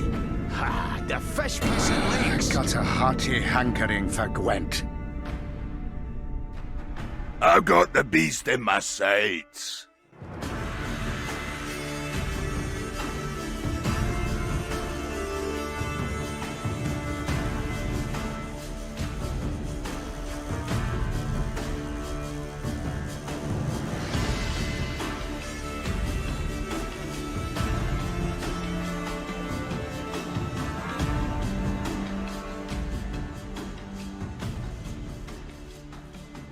Welcome to Card Reveal. Today, we're gonna be taking a closer look at the new Squirtle artifact, the Prism Pendant. Costing 6 provisions, this artifact will be an interesting addition to the Squirtle faction. Its great synergy with special cards allows you to pressure your opponent's board, while also building up a respectable lead over time. Let's see which archetypes might benefit from this card. While most of the hand buff gameplay revolves around boosting your units off the board, the Prism Pendant will help your offensive cards like Nature's Rebuke and Circle of Life to be deadlier, while also having the Sorceress of Tolblathana create buffs and damage specials with double the value. The Nature archetype has always been a good balance between offensive and defensive special cards. The Prism Pendant will act as a great auxiliary to both buffs and removals. Cards such as Hamadryad and Mahakam Defender will surely benefit from the extra vitality they will be getting, especially in longer rounds. Madok is another great way to fully control your opponent's side of the board, while also having a mean turn 3 with Alzur and Simlas. The Prism Pendant will help make Mushy Truffle and Orb of Insight much stronger, providing more points in the long run. With the versatility the card brings, it will be interesting to see it being used in different decks. Thanks a lot for watching. For more information, head over to playgwent.com.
Ladies and gentlemen, welcome back. Thank you for waiting. Sorry about that. We're having some technical difficulties, as you probably saw on your stream, which is lagging a little bit. We're very sorry about that. But we'll be continuing the show right now, seeing how the situation develops. And before the third quarterfinal, we'll make a decision how to proceed further. But right now, let's throw it back to the casters and continue with the show. Hey, Badger. We're starting at the same time, Cindy. We've had all this time to prepare, and we didn't even decide who was going to speak first. I think it was supposed to be you. I'm going to take the blame. No, it It's fine. It happens. Yeah, intense wait, and then our minds kind of work the same way. We're like, all right, let's go. We're excited. That's why it happens. So, of course, the reason why we are excited is because before the little break, we did get to see a couple of the leaks. Again, a shout out to both Kafudo and ADOC, amazing content creators. I actually had the honor of being in one of ADOC's videos, talking a little bit about the provision system of deck building and how to do that. So definitely can warmly recommend you guys go check them out. Really amazing stuff. But let's talk a little bit more about the cards that they revealed. Speci, what do you think about them? We have the Giant Slayer and we have the Prism Pendant. Yeah, so the Giant Slayer first, as you can see it on your screen, it's 4 power, 6 provisions. It is a dwarf, and it's got a deploy effect. So interestingly, instantly not be able to use this with Megascope. So don't panic, it's a deploy. Of course, Megascope's requiring something that summons or spawns, but the deploy is going to be crucial in that sense. So it's going to choose an enemy unit. If its base power is higher than Cells, it's going to gain 3 armor. And then Barricade at the end of your turn, damage chosen unit by 1, Death Blow, gain resilience. So you choose a card on your opponent's side of the board. It's going to gain armor if it is a higher base power than 4. And yeah, then you're going to be damaging it down every turn if you've got a Barricade. And eventually, if you kill it, you gain resilience. This is such an interesting card, CD, for the Dwarf archetype. Oh yes, I love this card. It feels like a game of cat and mouse in itself. I think it makes up for some interesting lines in terms of timing, in terms of what your opponent, how are they going to react to not let you get that resilience. I think, yeah, this is a really awesome card, and I think the dwarves in Squirtle are very happy to see this one. I'm sure people are excited to try this one out fast. And of course, let's touch a little bit on the second card that was revealed today, that one being Prism Pendant. Very interesting card for Squirtle to have here. Now, this is a proactive unitless card that can potentially deal a lot of additional damage on your opponent's board. You could also boost your own units. So let's talk about, for example, Alzer. That could be something to consider with the little orbs to get a little bit of extra value on your side from those vitalities. And a card that comes to mind that is a funny one that we haven't seen in a very long time but could even synergize with this is Marigold's Hailstorm. Could it come back because of the Prism Pendant? I don't know, but it looks really fun. Only 6 provisions, so you can have fun testing it out and putting it in your decks. It is not pricey, but the payoff, Speci, what do you think? Will the payoff be good enough for this beautiful Prism Pendant that I would kind of like to have around my neck, honestly? Looks like a nice jewelry. I would quite like one as well, to be fair. It does look lovely. I'm not sure this one's going to quite make the cut for the top meta decks. I could be wrong. But it's definitely a very exciting card to build decks around. There's all sorts of things you can do. The fact that you can use it with damage with Marigold's Hailstorm, which now, if you guys aren't familiar, I think it targets 5 cards and deals 2 damage to them. So you deal 2 damage and then 2 bleeding to each of them as well, if you've got the Prism Pendant down on the board. So that's quite a lot of points, to be fair. So that's definitely a combo I'm looking forward to seeing for sure. So really excited to see those 2 new Squirtle cards. On Tuesday, we're going to have our hands on them, and I'm very excited for that indeed, CD. Absolutely. Now, let's take a look at the tournament. How is it looking? What is the bracket looking like? And who is moving on to day number 2? Look at this. Payable and Magpie have secured their semifinals spot here for tomorrow. And then Poisoned and Xiver will be the next match. And after that, we have Kerpitan and Cams. Lots going on and a lot of Gwenty fun left for this weekend.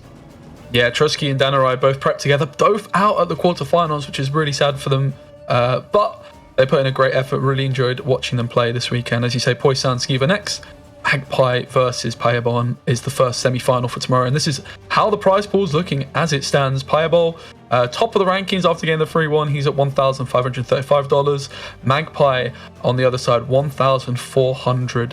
Of course, the more games you win in a best of 5, or the less losses you take, the more you get, essentially. So Payabon getting that 3-1 just working out, add a little bit more cash in his prize bank as it stands.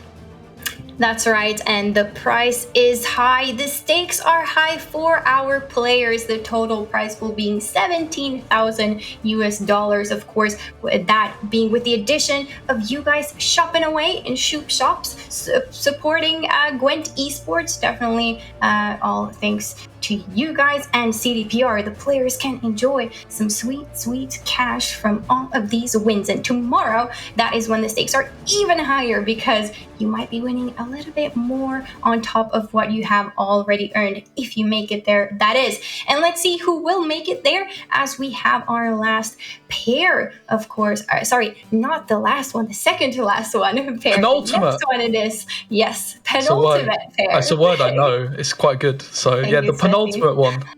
Let's yes, go. they're left. Exactly. And we will get introduced with those players in these little videos that we will see next. And after that, they are no strangers to you guys, the fabulous duo that is Shin Marie and, of course, also known as Flake Mary, or just Shake if you're nasty. So they will take care of you for the next series. Specimen and I will see you for the last one later today. Yep, we'll see you later. Let's watch these interviews.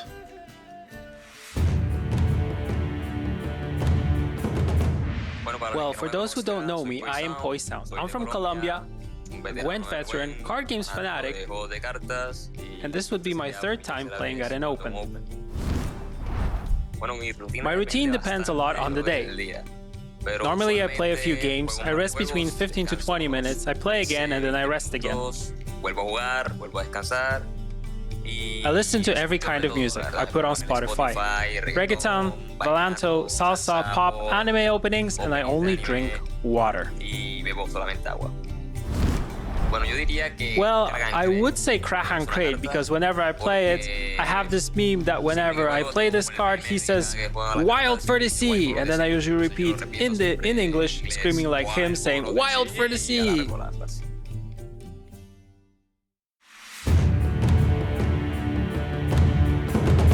My name is Michał. My nickname is Xiver. Some wonder how do you pronounce it, so here you have it. It's Xiver, and I'm 24 years old currently, studying at the university economics, and for the casual community, GWENT community, I'm probably not that very well known. But I assume veterans and pro players probably know me, since I'm quite popular deck builder in GWENT community. For example, if you remember Open Beta, you can actually remember a very popular deck which was Greatsword, Crack Greatsword, and it was my creation. Also, currently one of the decks I made was like Skellige Icheraquax deck with Melusine, Becker's Dark Mirror, and such stuff. So yeah, probably this is why you know me, if you actually know me. So for my routine, is probably nothing crazy. I usually just take a cup of coffee, cup of tea, sometimes a bottle of water. I usually don't hear music during my GWENT games, since I stay focused more without music. Other things, I usually take a walk when I have a break, so I will just take a fresh air. It helps my mind to be clear and be ready for the next game. For me, it has to be the moment when I qualified for this Open, because it was like very big achievement for me. I really wanted to achieve basically this goal for a long time, and when I finally made it, I was super happy. I even picked Epidemic as my favorite card, because it was actually the last card played by my opponent, and when I realized that I'm actually the one who qualified for the tournament, and it was a very big moment for me because my opponent was basically trying to counter my lineup, and it didn't happen. And Epidemic was just that sign of my victory, because like it was meant to counter basically. So what's your routine, Shinmiri? I know that we all have our little pre-game rituals, as it were. We've heard from a lot of the players in terms of what they do. Lots of tea drinking, apparently. No one's going for the coffee route, which I rely on heavily. But what about yourself, Shinmiri? What is your pre-game routine? I like water, and I also like in the morning a hot cup of water with honey. It helps soothe the throat, prepare the 8-hour-long patch note stream that I'm definitely going to be doing on Monday. So that works well for me. Yeah, it sounds like I was about to say. I mean, nobody jams out those patch notes like you do. It is a marathon in itself. People need pre-game routines when they log into your stream, like for those patch notes. All right, so it's time, friends, for the third set of the quarterfinals. I know there was a little bit of technical difficulties. No big deal. We're back on track, and that's where we need to be. Let's meet the new players, these two that we met, Poisound and Xever, and let's see what the Twitter poll suggest in terms of what you guys out there, who's going to win. It's a 60-40 split here for Poisound. Is this just another situation of, hey, I recognize Poisound, he's been there at previous events, so we're just going to go with who we know? Typically, that's how these Twitter polls work, right? Like, if one player has shown up before, has played in an official tournament, they're usually favored just because people don't necessarily recognize Xever's name in this case. But yeah, he is a longtime Gwent player, a longtime Gwent community member, and I've definitely seen him crank out some pretty cool and strong decks in the past. So I definitely don't think he should be underestimated by any means. Let's go take a look at the decks for these two players. Again, Poisound versus Xever. This is Gwent Open, number 1, the quarterfinals day.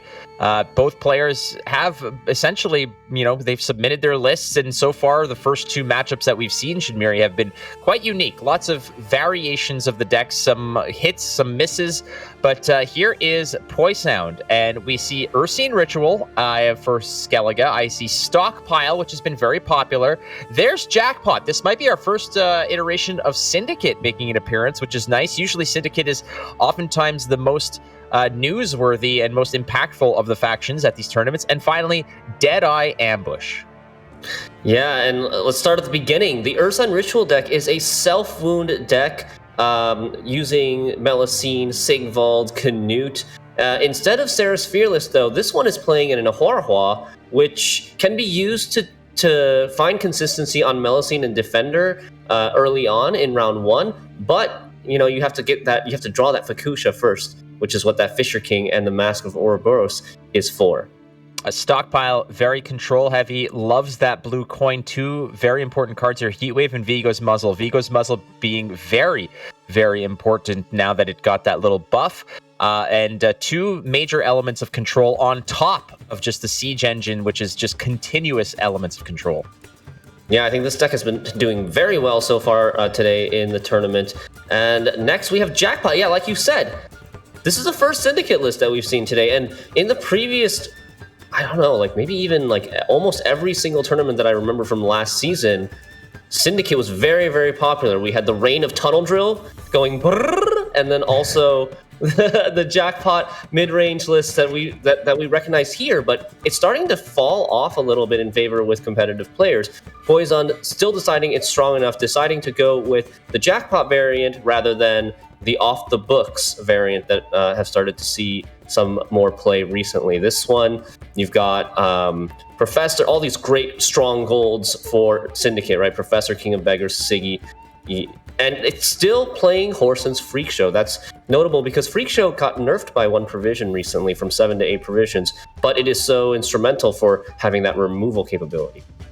I like that you're the meta right now for saying brrr is the upward inflection. That is the meta as determined by Shinmiri. All right, Deadeye Ambush. We've seen how this deck can really reach far and wide with what it can do, and a very key piece to the puzzle here is Alyssa Henson. Alyssa Henson is a card that we have seen be more flexible than just what the standard procedure would be, which would be shuffling back some of those waylays. But Alyssa Henson in the past can go ahead and scoop up another, get a heat wave back that you can go ahead and fetch with Owneromancy if that is your choice to be made, if you got to punish tall. Otherwise, we've seen how this card can be very instrumental in terms of being coupled up with a sim loss that has a ceiling of 32 points. Yeah, exactly. Getting you those extra waylays. You're playing 4 to 5 waylays and you're just swarming the board with a ton of elves. All right, let's move on to Xever's list. And something that we realized here after taking a look at both players' lists, Xever and Poison actually prepared for this tournament together. So they're actually bringing extremely similar lists. If you blink, you might miss it. There's one, he's got the same 4 leaders: Ursine Ritual, Stockpile, Jackpot, and Deadeye Ambush. There's one difference in these 4 lists, and that's the Jackpot list, Flake.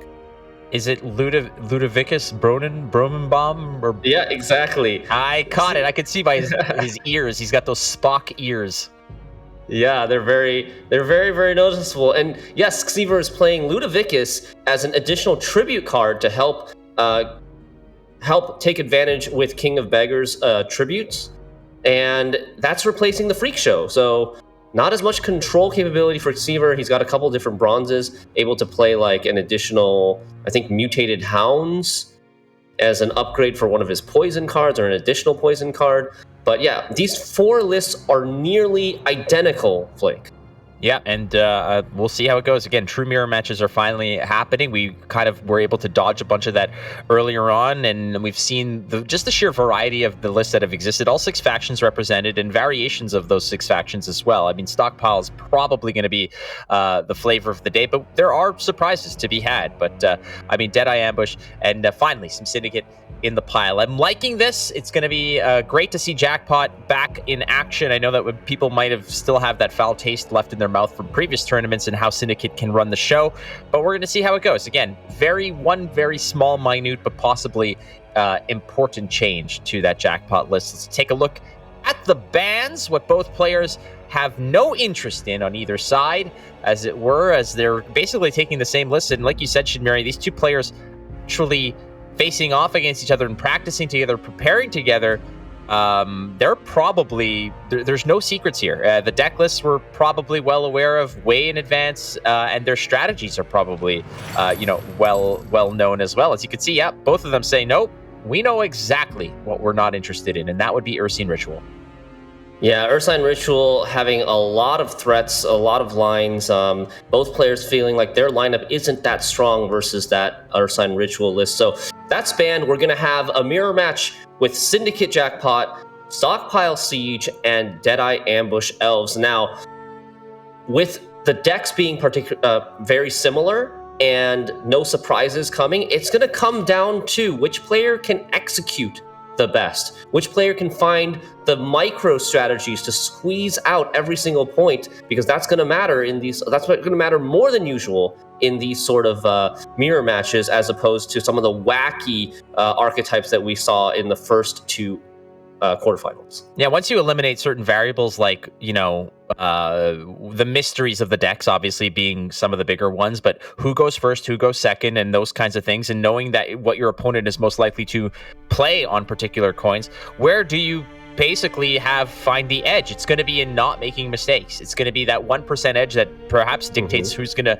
take these games home. As if you could play the cleanest, if you could manage your bank the best, if you're not over profiting, those 1 coins here or there can definitely come through. And in true mirror matches, especially when the players are so familiar with one another's strategies, they've been practicing together, you're going to see most likely a lot of these matches come down to 1 or 2 points. There have been a lot of games so far today that have been basically decided by these chasms of points between the 2 in late rounds. But I don't suspect that's going to be the case in this matchup here. I think that between Poisound and Xever, you're going to see a lot of very, very close games.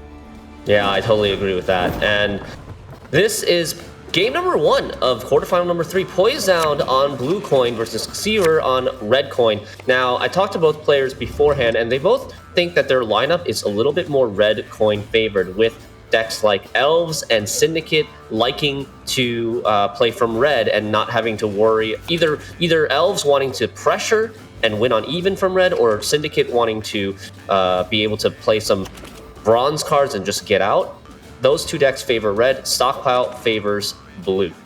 And in this case, Poison just completely happy to drop in with the Stockpile on the blue and just get things going. And this is a standard opener here. Now, no Siege Masters in hand. Those would have been a nice little addition to the pile here. But just go ahead. Caro Ballista, no problem. Play Eavesdrop, cycle some of those cards out, gain some profit. We've seen how Syndicate likes to just sort of slow play it early, gain a bank so that it could be a little bit more explosive later on.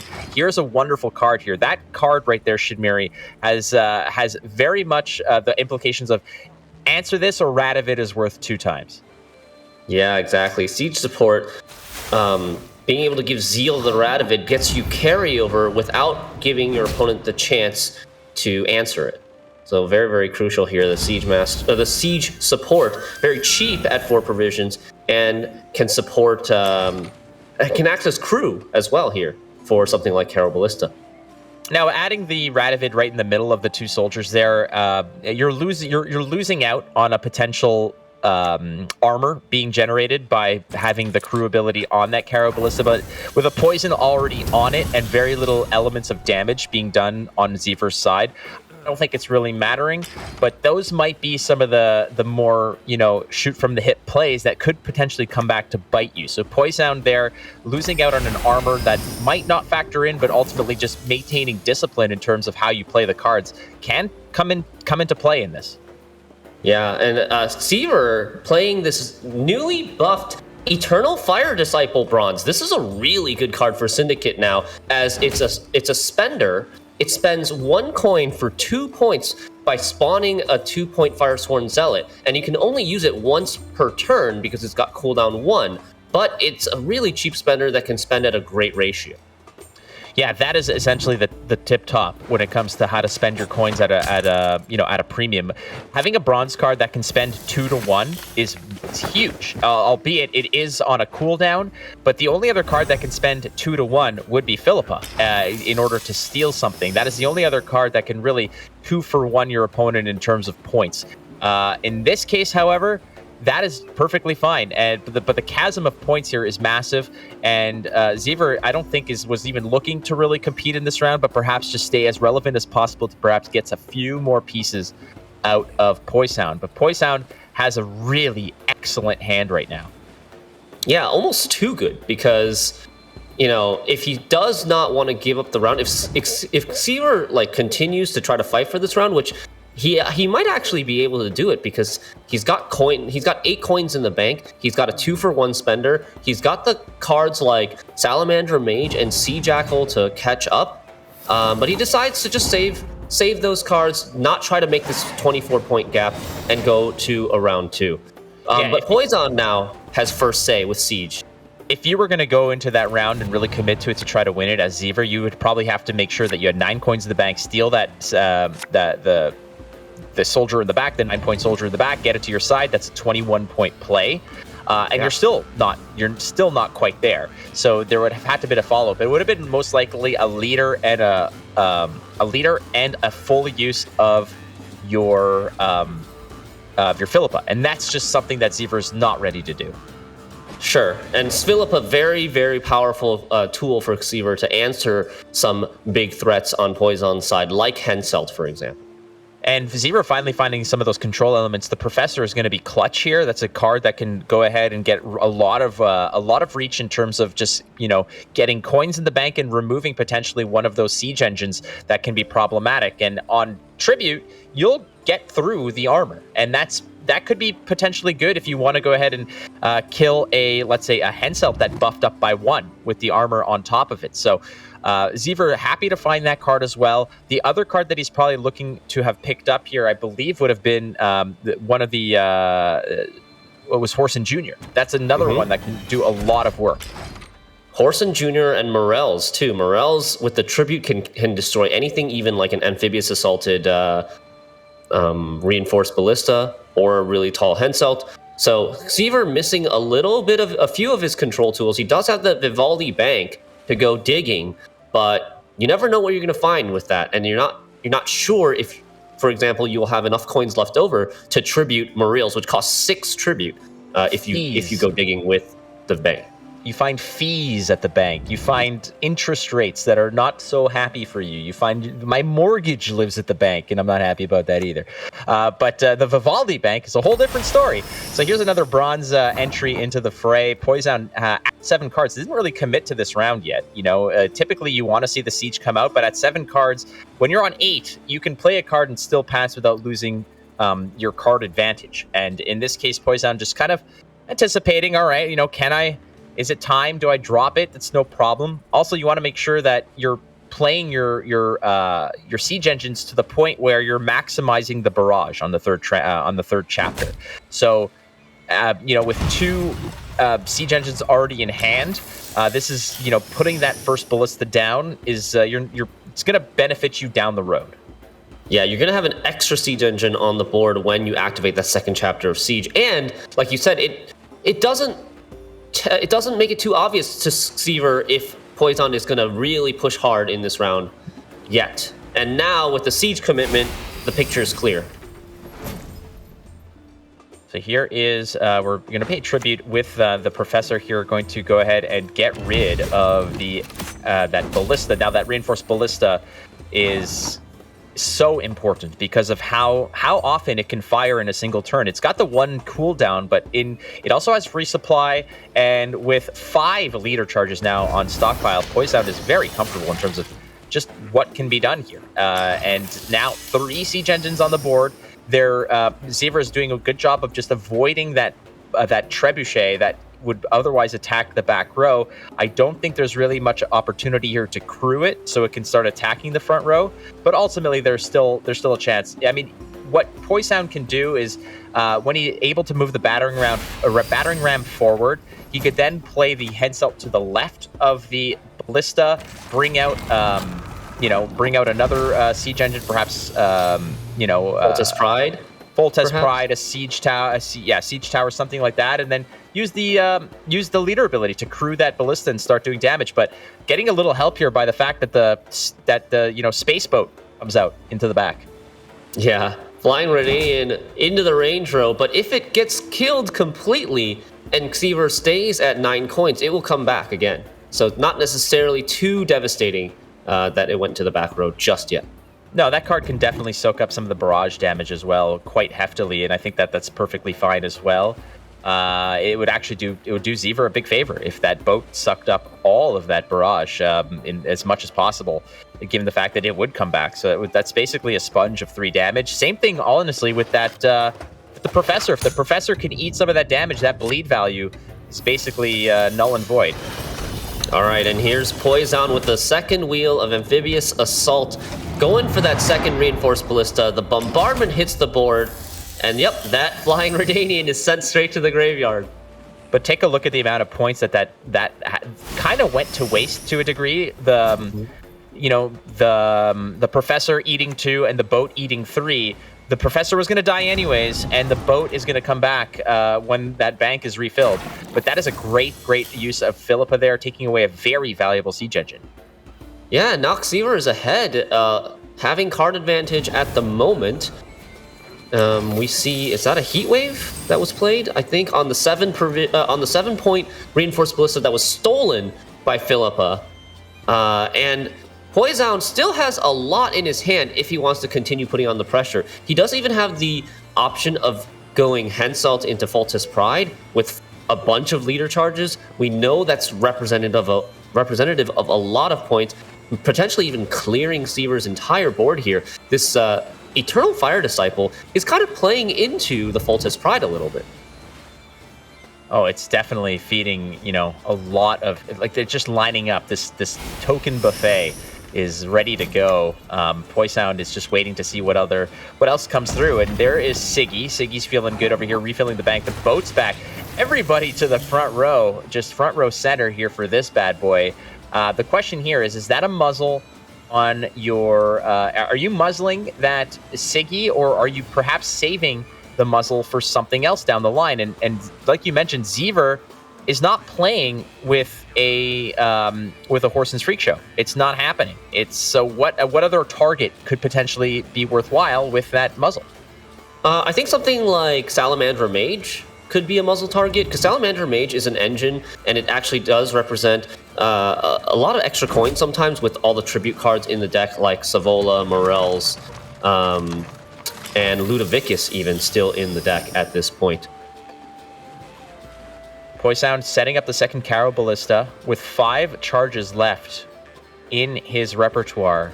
The question is this it for him? Is he just trying to get ahead, buying out an extra card from Xever, or is he just straight away ready to go in terms of trying to push this as far as it'll go, knowing that Xever has 9 coins in bank and leader still online?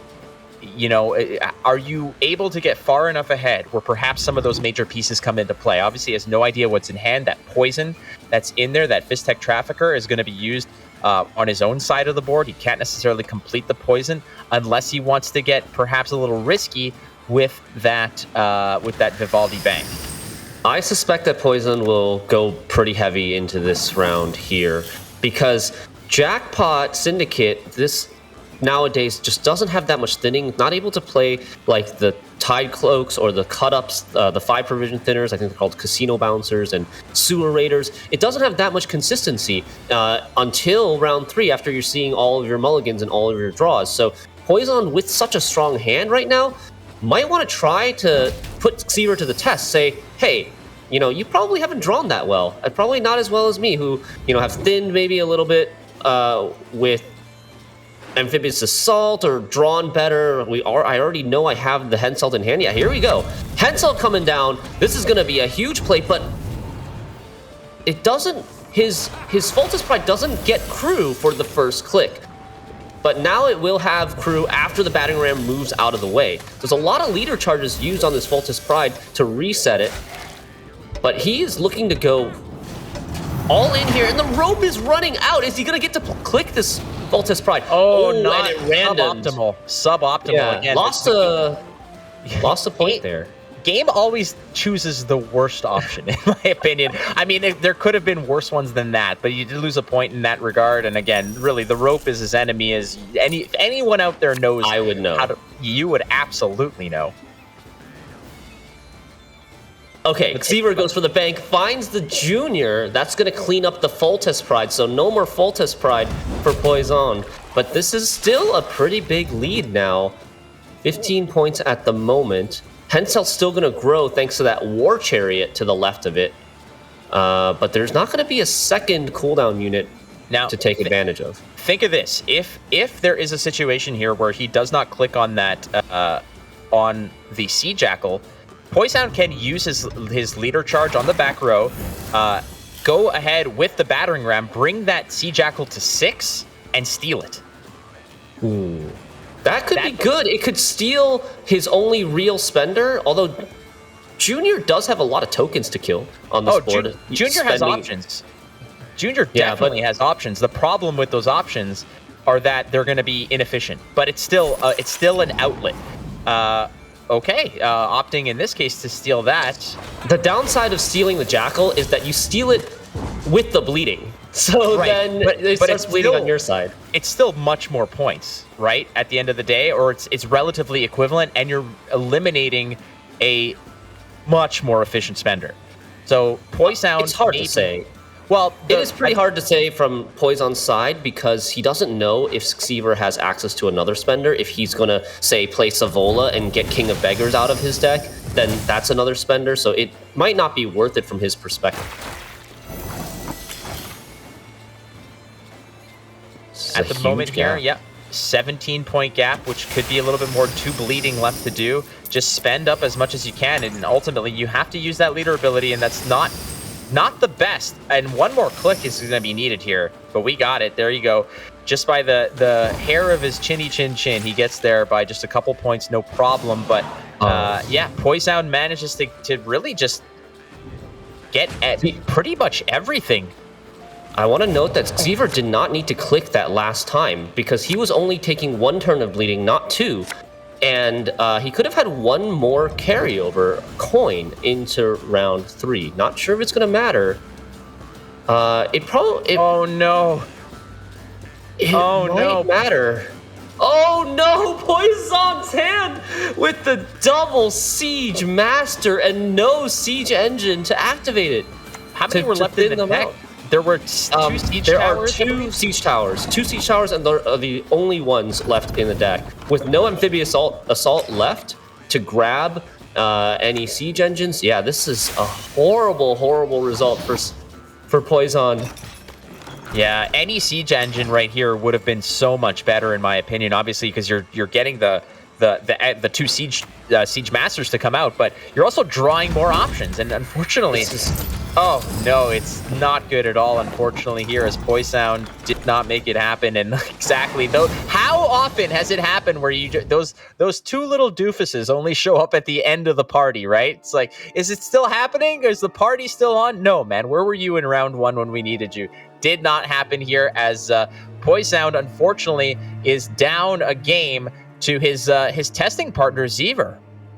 That is just really unlucky, I think. I've played a lot of games, and I've seen a lot of games played with Northern Realms since the Siege Master was reworked 2 months ago, and I have never, I don't think, seen that happen, where both of them are stuck in your deck all the way till round 3, and then they just show up to the party in a 3-card round 3 with no Siege Engines left. I mean, if Poison had drawn one of those Siege Towers, that would have been an actually really good hand, because you would have gotten those points for free, and then drawn more cards that would have been useful for it.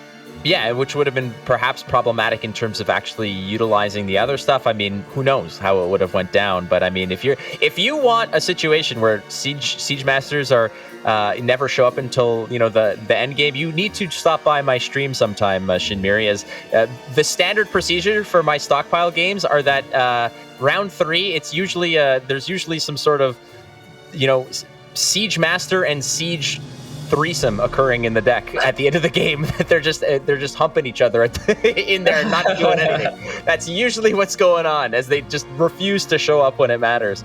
But the tail of the tape right now, friends, Poison is down a game, and Xever is way ahead here, as unfortunately that stockpile didn't go through. He will have another opportunity on Blue Coin to punch through where necessary, but hey, Jackpot got through. That's a nice story to have here this weekend. Yeah, Jackpot 1-0, 100% win rate so far, because Poison has his own Jackpot that he'll need to play and win with if he wants to make it to the semifinals. His version with the Freak Show. We'll see if he can find a win with that as well going into game number 2. Poison now on Red Coin. It's going to be the same. We're running it back, Flake. It's going to be the same matchup from different sides. Okay, but the difference is quite clear and glaring here, is that Poison does have access to Horson's Freak Show. That was the key difference between the two Jackpot lists, and it's going to be very relevant in this case. Not perhaps just to killing out some of the Siege Engines, but also just eliminating some of those crew pockets, those soldiers that could be problematic. With a full bank, Poison can really run the table and clean up some nasty business on the board. Xever's going to have his work cut out for him, and he's going to have to be very aware that Horson's Freak Show is a threat that looms. It will haunt him until it hits the board.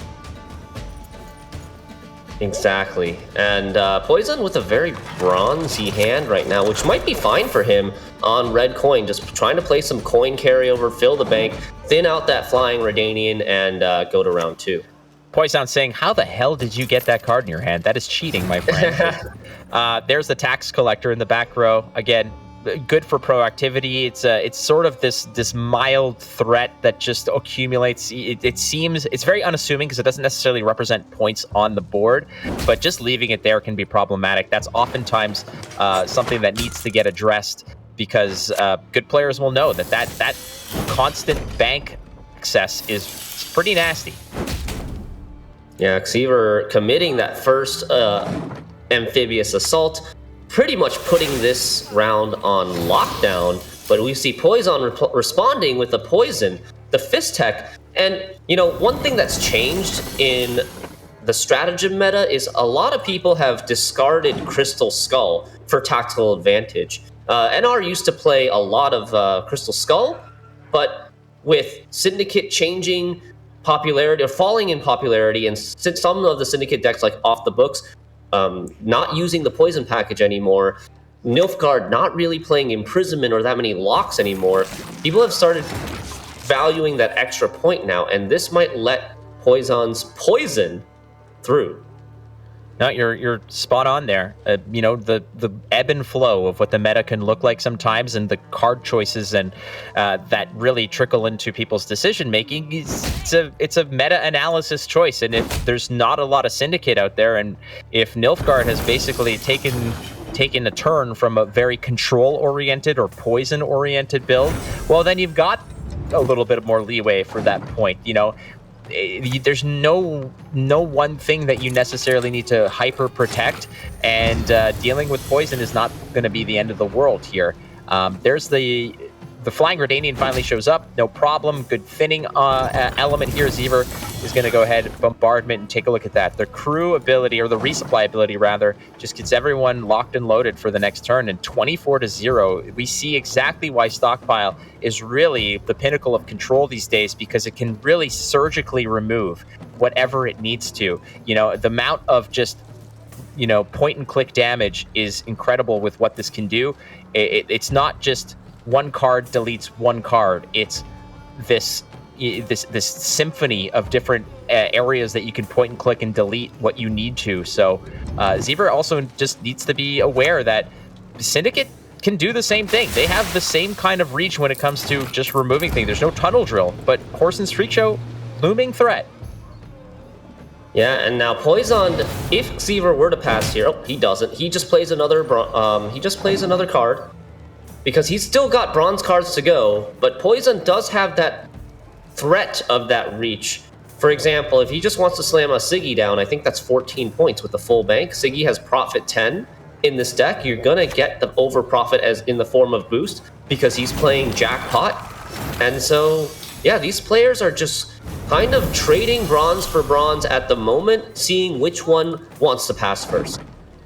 You're right there. The fact that Syndicate always has that out, right? It always has that opportunity to just say, all right, adios. I'm just, you know, you can pass, but I have this massive threat looming. But one of many, frankly. There's so many different ways to do it. There's the first iteration of, you know, theft, as it were. The Vigo's Muzzle is going to steal the 6 full value. It's not necessarily an engine piece or anything. I think that was just a matter of Xever saying, I want to win this round, and this is the least valuable card I have.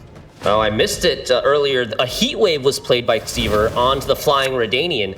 As the round 1 bleed was going on, Heat Wave, a pretty good card, can punish something like a Tall Spender or even that Savola's Frightener, but just being played as carryover there. And then also, Poison eventually goes deep enough in the round to get a muzzle out of Xever as well. So the big 2 removals, instant removal cards, have been used up by Xever, but he still has a lot of damage from these siege engines. And the fact that round 1 went so long is probably an advantage for the Syndicate player here, because now, if Northern Realms wants to push round 2 with siege, you don't have as many turns to get value from those cooldown engines.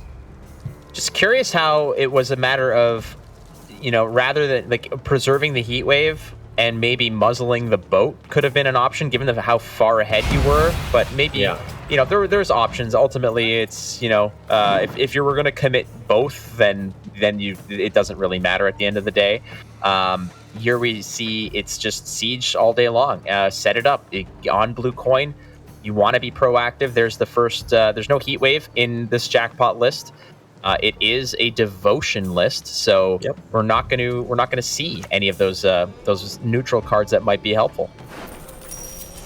All right, Poison going for the bank right away.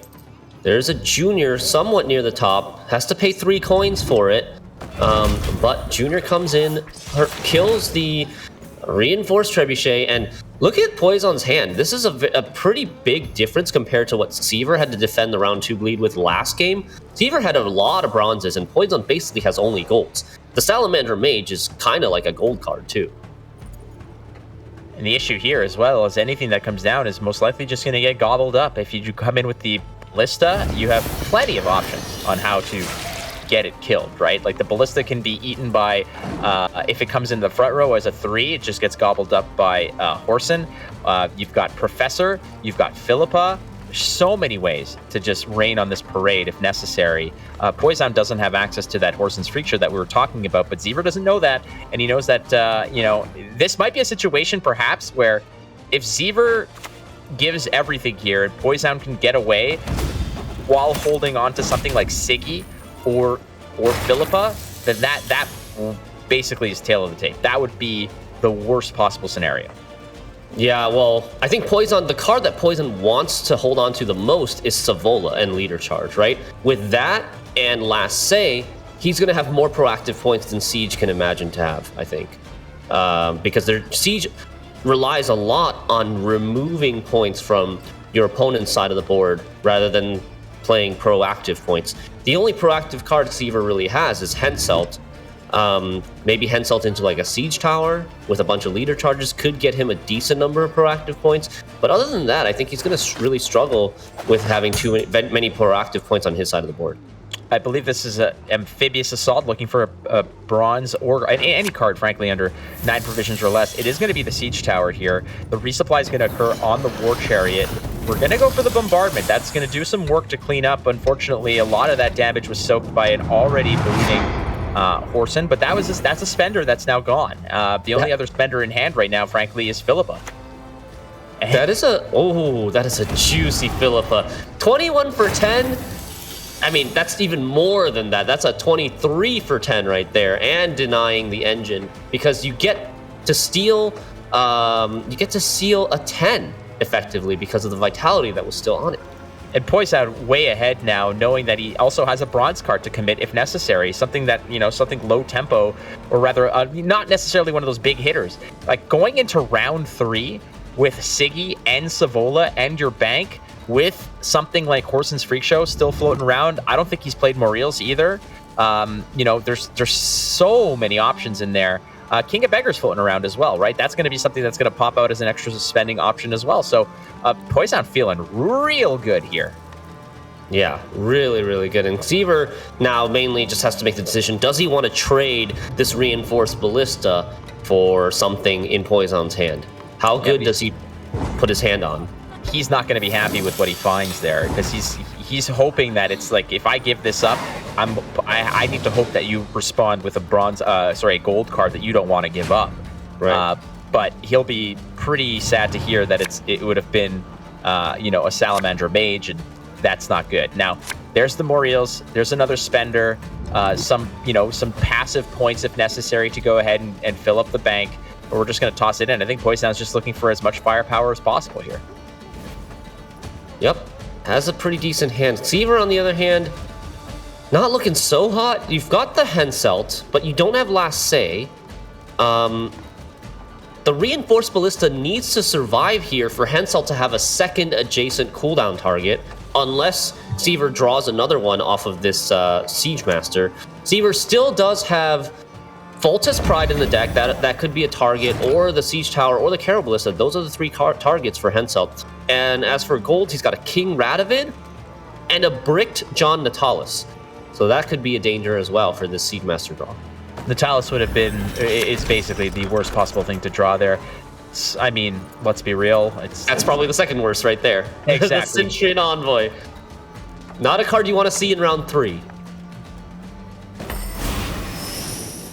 Okay, just tossing out some of the cards. I mean, nothing surprising here by Poison. Fill the bank, drop a card down, no problem.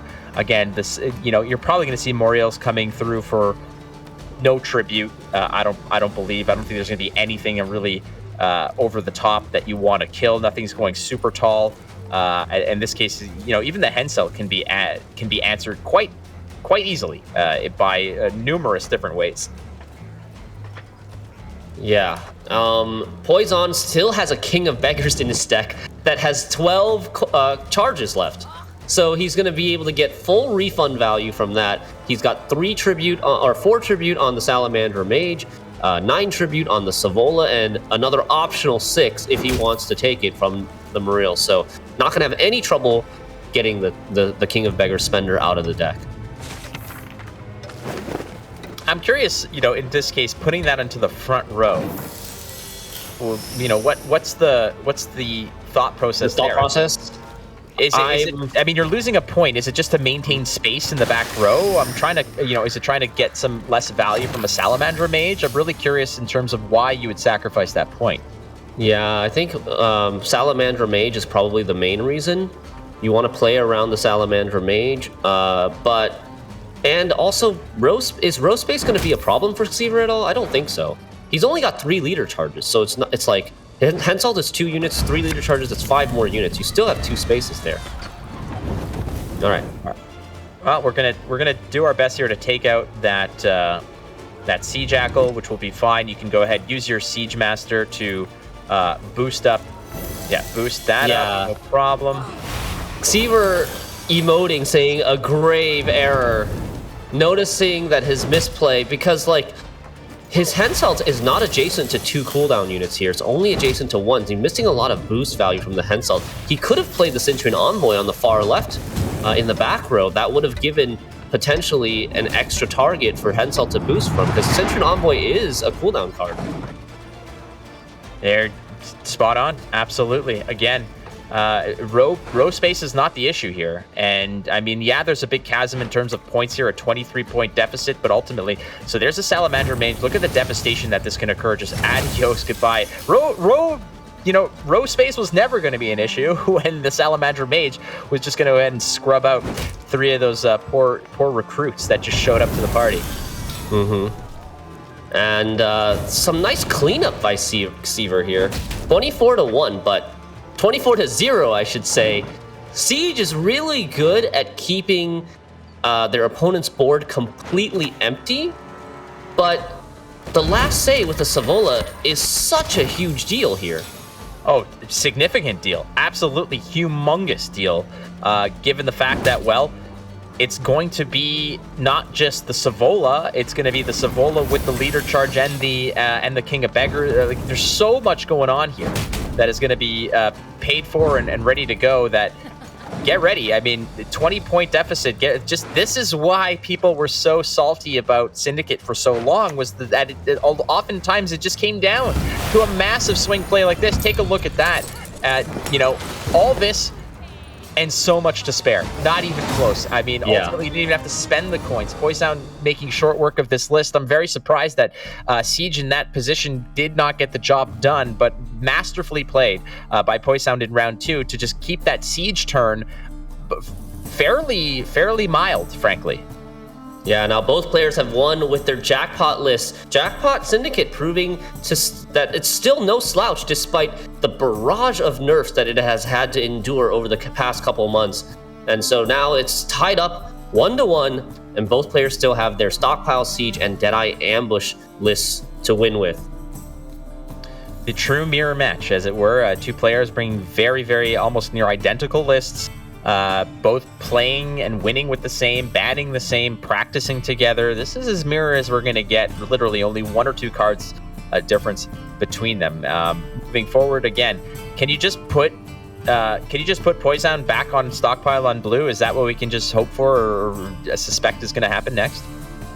Yeah, I think so. I think, with this Northern, if you decide to choose a blue coin deck between Stockpile and Elves, it's pretty straightforward in my mind. Stockpile is much better blue coin than Elves. Elves likes the red coin to potentially have the option to slam down scenario, threaten the win on even, take control of the round, and then unleash the huge Simless Waylay Vernicial combo in round 3. Okay, so if that's the case, if we're looking at Poisoun coming in on that Stockpile on blue, what's the matchup here? We've seen it in the past. The day began with a Stockpile mirror match, a Northern Realms mirror match. Both players, just come to the party with Stockpile at either side. Is that something that we can suspect now, or are you looking at perhaps this is a situation where it's like, you know what, I'm just going to get my win with Deadeye now. Might as well.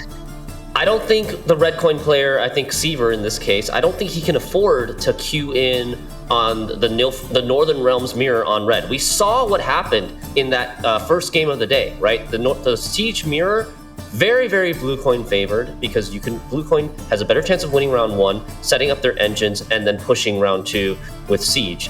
Yeah, I don't think Seaver is going to want to put himself in that position, so I think he's going to queue up with Elves on red. I think most likely what we're going to see is Siege on blue versus Elves on red in both games 3 and game 4, and then a mirror. I mean, maybe frankly, a mirror exactly. in the 5th and final game. Well, That's see. my guess. I mean, both players know where their strengths lie, and there's no secret that Northern Realm Stockpile likes to go first. It's powerful. It has opportunity. You know, you jam out your first Caro Ballista, maybe you get some Siege Master as a chaser on that one, and you're good to go. Flanking your units with crew and getting things going. I mean, it's this very, very strong list, and it's such a fascinating, you know, resurgence, this renaissance of what Stockpile is, and incredible what a giant redux of what a faction identity, or rather just within that, a sub archetype within that faction, what just changing a leader can do, and just revitalizing what that leader ability can do and what that faction represents. And I mean, the change to Stockpile and orders and such, I mean, this goes back a long time. This goes back to the Slama era of what Gwent looked like in terms of being, just getting shaken up a bit. Honestly, both of these decks, both of these archetypes have been completely revitalized recently due to balance changes, and potentially multiple waves of balance changes for some of these decks. Yeah, Stockpile as well as Elves this season. It's Elves' first season back. We've got massive buffs to Waylay, to a provision buff to Vernicial, 2-point power buff to Isengrim, and then I'm trying to think if there's anything else here. But yeah, big deal being able to play Waylays without Deathblow. And also Archer. Doublethon Archer is a really nice bronze. All right, there's a squirrel in Xeever's hand. That's going to be hunting for that Amphibious Assault. That's basically the only thing that's going to matter in this matchup. Squirrel, a great tech card in general, and you, in terms of what you're hunting for, it could find something like Ryogen or things of that nature, but ultimately in this case there's only one crosshair, and it's squarely placed on that Amphibious Assault that Poisound has going on now. There's a yoink of the Vanadine. When it comes to where that card is going to get value, Muzzle is really locked and loaded for that Vanadine. Nothing else. Perhaps an Isengrim if you don't find the Vanadine, but that definitely is target number one for that card. Yeah, and with the Vanadine Muzzle, these Waylays are looking significantly more tame. Seaver is still going to want to play at least one of them in this round, I think. And we see the Fisher King. Fisher King is a new card for this archetype and adds a little bit of consistency, makes sure that you find that one specific card you definitely don't want to miss. In this case, I don't know what he put on top. He could have put a variety of things on top, like Simless or Feign Death. He does have that Oniromancy in his hand already, and chose not to go for the scenario line from red this time. And there's Knickers. Knickers is a card that when it comes down to it, has 7 provisions of 3 points of thin with a little bit of armor on top. Not bad if you're not sure what to put in that slot. I mean, you can't go wrong with just easy points and easy thinning. So in that case, Xeever getting a little help from the doggo. And for a deck that really functions on Elves and Elf Swarm, the board is surprisingly neutral for Xeever at this juncture. 0 Elves on the board right now, which might be fine, because if he doesn't want to fight for this round, he doesn't really necessarily want to waste the Aileron carryover either. So maybe he doesn't want to get to 5, but if he does want to just... On red coin, you can kind of just play it slow and wait to see what your opponent's doing, if they want to pass or not. Because you can always catch up with leader charges as Elves. At this rate, yeah, that is always a possibility in terms of playing that catch-up game, especially since you're also running with Aileron. So if you can get those 5 Elves on the board, you're going to get a little boost, as Aileron's going to pop out of the deck and say, how do you do? Give you a little 5-point kick in the pants where necessary. But at this point, Poison effectively at 29 points with that point of vitality. That's a 16-point deficit. You need 17 points to get ahead. And how are you going to do it? You've already had your Vanadine just completely jump ship and go to the other side. Xever understands that there is significant danger at this point where you let Northern Realms have a long round where they're going first and Siege is on the menu. That could be problematic. And we know that because of that Envoy, there is, I believe, they did find the Siege at the top. So Poison should be drawing into that Siege. Yeah. Did I mistake that? No, he did. I think he just clicked it multiple times. So it was like there were other cards put on top of it after he found the Siege. And Xever mulligans away both of the Waylays, didn't play one in round 1, which actually is fine if he's going to just mulligan them. Then he doesn't even need the Alyssa to get 4 Waylays going at the moment. Xever also does find the Scenario as well as Simlas. So this could even be a kind of a game where Xever maybe uses Alyssa on Heatwave so that he can Heatwave the Siege and then Oneiromancy into a second Heatwave for something like Henselt. Yeah, Xever knows that this round is going to be pretty nasty. It's like the doctor said when I was born, Shinmiri, it's going to get ugly. So I think that we're going to see both scenarios. It's going to be a shootout at the OK Corral here. Is that basically what Xever's doing is setting up that Simlas to do some significant cleanup work. He wants all those Waylays. No need to get too greedy. 4 is probably just as good as 5, frankly. So I think what Xever wants to do here is just make sure that if Poishound wants to get funky here, that he's got his dancing shoes ready to go, and Simlas can come through with that massive Waylay play. This is interesting that Xever decides to play his scenario first instead of the heat wave. He's saying like, okay, well, if you do you want to heat wave my scenario? If you do, then I'll heat wave yours before you have a chance to develop. And just like that, yeah, no scenarios anywhere. The upside here is that the Vernicial's Commando gets an extra turn to grow, so I think Cheewer might have just cheated a point, but that point goes bye-bye as we see the Natalis into Boiling Oil, to delete that engine off the board. Well, there's a nice target if necessary if you want to go ahead with the Archer. That can create a nice 5-point swing, puts you ahead. Again, John Natalis is only 2 points. The Archer is going to clean that up, and once again, you're way ahead. And I say way ahead. It's 1 point. 1 point might as well be 1,000 when you're in round 2 at this juncture of, kind of trying to think of what you want to commit here. Your Siege was just, tossed away. That is a huge, huge part of your whole game plan. Xever knows that, yeah, I don't care about my scenario if yours is gone as well, because I still have things like Vernacial is significant. My Simlas is basically going to be my ace in the hole if things get exceptionally dangerous. And worst case is I've got my leader charges and a fresh Oneiromancy. So there's so much to think about. Yeah, and I like Xever using the 4 Provision Dragoon to move the row-locked Caraballista, using the movement when the opportunity presents itself, and saving another answer such as Rebuke for something else, like this War Chariot, maybe the Siege Tower later. All right, now Squirrel's hungry, baby. Squirrel wants some food. Xever very patient with the Squirrel here, as well as Poison being patient with the Amphibious Assault, still waiting. But look at that! The carryover of Aileron being saved, not coming out in round 1, means that she's there for round 2 and locks in the card advantage for Xever. All right, so this is going to be dangerous here because Xever is going to have to either use a leader charge at this juncture in conjunction with the Squirrel, or have to make a more meteor play with the Oneiromancy perhaps. But this could be a nice opportunity here. You play Squirrel and use your leader, but actually it'd have to be probably 2 leader charges. 2 leaders, because you're taking 4 damage from bleeding right now as Xever, even if Poison passes, because you have to play the Squirrel and then you have to pass. So Squirrel 2 leaders, or maybe just something like a Rebuke and wait and see what happens. Rebuke's the way to go, and I honestly don't think that that's the worst thing ever. I think that that's fine, because even if Poison takes the pass here, Xever will still take 4 damage, but I think that it's a little bit more digestible.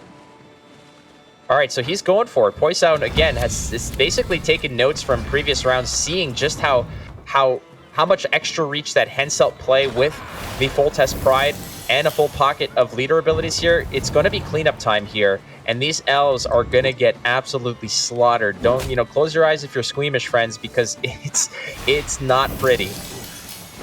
Yeah, and Poison using the leader charge first before clicking the full test pride so that he can get the crew when he clicks the full test pride and gets an extra use of full test pride that way. Cleans up and bam, Xever's board is basically down to 0 again. Well, now you've got an opportunity to use your squirrel if you want it. Now keep in mind that sim loss at the moment, you know, on paper, it would be worth what, 26 points? But keep in mind that there's very suboptimal targets to get full value off of. There's a lot of armor on the board and there's a lot of 2s on the board. So your waylay isn't going to be as pretty as you think it is. Yeah, and he's got, what, 4 waylays right now? So he can probably kill the Henselt or kill the full test pride. I guess the Henselt would be the way to go. Yeah. Henselt is absolutely the move. Oh, no, he's actually going to go for the full test pride, even though the full test pride doesn't have enough cooldown to activate again. Decides to kill the full test pride. Yeah, he might be thinking that perhaps the card in hand is like Winch or something. Mm-hmm, maybe. But this is not enough to get you there. And I think that Poison's okay with that. I think he's given up the whole concept of just getting, you know, winning the round up a card. I think he's just trying to get out of the round, you know, as safely as possible. Poison is going to play his last card, trying to force out like a Verniciel or an Isengrim. Wants the round 3 to be short as possible so that he doesn't have to deal with those elf combos. But at the same time, Poison's Siege deck is not super powerful in a short round when you don't have like Henselt and leader chargers anymore. This is a really nasty situation for Xever because he could potentially do the math and think, okay, I might be able to just get out of this with Verniciel. It's completely possible, but what if some of that damage goes to the, you know, into the armor? What if some of the damage goes into the 1 point in the back row? You know, there's so much to consider here in terms of doing that kind of exact math. I think he's kind of calculating it in his head right now. Yeah. I think this might be enough. You have to keep in mind that Henselt is going to grow by another 2 because Poison still gets another. It goes back to Poison's turn and the cooldown engines are going to tick. Henselt is going to boost by 2. He's going to go for the Isengrim. Oh, but hold on a second. And the last second extra leader charge. He needed exactly that. That was, oh my god, I was about to have a heart attack for Xever. Oh, you know, you're not wrong there. I mean, let's be real. That could have been so dangerous. And the math, again, was not idyllic. It was not, you know, there was nothing really straightforward there if you were going to go down the Verniciel route. The only guarantees you had were something along the lines of, okay, like, you know, my Isengrim is going to get me exactly the amount of points I need to. I just got to factor in like 900 different factors coming in. A Ballista, a Henselt, the bleeding, so much going on.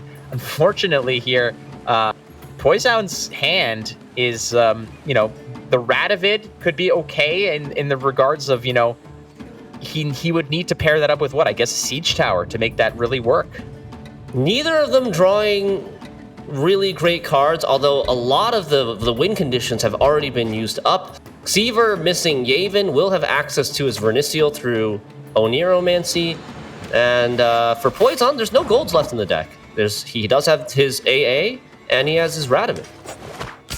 Well, hey, getting an AA onto something like, I suppose, your I mean, I would, in this case, Caraballista to me seems, I don't know, I guess if you have a Winch, it's probably better. That's most likely the better option here. And you can go with your Radovid, reduce a cooldown if necessary. Yeah, I mean, you have to Radovid here. Yeah, you have to Radovid if you want to click it to get that second leader charge. These leader charges are going to be worth a decent amount because they're going to, with 2 leader charges, he's going to be able to activate this Caraballista again and then winch it. So we're going to see the Caraballista ping twice on this last turn. Yeah, and this is going to look great right now. You're going to kill that Swordmaster in the front row. Get rid of that. I mean, I suppose that's also a decent option. Oh, we'll kill everything. The double kill, and now this Neophyte has nothing to transform. This was a way to maximize points for Poison, and Xever with the Oniro into Vernaciel is... I don't think it's going to be enough here. It's 11 points normally. Short. 2 points short, unfortunately, there. Poison does make chicken salad out of chicken, you know what, in that case, is just both players. Again, all the fireworks occurring in round 2, and what I've said this multiple times, round 2 has basically become such a pivotal round for high-level Gwent. And typically, the days of dry passing round 2 are mostly long gone. And as most decks like to either operate in there, that's kind of that really dangerous zone where it gets really uncomfortable. That's where champions are made, baby, in round 2. As we take a look right now, Poison up 2-1. Against Xever, and Xever is going to be relying on one of these two lists left. There's still Stockpile and Elves, but I mean Poison has arguably the best deck in the game to at his disposal here. And you called it, Flake, that we should expect some really close games in this series because both of these players, they know their decks so well. They're more kind of like fair mid-rangey decks rather than the extreme polarized matchups of the first 2 quarterfinals.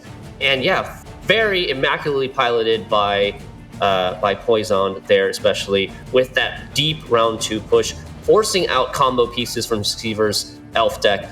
No, the Simless had to be used in a separate round as the Vernaciel. So normally, that Elf deck loves to play Vernaciel melee row with a bunch of Elven Deadeyes. That way you're able to exceed that 11-point kind of cap that you have for playing Vernaciel in the range row. But with no Deadeye in round 3, in a short round 3, your Vernaciel is an 11 for 11. That's just mediocre. It's status quo, essentially. I mean, nobody wants to... everybody wants a little bit more than what they pay for. Vernaciel typically she's more looking for that melee row action, right? She wants to go ahead and rain terror on the opponent, clean up a whole nasty slew of cards on their opponent's side. And in this case, typically, I mean, Vernaciel is always a great card to have if you need some short round prowess, but without a leader ability to really get the job done and forced up against what, the Northern Realms in that case really did a good job of maximizing and solving that riddle, which was how do I use these 3 cards to create this magnificent element of points, control, and just body presence on the board. And they did a magnificent job of getting that done as Xever now is back against the wall. Poison 1 win away from the semifinals here at Gwent Open number 1 for Season 4. It's good to have you guys here. Thanks for joining us. As always, my name is Matt DeMarco, aka Flake, joined by Henry Fang, aka Shinmiri. It's just great to be talking about high-level Gwent again, and this tournament, frankly, this weekend has yet to disappoint. Exactly, and I love the way you do the name introductions, Flake. I could listen to that all day. It's called a reset. In broadcasting lore, it's called hitting a reset to just make sure that, you know what, you never know who's just walking through the door. You want to make sure that everybody's squared away and knows what's going on. So you got to hit them with the reset now and then. And speaking of resets, we just hit a reset button on the match here because we're looking at Siege versus Elves from the other side. As predicted, both players wanting to play the Siege deck on blue and the Elves deck on red. So it is now with that 2-point game that we just saw, it's now down to Xever to pull off the same sort of magic that Poison did in the last game. And honestly, sometimes you see that tactical advantage being dunked on a high value card like that Ballista and say, hey, that's a heat wave if I've ever seen one. But Xever's saying, give me the heat wave all day long. I would rather you heat wave a 5 provision card than my Siege. So I think that card is relatively safe. It's going to take significant amount of work to actually knock that down a peg. And should things get a little spooky, you've got 2 winches in hand for Xever here. The hand here has so far been pretty good for Xever. Unfortunately, no Natalis and no access to Frog Assault. So unfortunately, there's no amphibious nature to this round 1 here. We're going to have to do this the old-fashioned way of if you want to run the Radovid, you got to run it and hope it survives. Yeah, but is not having access to the AA that tragic? Because we saw in the last game, Poison didn't play his AA in round 1 out of fear of the squirrel. And I would assume that, you know, Xever might be thinking the same thing, even if he had the AA right now. We see the squirrel just waiting patiently in Poison's hand. So let me ask you a riddle. I'm going to give you a little riddle here. What does Xever and an acorn have in common? Fear of the squirrel, baby! Fear of the squirrel is essentially it. That is that's going to be the name of my album that I release. It's going to be called Fear of the Squirrel. There's Radovid again, fearlessly showing up without any help from, I don't know, Siege support, which gives it Zeal. So we're just going to do this the old-fashioned way, jam it down and say, if you've got 6, then hit me with it. But Owner Mancy is going to be hunting for an answer for that. But what would the answer be? I guess it's just, all right, I'm going to let you have it, but I'm going to set up my hand here. The Fisher King, like we mentioned earlier, like you said earlier, an unorthodox choice in terms of what deck building in a competitive landscape looks like. But there is so much value, Shinmiri, in just consistency, in knowing what's coming around the bend. Yeah, Fisher King, using the first Oniromancy on Fisher King, and then, let's see, in his deck, in Poison's deck, we still have the Simless. I imagine that's what he's probably put on top.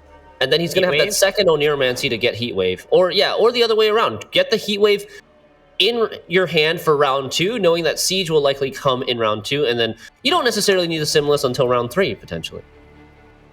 Here comes the Vanadane. Going to toss out some of the trash, there being a Rebuke and a Swordmaster. And Knickers shows up to just add a little bit of extra spice to the party. But hey, we're going to start pinging away. As you see here, those Siege engines are hungry, and they've got some targets. And look at this. It's like last game. Just the only things that are surviving are neutral. It's the Fisher King with its canine companion right next door. Yeah, and the big notable difference here from the last game is that Xever was able to answer this Vanadane with Boiling Oil thanks to his Siege engines on the board, and still able to preserve that Vigo's Muzzle for later. And Muzzle should be a better card than Boiling Oil, so he's got to save some of his gold carryover. Again, Poison understanding the significance of letting something like Siege go first. It is dangerous. So, you know, at this rate, you're like, if you're Poison, you're thinking, you got to assume they've got the worst, right? So you have to defend this round. The problem is that Xever has a nice setup in the back row. Still plenty of opportunity to do some thing. You know, a card like the Warhorse there, you know, Seabiscuit, is that really going to be that important in this round? Like, what is really row lock that you care about other than a Swordmaster that just got tossed away into the bottom of the deck anyways? Yeah, Swordmaster, I guess, is just not that useful to answer because there's also that, I mean, if you're answering with movement, then you're most likely giving up on the bleed value, and also there's a Dragoon that could potentially move the Swordmaster back. Going into round 2, Northern Realms had 1 on blue in round 1. We've seen this story before. So what's the tail of the tape now? Well, there's the Johnny Nads. He's going to help out for sure. You're probably going to see a cycle of maybe some of these crew ability units. Maybe you toss the Siege Tower back and hope for something else. Or you toss that back because you know that that's essentially what our good friend Henselt's going to be looking for anyways. Yeah. It's unintuitive maybe at first glance, but tossing back your gold card, your Full Test Pride, is what you should be doing a lot of the times as a Siege player with Henselt, because you want to combo the Henselt into the Full Test Pride and use all of your leader chargers or most of your leader chargers on the same turn that's played so that you get the most boost off of Henselt and you get the most value from your cooldown. All right, new story here. Xever does not have a Heatwave to answer Poison's scenario. This is not like last game. So we're going to start it off by dropping the scenario, and we'll see what Poison does. We saw the last game. What occurred was Xever just replied right away with the scenario, not even opting to Heatwave. So let's see if the same line of play is taken here by Poison. And we saw the significance of that as well, Shinmiri, where you saw that Commando was actually able to just boost past the Trebuchet's health total. But in this case, it's just a quick Heatwave. Siege is no longer a thing, but there is some remnants left on the board. That Trebuchet is still standing tall. Yeah, Poison elects to take a different strategy here than his practice partner, taking the Heatwave first. And it's going to be interesting because if he had played Scenario first, then Xever with no Heat Wave would just play a Siege Engine, right? And it would trigger the first chapter of his scenario, and it wouldn't necessarily be worth it for Poison to Heat Wave the Siege anymore at that point. No, that's a very good point. That's a very good point. So Poison making the correct decision with the information available to him, not necessarily all of us, but you're right. It was a little bit of a gamble in that case, given the fact that the line was different last game. But look at this slow play. This is fascinating that that's the card that's being tossed out. Maybe the siege, like a siege support, could have been an option to just toss out there on the back row as well. Maybe boost up your Treb, give it a little bit of crew ability, ready to go as well. There's the Feign Death, and now Xever's going to say, okay, I don't have the Heat Wave for this, so we're going to have to actually put some work in to this round. Also, there is an opportunity to just bail, but you do not want to bail when you've seen nothing out of Poison, other than that scenario. Yeah, it's scary. Passing here seems very good against just like diminishing the value of this elf scenario, but there is still the threat of Simless, Vernicio, Ice and Grim combo. So Xever is going to push. He's going to continue playing, using his Natalis to pull out the first copy of Amphibious Assault and getting a reinforced Ballista. And now Poison is going to get some value from this scenario. Not only that, but he's also setting up his crews pretty decently as well. But 2 chapters away from the first Waylay being played out of your scenario. So is this perhaps a situation where maybe Poison just plays his Waylay the old-fashioned way, drops the Waylay in and kills the Nautilus and maybe breaks up a potential crew pocket that could occur? But then again, you have plenty of other soldiers in the hand for Xever. You've got a siege support, you've got a Henselt, so there are opportunities for Xever to just go ahead and recover those. And opting in this case, I'm just going to move something out of the way. That's no longer a threat to me. So maybe just even, gumming up that front row could maybe limit the amount of reach that Xever can get by using the stockpile ability on the front row. Yeah, I mean, at this point, if I were Xever, I would probably play the Henselt in the back row now. But you need to find a second siege or a second cooldown card first for that back row, and War Chariot on the back row just doesn't look too hot.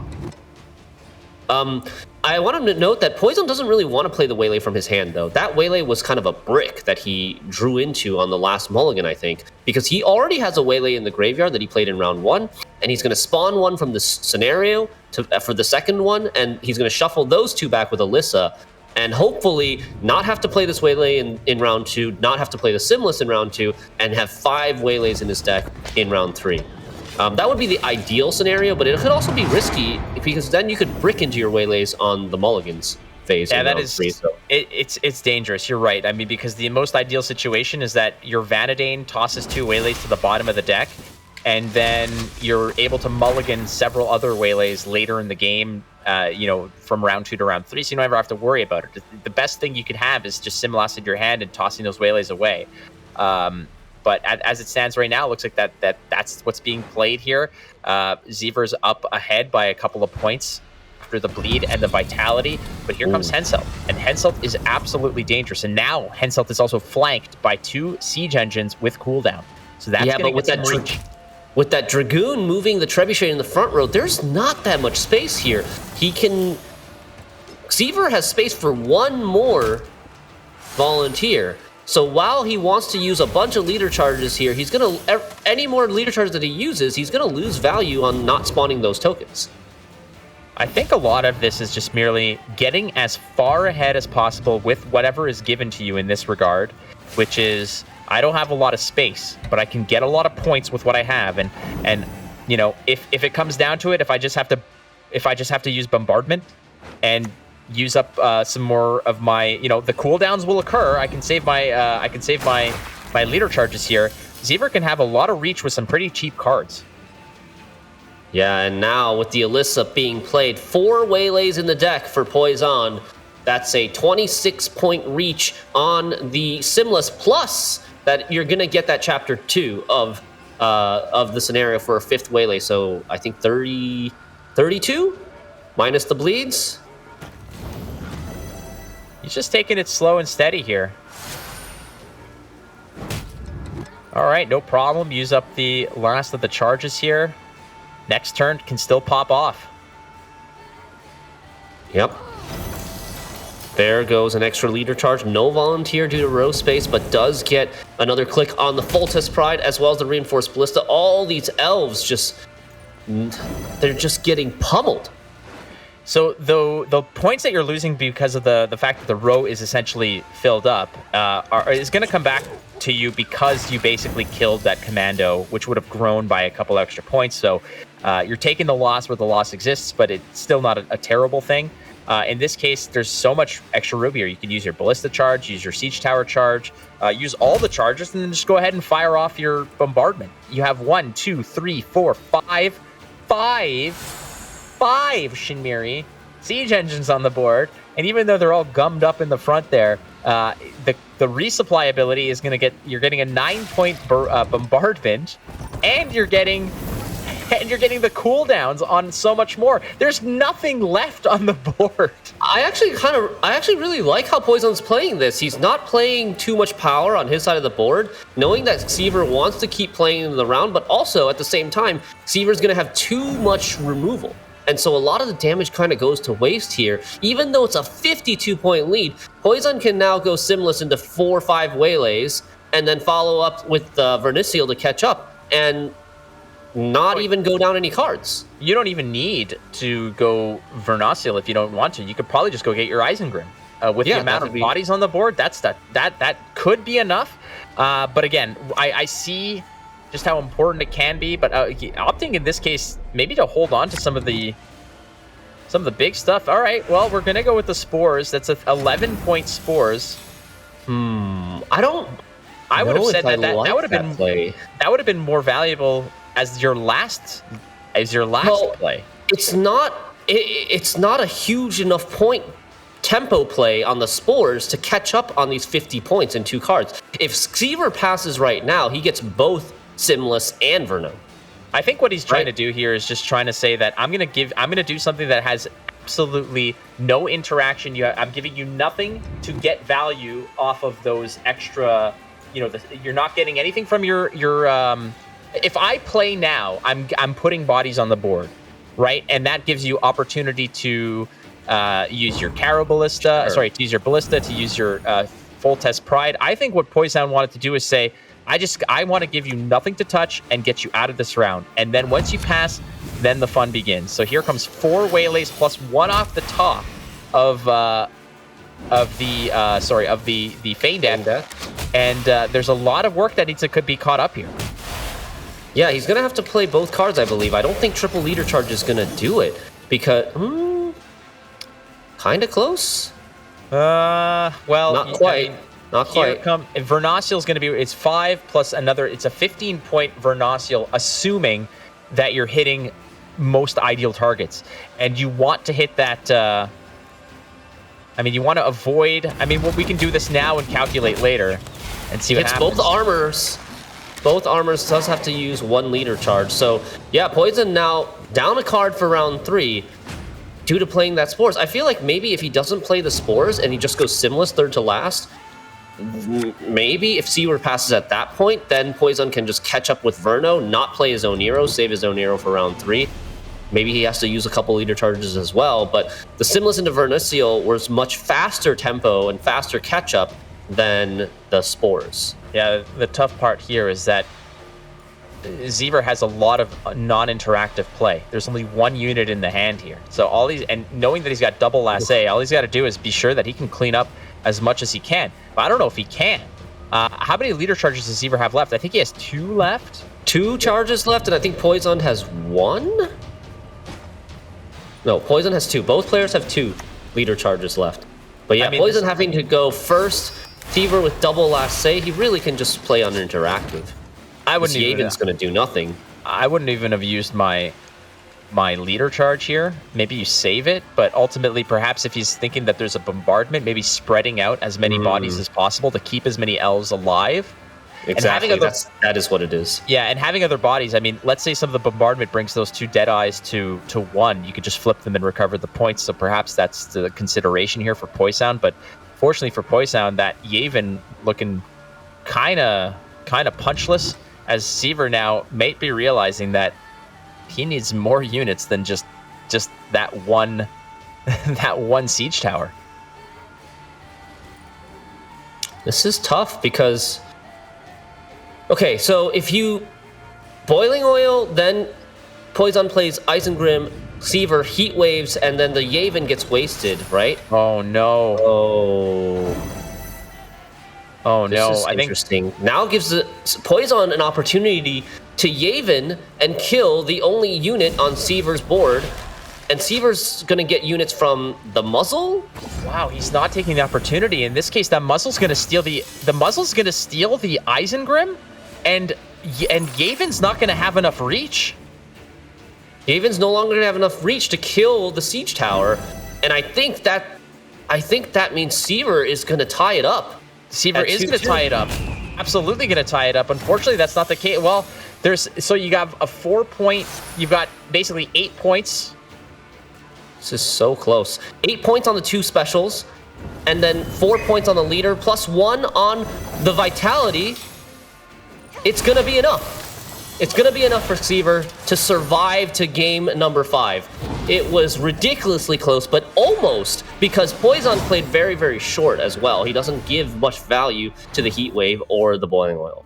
If there was, again, you know, we do this at World Masters, the analyst desk, which you do an excellent job of evaluating of these matches and such. But if there was one of those for this particular game, it would be that turning point of not using the Yavin onto that siege tower. Obviously, you're thinking, I'm like, wow, this is a clutch piece of removal. I should probably save this. I mean, that's just a 4 provision card. How dangerous can it possibly be? But ultimately, by not answering that card, it left the only unit that was in Seaver's hand to survive and then get a lot more reach.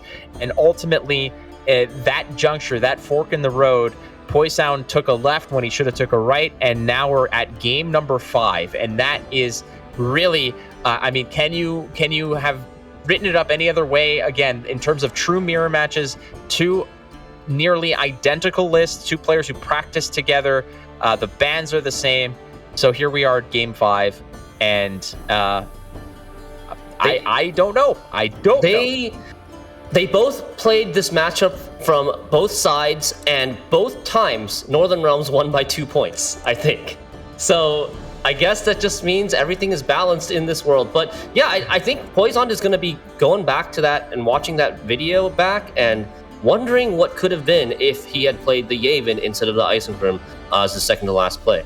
It is what it is, man, and ultimately, if you're Xever or if you're Poison, you know, it's just okay. It's a best of 1. This is the Super Bowl for everything that I could possibly hope and dream for. Like, tomorrow doesn't exist if we don't get through today, right? So ultimately, both players are just focusing on this last matchup. They've practiced together, they've played it, and it seems to me like they're just so evenly matched at this rate that it's going to come down to that round 3 and intuition and perhaps, you know, getting that timely draw where you need it. And the one thing that I'm very surprised of is the amount of options for very juicy squirrels that either happened or didn't happen. But it's nice to see that card, you know, still have some competitive legs to it. All right, game number 5, the Scoia'tael Mirror. It all comes down to this. Xever on red coin, Poison on blue coin. Now, let's talk about this matchup. I have played this matchup on ladder this season, and what it comes down to that I've seen is whoever Simlesses second is at an advantage in round 3. Because the person who Simlesses first has a bunch of 3-point Elven Deadeye on the board, and then your opponent can Simless second, use your waylays to kill all of those Deadeyes. And so you deny a lot of Verniciel and a lot of Isengrim value by being the second player to Simless, which means you want to have round control, you want to have last say to be able to make your Simless play after your opponent. 100%. I completely agree. It's basically whoever has to blink first is going to lose this match. And I'd be immensely surprised if whoever gets off, if you play that second Simloss and clean up the board, if you lose that game, that's something that you're going to have to go back to the to the drawing board for and reevaluate. But again, practicing this matchup, you've played this on ladder a lot, Shinmeri. I have as well. I just super surprised in terms of what this deck can do in terms of 2-0s or, the long round ones, short round ones, quick bursty round 3s. It does a lot of good things. But the one thing that it has always needed was you need to have a round where you can jam your scenario to have a lot of reach on that, and then you need to set up your sim loss, because that sim loss is going to dictate this match. So the first domino has fallen, as we've seen. Vanadane has gone ahead and loaded up 2 extra waylays into Xever, so that's a good piece. Do not have the sim loss in hand as Xever, nor do you have a way to get it. But you do have the Alyssa, so part of the pieces are there. But looking at Poison's side of the board now, there's the sim loss, there's the scenario, and he's just going to go for it now. No need to really worry about it. I actually find this play very interesting, and I think it could be the correct line for blue coin player. Poison jamming the scenario on blue coin in round 1. Now, normally this isn't very good. It's usually seen as overcommitting, but both players are playing Heatwave. They know that the scenario is basically the only target for Heatwave. Nothing else really goes tall. Nothing else is worth Heatwaving. Maybe a Vanadane, but you can also kill Vanadane with something like Swordmaster plus Rebuke. But this way, on blue coin, he has that elf stratagem that can immediately activate the first chapter of scenario. And now Xever is seemingly going to let it live and not Heatwave the scenario, and so you get the extra waylay from your scenario as Poison, whereas Xever's scenario is going to get Heatwaved. He's only going to have 4 waylays, Poison's going to have 5. Now, curious here, you could have actually flipped the, oh no, maybe I'm not. It needs to be an elf that you turn into a Deadeye. Yeah, I was thinking of like, just you could turn that dog into an elf. It's okay. Weird, funky alchemy.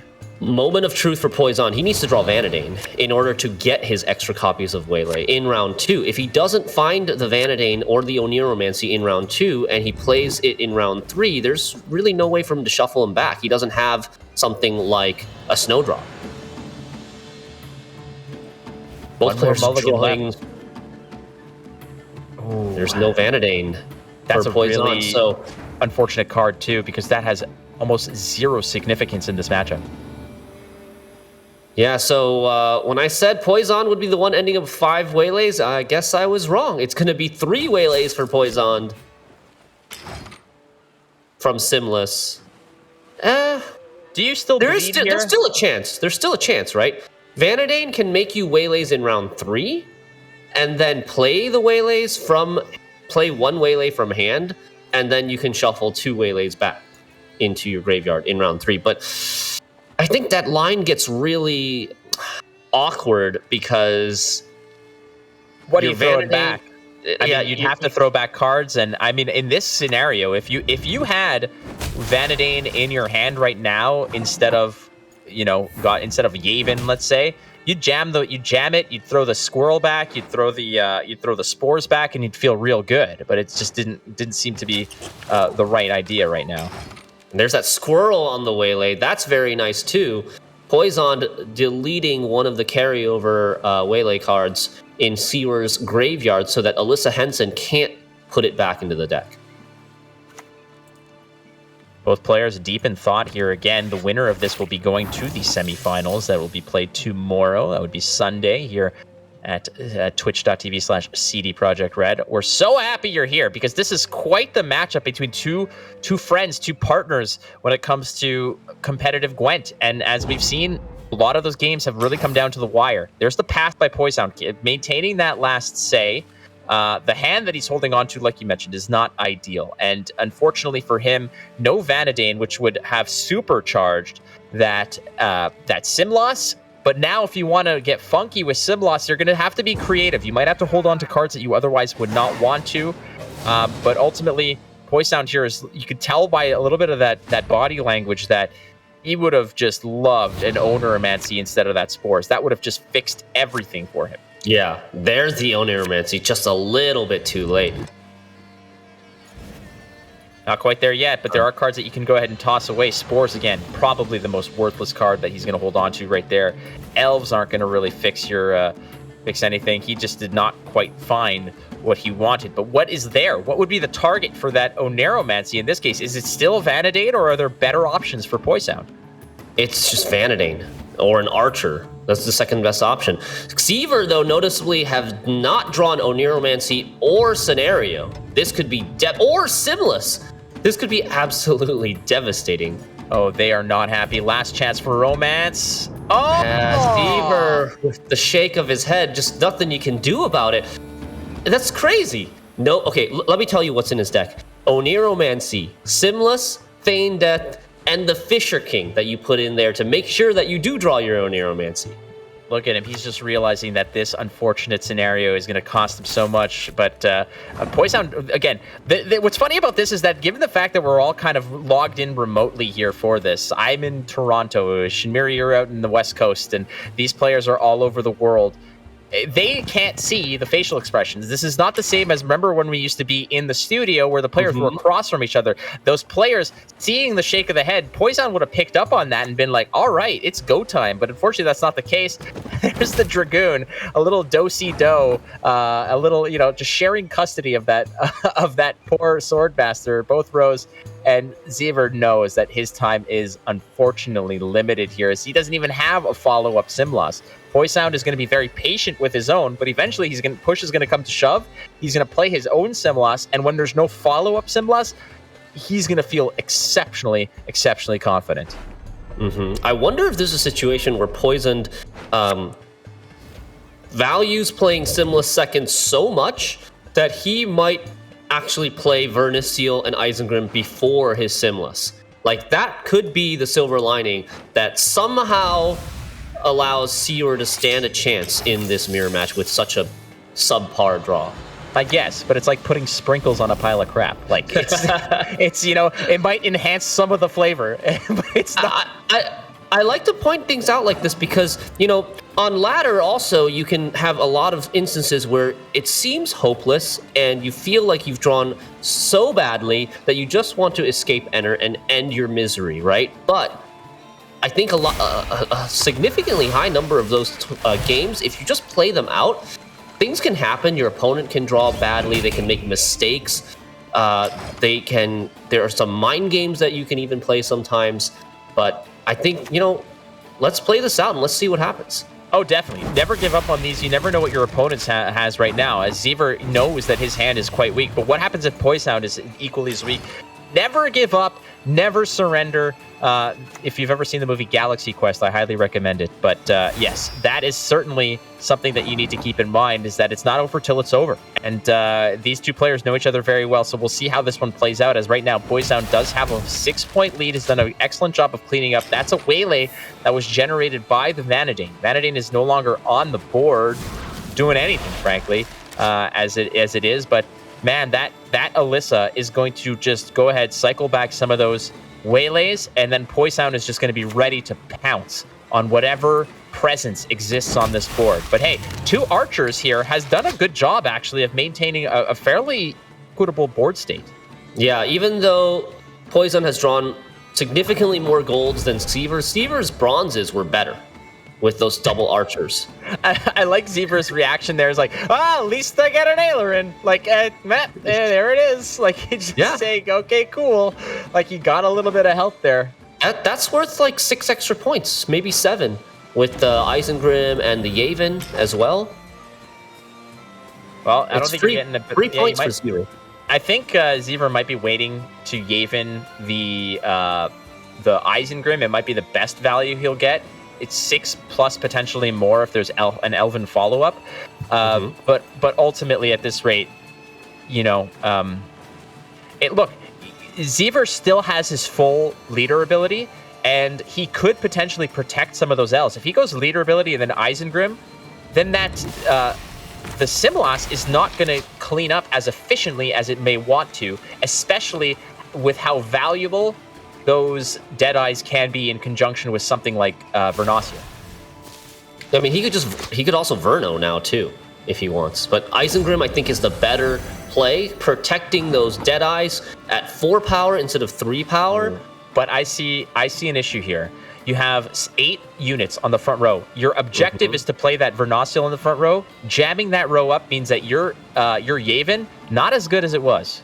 Yeah, maybe he should have used one of those leader chargers on the range row instead to save 2 spaces in the front, for one for Yavin, one for Verno.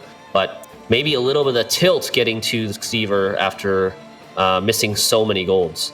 I think at this rate, Poisound is saying, okay, you missed. You whiffed, buddy. You do not have that...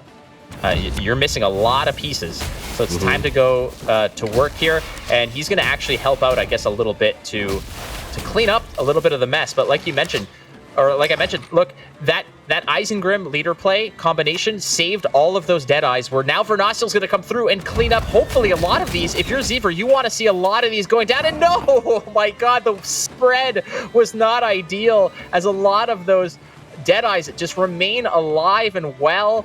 Oh, that is not what you want to see. Yeah, that's unfortunate, but it's 5 pings. 5 pings is just not that many to kill these Deadeyes when there's so many units on the board for Poison. And now Poison can respond in kind with his Vernaciel, getting 7 pings for 14 extra damage.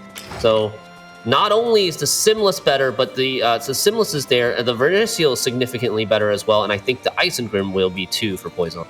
Yeah, just missing these key pieces, unfortunately. And like you mentioned, you cycled through the rest of Xever's deck, and it was just revel in riches, my friend. So much golden beauty in that card. So many provisions, just cement shoes, sinking to the bottom of that deck, unfortunately for Xever, as you see him just saying, all right, well, it's tie game, baby. What you got for me? That is a big end to the game. Unfortunately, Alyssa's not enough, and Poisound is going to be making his way to day 2. Sunday awaits you, my friend. Nice heat wave. Doesn't matter. Keep that in your back pocket. You might need it tomorrow. Poisound is going to win the quarterfinal match, 3-2 against his testing partner, Xever. Yeah, and I like how they just very cordially wave and heart at the audience or at each other, who knows. But yeah, at the end of the day, Poison is able to win this match between prep partners, the mirror match. He moves on to day number 2 in the semifinals. Congratulations to Poison. Yeah, so it really breaks my heart sometimes when you play these games. I know that I've been in this situation, you've been in this situation. Everybody out there in Twitch chat who's played this game on ladder has been in that situation. You look at your deck and you're like, how the hell is every single one of my win conditions just locked up at the bottom of this deck? It is such a devastating feeling. And obviously when you're on ladder, well, you take the loss, you go to the next game, and you try to get that MMR back. And here, there is no tomorrow for that particular game. You lose, you're out. And it is so significant. The stakes are so high, and it really does. It breaks your heart when that doesn't unfortunately happen. I was really, really high on Xever to really push the tempo here and go through. If he had like one of those extra pieces, if one of those cards was an Oneiromancy instead of something else, it would have been a whole different ballgame. Yeah, exactly. But it happens with a deck like Elves. You have one Oneiromancy and then maybe like a Fisher King as backup. And there's going to be a significant number of games where you actually miss both. And that's the risk you run. Some decks are just naturally more consistent than others, and some decks are more greeding for power. All right, I think we are ready. Pavel Burza is standing by with the winner of the 3rd quarterfinal match here at Gwent Open number 1. That would be Poisound, and he's got things to say. What a final match. We also have Jesus Lopez from our CDPR team here to translate. Poisound, simple question. How are you doing after that Scoia'tael on Scoia'tael action? Qué gran batalla tan cerca. Poison, ¿cómo te sientes después de esta batalla Scoia'tael contra Scoia'tael? La verdad, no sé ni cómo explicarlo. No tenía ni idea de cómo jugar eso y pasó lo que pasó. Gané simplemente. No merecía ganar esa partida, merecía ganar otras, pero bueno. In reality, I don't know what happened. I wasn't expecting to win this fight, but I was hoping to lose this one and other ones, but I don't know what happened, but I won. I think your opponent's draws were not so good and yours were a little bit better, but I think it also, the way you played speaks for itself. You already once made it to one of the finals. How do you feel going so close to the finals tomorrow? Are you going for the win? Creo que las cartas de tu oponente estuvieron bastante cerca, pues equivalentes a las tuyas.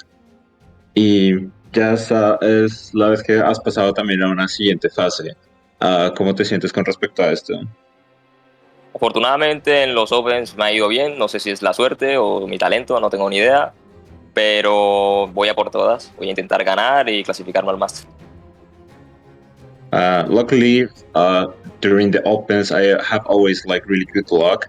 I'm really hoping to win this one and hopefully in the future apply and win for the Masters. Nice, nice. Well, congratulations and good luck to you tomorrow. And of course, thank you for the interview. Muchísimas gracias. Nos vemos mañana. Y gracias por la entrevista. Muchas gracias indeed. Awesome, yeah, and 2 more leaks, of course. This time for the faction of Syndicate, we have Laplace from, I hope I pronounced that properly, from Russia, who creates awesome guides as well as awesome animations. And the second one will be from France, all the way from France. I would actually tell you to look at this, like not the skyline, but what you see there next to the house. It looks like the, you know, the Windows wallpaper. It's just amazing. It's amazing. This is Faberstein, and super creative video. And yeah, I'll just stop talking. You guys watch it, and then we can go back to the casters and discuss it more. And hopefully I see you theorycrafting how these cards can actually be used, because I have a couple ideas myself. All right, let's see the videos. Hello everybody, we're happy to show you the new Syndicate card, Shady Vendor, a human Blind Eye Gang member. He gives you 2 coins of profit. When a vendor is played in melee row, we get an opportunity to pay tribute 4 to create and play bronze crime that costs 4 provisions. And if we play him in the ranged row, we may spend 5 coins to create a bronze crime of 5 provisions instead. Let's have a closer look at the ability. We play Shady Vendor in the melee row and gain 2 coins. Then we decide whether we want to pay a 4-coin tribute to create the 4 provisions crime. The game randomly chooses 3 cards and we'll be able to play one of them. Let's give it a try.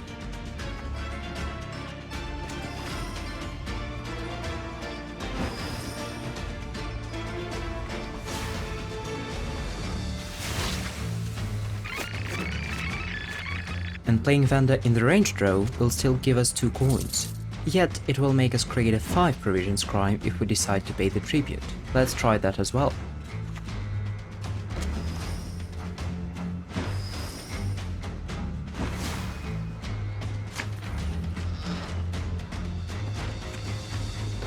Sounds too random?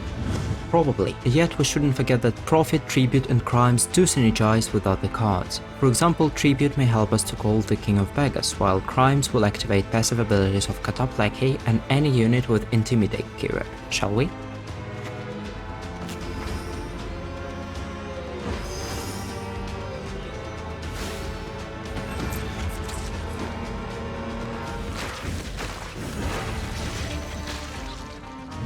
Thank you for your attention. Hope you're waiting for the new cards as much as we do.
All right, couple questions. Number one, how the hell does Faberstein have that much land? That is impressive. Like, he's got a baseball field, like, in his backyard. That was one of the best videos. I think Faberstein did a great job. And I have to give full credit to Laplace for doing such an amazing job just demonstrating what the card can do in such an intuitive and straightforward way. So both videos do two different things completely perfectly. Like, big time ups to both of those people. Yeah, I love both of those videos. I want to give a shout out to Cram from Claymore for doing the voiceover in the first video for Shady Vendor. So very, very nicely done by Cram. Let's take a look at Shady Vendor, the first of our 2 Syndicate reveals. It's a bronze 5 provision card, 4 strength, and a blind eye tag. Profit 2. Tribute 4 on the melee row, create and play a bronze 4 provision crime, or Tribute 5 on the range row, create and play a bronze 5 provision crime. Now, a lot of stuff going on here with a lot of possibilities, Flake. Definitely. And what's important to note here is, again, creating crimes and just maybe having something that could beef up something like, remember old school Gord that used to play with crimes? That's an opportunity to get extra special cards that you can play. And it's also a blind eye, which potentially factors into something like a Passiflora style list as well. So That's true. Good opportunities here for Syndicate players. It's a great bronze to have.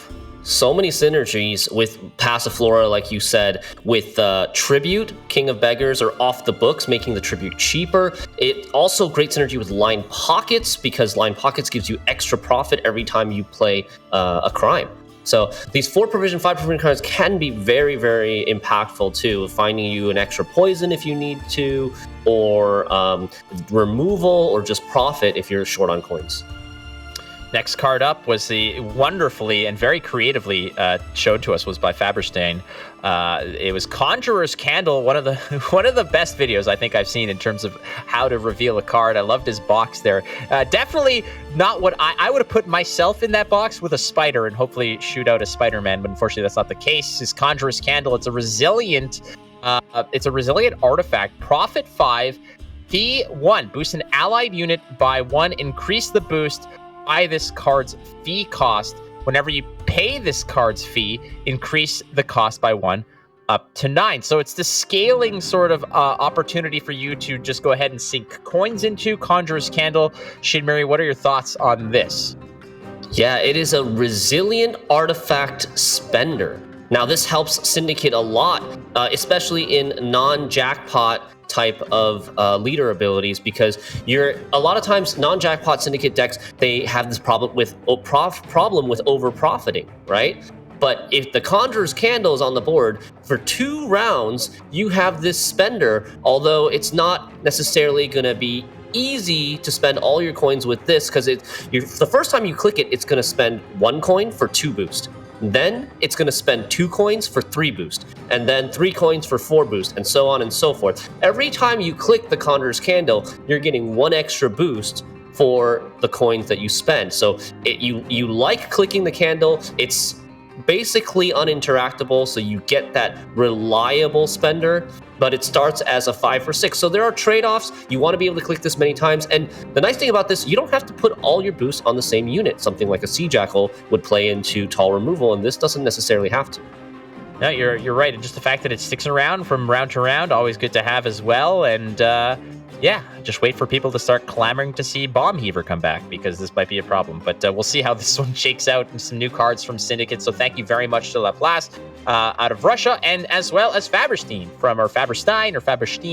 out of France. So merci beaucoup, mon ami, pour une telle belle vidéo. So awesome stuff from everyone. But back to business, Shinmiri. There's tournament time still going on. One more matchup left on the docket.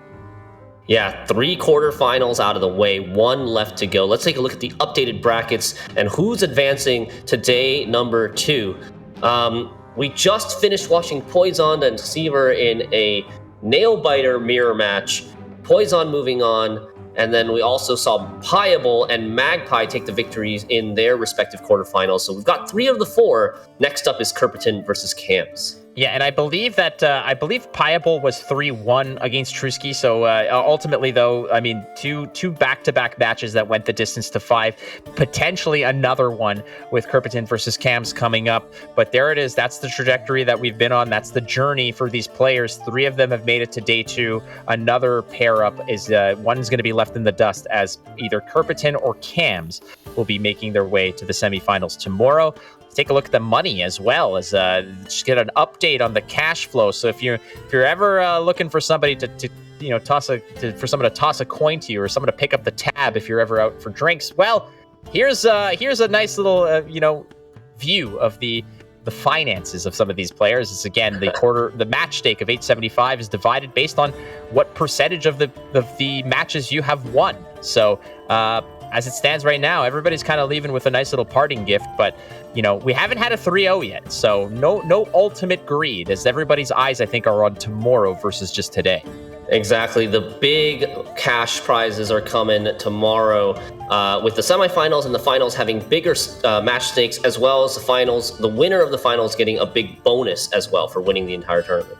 Oh, we all love big bonus. Definitely.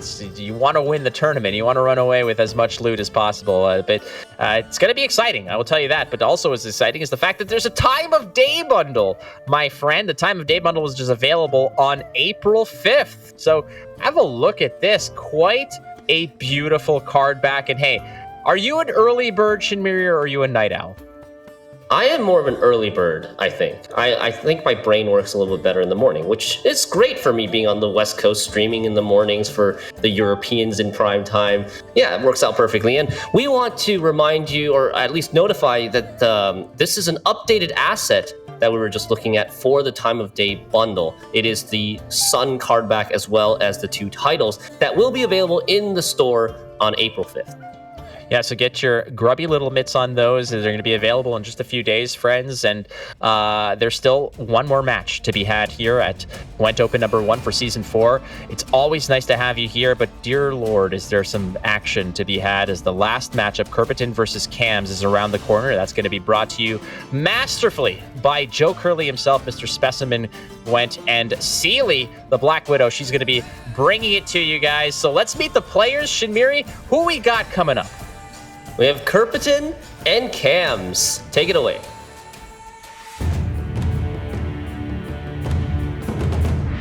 Hello everyone, I'm Kerpetin. I'm a current GWENT player for Team Leviathan Gaming. I started playing the game in the way of the Witcher, and ever since I'm trying to improve myself. This is my first time for playing in an open. I'll try to do my best. As personal stuff, I'm currently living in Turkey, Istanbul. I'm studying marine engineering. My routine for long sessions is basically try harding at the end of the season because of the MMR inflation. Since we have this many people in the pro rank, playing in the early season does not really mean anything. You can play in the last 3 days and still achieve the MMR US. When I play in the last 3 days, I usually don't listen to music. I try to try hard. I really don't take breaks when I play. I play for like 5 and 6 hours in one sitting. And I usually drink tea, coffee, milk by playing. I will be voicing Yesterday. I think he has a really cool design, but his voice lines are not the best.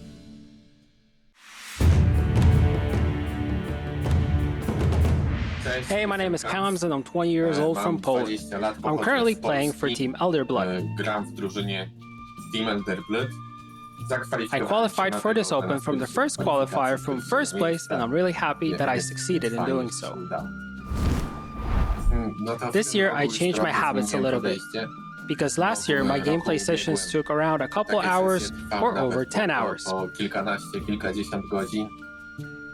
In the last days of the season, I even once played for 48 hours, of course with breaks for food and other necessities. But this time, I took more breaks, which were a lot longer. In terms of my beverages of choice, it's water and coffee.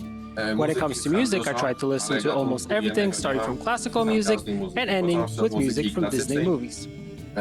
kończąc na jakiejś muzyce z filmów Disneya nawet. Jean Calveit, because he has this taunt, I shall not repeat Mir's mistakes. Hello everyone, welcome back. My name's Specimen. I'm joined here by Seely. We've got the final quarterfinal of the day coming up. Cams versus Copenhagen. How's it going, Seely? It's going really good. I'm having a great time and we are in for an amazing series, I am sure. Both very great players here, Kirpeaton and Cams. How do you think their individual routines are kind of affecting how they will play today? Will the Disney music help Cams? And what about Kirpeaton? Yeah, I'm hoping I can get like a little sing-song out of Cams at some point. I can like maybe a little Let It Go rendition. Something like that would be. I know there's like a good little GIF somewhere of Cam's doing some dancing, some chicken dancing from a previous Open. Also, just point out, Cam said that he's playing for Team Elderblood while wearing a TLG shirt.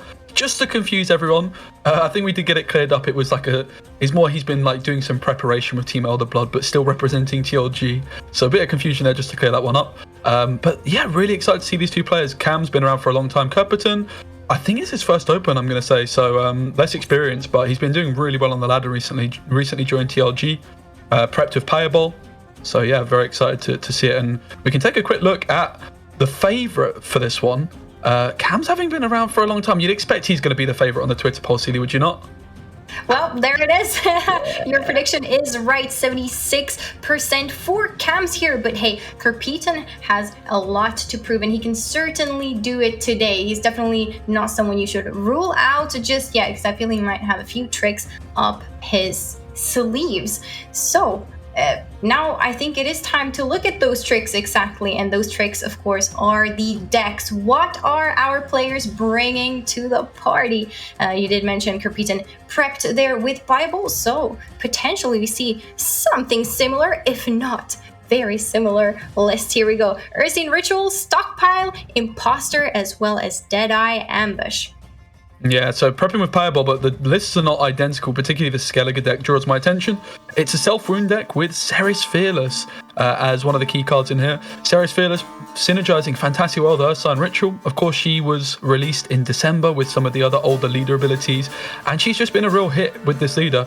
Other times people have been moving towards playing maybe Gedineth with Battle Trance, but Ceres really shining in Ursine Ritual, and she can be a real threat on the board. Range row locked, coming out, healing and damaging Sigfold down can just turn into a whole lot of points very, very quickly indeed. That's right, Speci, and this deck in general does have a lot of units that are able to take that self-damage as well, meaning, yeah, they don't mind being hit by the Ceres, like Melusine, the veteran there, and Sigvold, of course, as well. A really, really strong key card in this matchup, especially. I do enjoy this Doragary inclusion as well for a little bit of control. It can definitely help in something like a mirror, because either your opponent has to keep the Ale for a potential lock threat that we saw earlier as well, people have included, or you can risk potentially losing the game off of having this Sigvold locked. So yeah, the lock can do a lot of work here in the 6th provision slot. Now we can move on to the Stockpile list here. Quite interesting. It cuts the War Chariot to include Hubert, which I believe we saw in Pai's deck as well. Now Hubert can come out very fast in this deck, so considering this deck has no actual tutors for all of these high-end cards, you really value that extra thinning that Hubert can give you. Other than that, very strong siege engines, deck values first say, as well as blue coin, but it can go on red if forced to. Yeah, you can sort of see two different approaches to decks between the Skellige deck and the Northern Realms deck. The Skellige deck, it's got an Aneromancy and a Maxi with there's a little bit of thinning, there's a Nickers and a Ceres in there as well. Whereas the Stockpile deck is really just cramming in as many of those thinning tools, the Siege Masters, the Hubert, to just try and make sure it draws all its cards and thins lots of cards from the deck for more points. Imposter is the other one from Copenhagen. It's surprising that this is like a normal deck now, apparently. The meta's changed quite a lot, that this is just, yeah, we're like, oh, it's this thing again, all right. If you were to have shown people this yesterday, it would have blown their mind a little bit. If it's your first time seeing it, this is the same build as the one that Payable played with a Lydia in there and an Invo instead of a Defender, which we saw in some of the other builds. Also no Vigo in this one. Just one Megascope is perhaps a little bit surprising, because those Megascopes can give you more practitioners in round 1, but very excited to see this one again. It's really going to be a blue coin deck mainly.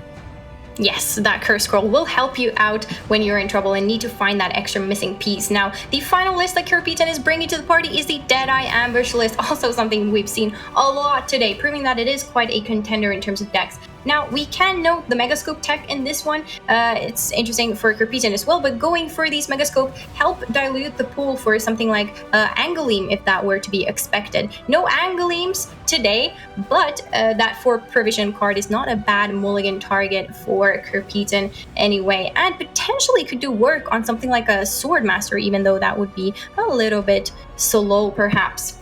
But yeah, very strong combo and a lot of points with the Simlas set up by the lovely Vanadane, and the Waylay change being really, really powerful in this deck.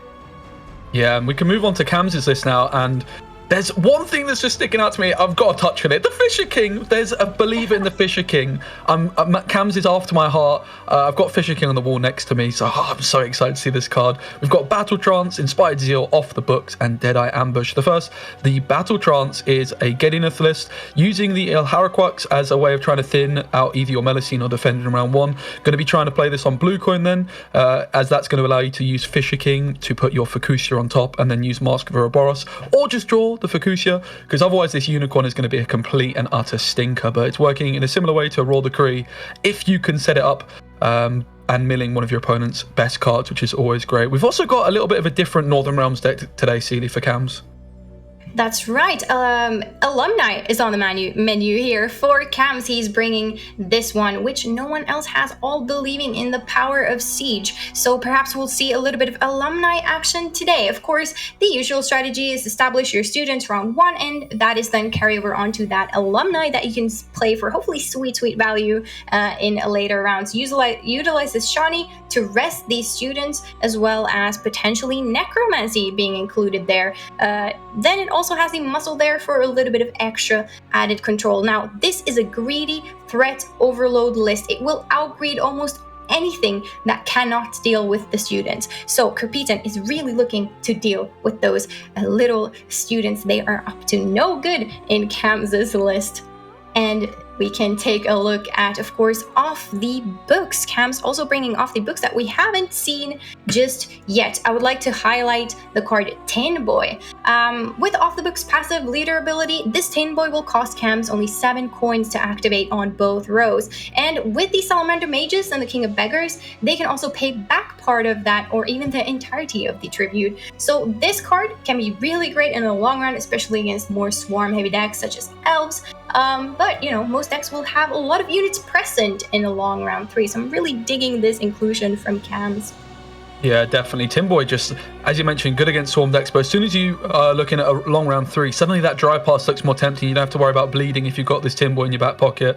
And a big difference between the Syndicate decks that we've seen recently compared to the previous months is a lot of these bronze Firesworn cards within this deck. A lot of them got buffed recently. While Congregate hasn't proven to be too popular compared to decks like Jackpot and Off the Books, cards like Cleric of the Flaming Rose, you've also got the Eternal Fire Inquisitor and the Eternal Fire Disciple. They're definitely worth looking out for. And finally, there's a Deadeye Ambush deck, which looks about as typical as you'd expect. However, the key difference is going to be the Fisher King. Cams, mate, like plus 10 from me. So he decides to go for Fisher King instead of Maxi. If you guys don't know, I'm a big Fisher King fanboy. The key difference of this is in round 1, it's maybe worse, because a lot of the time what you want to do with this is play Maxi, put a Waylay at the bottom, for example, and then you'd use your Vanadane to put some more cards at the bottom. The problem with Maxi is if you don't draw her in round 1 and you draw her in round 2, let's say you've used your Vanadane in round 1, you've put 2 Waylays to the bottom, then you use Maxi. You don't want to shuffle your Waylays from the bottom back into the middle of your deck, so that's where Fisher King can really help you out. You could put a Neuromancy on top, Feign Death, Stimulus, just one of those key cards, and yeah, you pay 1 provision more for Maxi. It does have some downsides, as I mentioned, but excited to see Cams include it, because it's not a typical choice at all in this Elven deck. It is a fun inclusion indeed, and that sums up Cam's list. So now the second thing that we are curious about, of course, is what are these players scared of? What will the bans be? And what do they not really want to face going into the games starting quite soon? What do you think, Speci? Do you have any predictions, perhaps? Well, I'm going to be honest, I've seen them, so I'm not going to try and con anybody and make some wild prediction.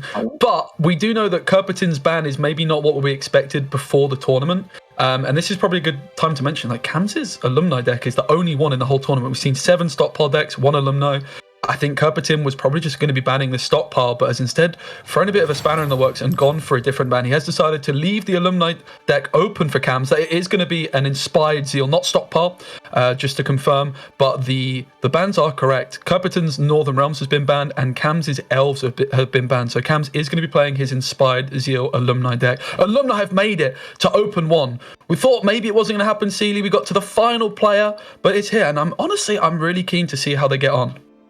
Yes, so like I mentioned earlier, it is a very greedy deck, so it will be interesting to see how Kerpetin does decide to deal with these threats. Another interesting thing about this ban, even though you said maybe it wasn't what Kerpetin had in mind entirely, locking out Cams' Elves does potentially mean that Cams does not get to access a very solid red coin list. So it might affect his queue order a little bit and how Cams does decide to queue this up. So we will see about that. It might not be bad at all.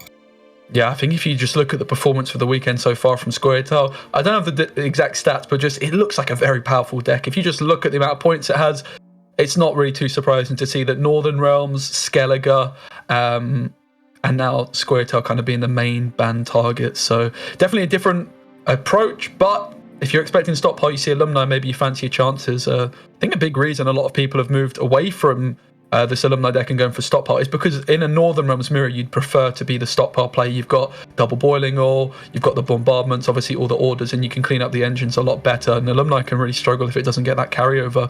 However, it should not be underestimated, Sealy. But at the top 64 a couple of weeks back, we saw Syndicate trying to just go ham, winning on even against alumni, but it still just managed to pull out a win from absolutely out of nowhere. It is the greediest of the greediest deck, and maybe Cams is thinking, hey, maybe other people are going to bring the greed, so they won't be able to deal with my alumni, which is why I'm going for it. But we are about to find out real soon as we are jumping into game number 1 here with Kerpetin on blue coin. Cams, on the other hand, is queuing Syndicate. Pretty happy to take that Syndicate for a spin on red coin, while Kerpetin, of course, does value that extra thingy, perhaps with Mask of Ouroboros, being able to find a really valuable card here with that stratagem from blue coin. Yeah, and this deck from Kerpetin is quite different to the one that we're going to see that we've seen already that has the Fisher King.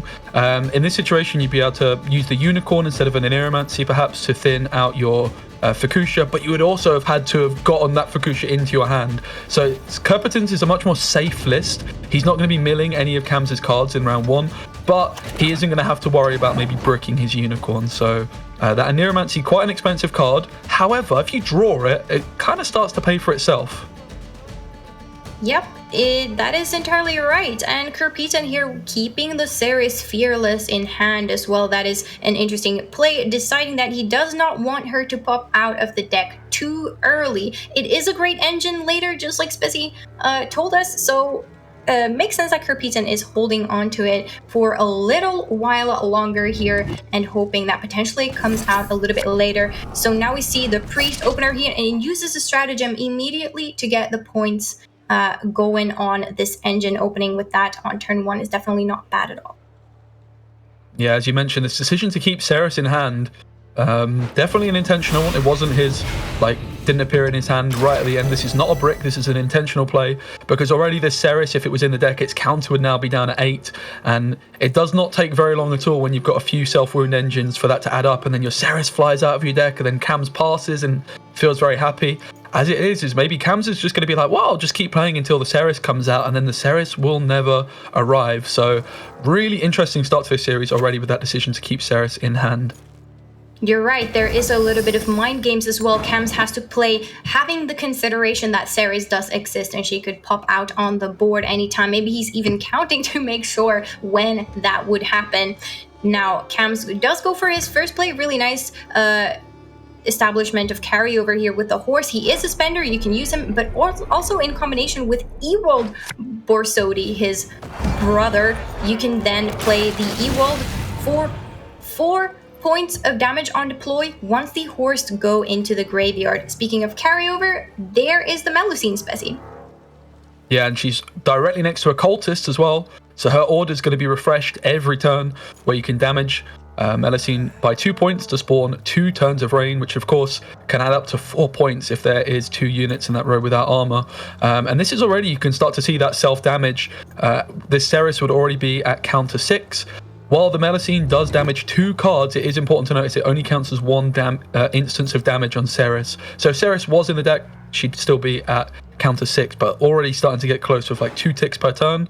I'm really loving this decision from Kerpetin to keep this in hand, because Syndicate usually struggles round 1 a little bit, and also Cam's playing around that rain order as well by just splitting the rows there. That is definitely not bad at all. Another card that is worth noting here in Kerpetin's hands is the Restore. So if you keep pressing your Melusine, she goes down, but maybe not enough to be taken out by something like Professor. That means you can get a pretty juicy Restore target on her in some point of the game. Perhaps we could see it in round 1 to take it, perhaps we could see it later, but it is just a nice little reach that Kerpetin potentially has. The Restore in combination with the damaged Melusine is just beautiful sometimes when it goes off for some beautiful heal value. It's really fun to see. Yeah, Restore was not changed actually in a long time. It was just a 6 provision card. It's kept the same ability, but that 1 provision is all it needs to become just like a staple card in these decks. Obviously quite a lot of synergy with Ceres Fearless as well, where you can damage things down by the perfect amount. Just going to have to be careful here though if you're Kerpetin to make sure that you don't put your Melusine into removal range. Something like a Professor, while you wouldn't get the bounty on it, would clean it up quite comfortably. But speaking of bounties, that is a big bounty. Professor grabbing the money bag, and that is a big profit on Professor, cleaning up the veteran there. The Professor has to be quite happy about that, and Cam's, of course, piloting this deck, seeing the opportunity, he went for it instantly. But as far as Professor targets, I mean, that is a really, really nice one. Cam's deck in general doesn't play that much troll removal. There is Mariels, but overall, quite removal heavy, quite control heavy if Cam so wishes. The E-Wall, the Professor, there is a Horson Jr. as well hiding in this deck. All tools that can efficiently deal with some engines. Now you just have to prioritize which ones do I deal with, and clearly Cam's made the decision that this veteran was worth dealing with. The order clicked on the Melusine, of course that is going to be refreshed as there's a couple of cultists next to it. 2 leader charges required as well, and this is now going to transform into a 12-point bear. It's going to be an option of Sig Drifter as well, as Cam's going for the Gellert while it's still got its adrenaline. It's going to be able to boost up all of the cards on his board. 2 points plus a poison for just 1 coin is very efficient spending indeed. That's right, and especially with all of the Firesworn bronzes that Cam's has in his deck list, the Gellert will definitely get its value already now with 3 units on the board. It's quite happy, and it's usually a card that can come down there in round 1 to catch up in points. Definitely not bad for Cam's at all. Yeah, and we talked about the Ceres Fearless decision from Kerpetin and how much I liked it, but it is also, of course, posing a risk. Cam's is applying a lot of pressure, more pressure than you typically see from a Syndicate player in round 1. And if Kerpetin, the longer this round goes on, the worse this Ceres is looking in the hand, because it's just 1 card that you're not going to be able to ever play from hand. So he's going to be needing to make sure he puts some points on the boards quite quickly.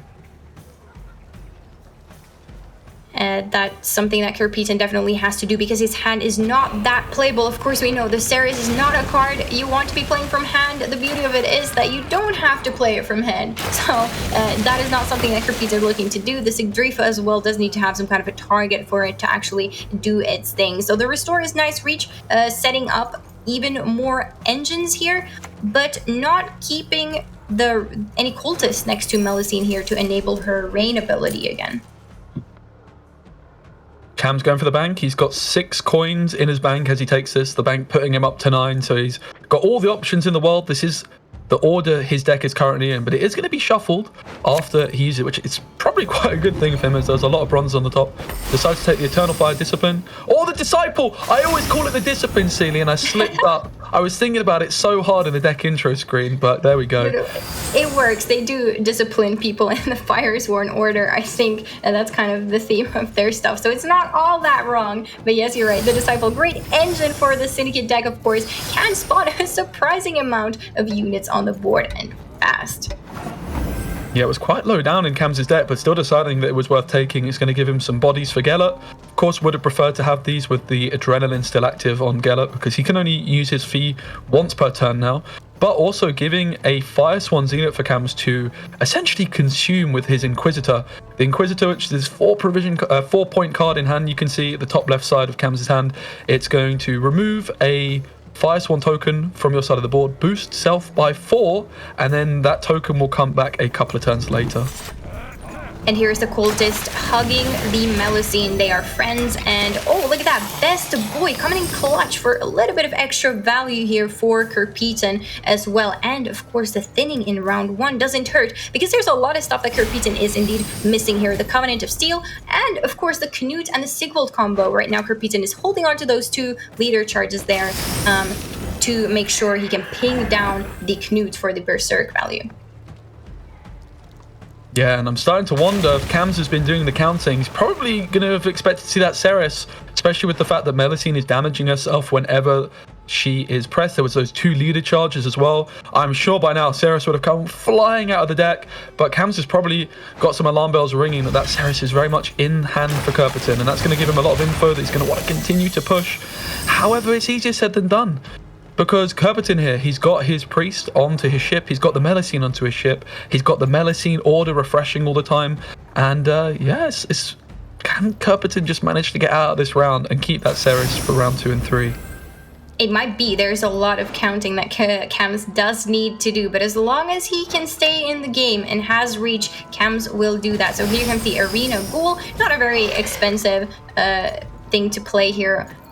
Pressing that tribute is quite nice, and that is why it's included in the off the books. Of course, the tribute is being reduced to 0 in this deck, so not bad bronze cards to have at all. I think Cams in general has a pretty nice hand here for playing quite deep into round 1. Yeah, this has turned into such an interesting situation with the Ceres Fearless, and I've just got to give a big shout out to the developers at CDPR who have created this card back in December, because it's one of my favorites, and you can just already see what a high skill ceiling card it is. It's a card that Kerpeton's decided to keep in his hand because it's so good, he wants it for later, but equally there's that huge downside now where he's just been left with this almost like a roach in his hand that he's just going to want to thin later and never want to play. But it's so interesting to see. And the other thing to consider that is in Kerpeton's favour is this Melusine is really, really thick and juicy. That is going to be a resurrect target for him. But decides he just has to get out of the round. Is the rain going to be enough for him to take it? Looks like it is. So Cam's still needing to play another card. Kerpeton's going to be really happy with that. I didn't do the maths, Sealy. That's what the players are here for. They're the ones doing the maths. And yeah, I think Kerpeton's going to be really chuffed that he manages to get that pass in. Yep, that is a nice pass, especially considering the hand is looking like you really can't go too deep with that. There is not a lot you can play. Besides our restore, maybe that was possible for Kerpeton to squeeze out, but you gotta be a little bit intimidating of Cam's potentially then sneaking up and winning on even. So Cam's here does very nicely take it with the last Eternal Fire Inquisitor. Again, quite a cheap round. There was a Gellert and there was a Professor, of course, being the most committal thing, but Horst on its own is establishing a little bit of carryover for Cams now going to the later round, enabling the deploy on Ewald Bersodi as well for 4 points of damage instead of 2. Kerpeton with his second Aneromancy. This is just fantastic for a deck like this. He's going to be able to go Anero for a defender perhaps to protect his Melusine from a tool punish would be one option. It just gives him so much more flexibility in what he wants to do. Of course, has that Ceres Fearless in the deck now. Going to have to be keeping track of how many times Kerpeton self-damages. The counter on Ceres is going to be 9. And then she's going to fly out of the deck into the ranged row to be applying some more pressure. Camzo is going to be the one deciding to bleed. Obviously, winning round 1. And, I mean, Melusine's going to play for a lot of points when she eventually comes out. Dora Grey answers the spender.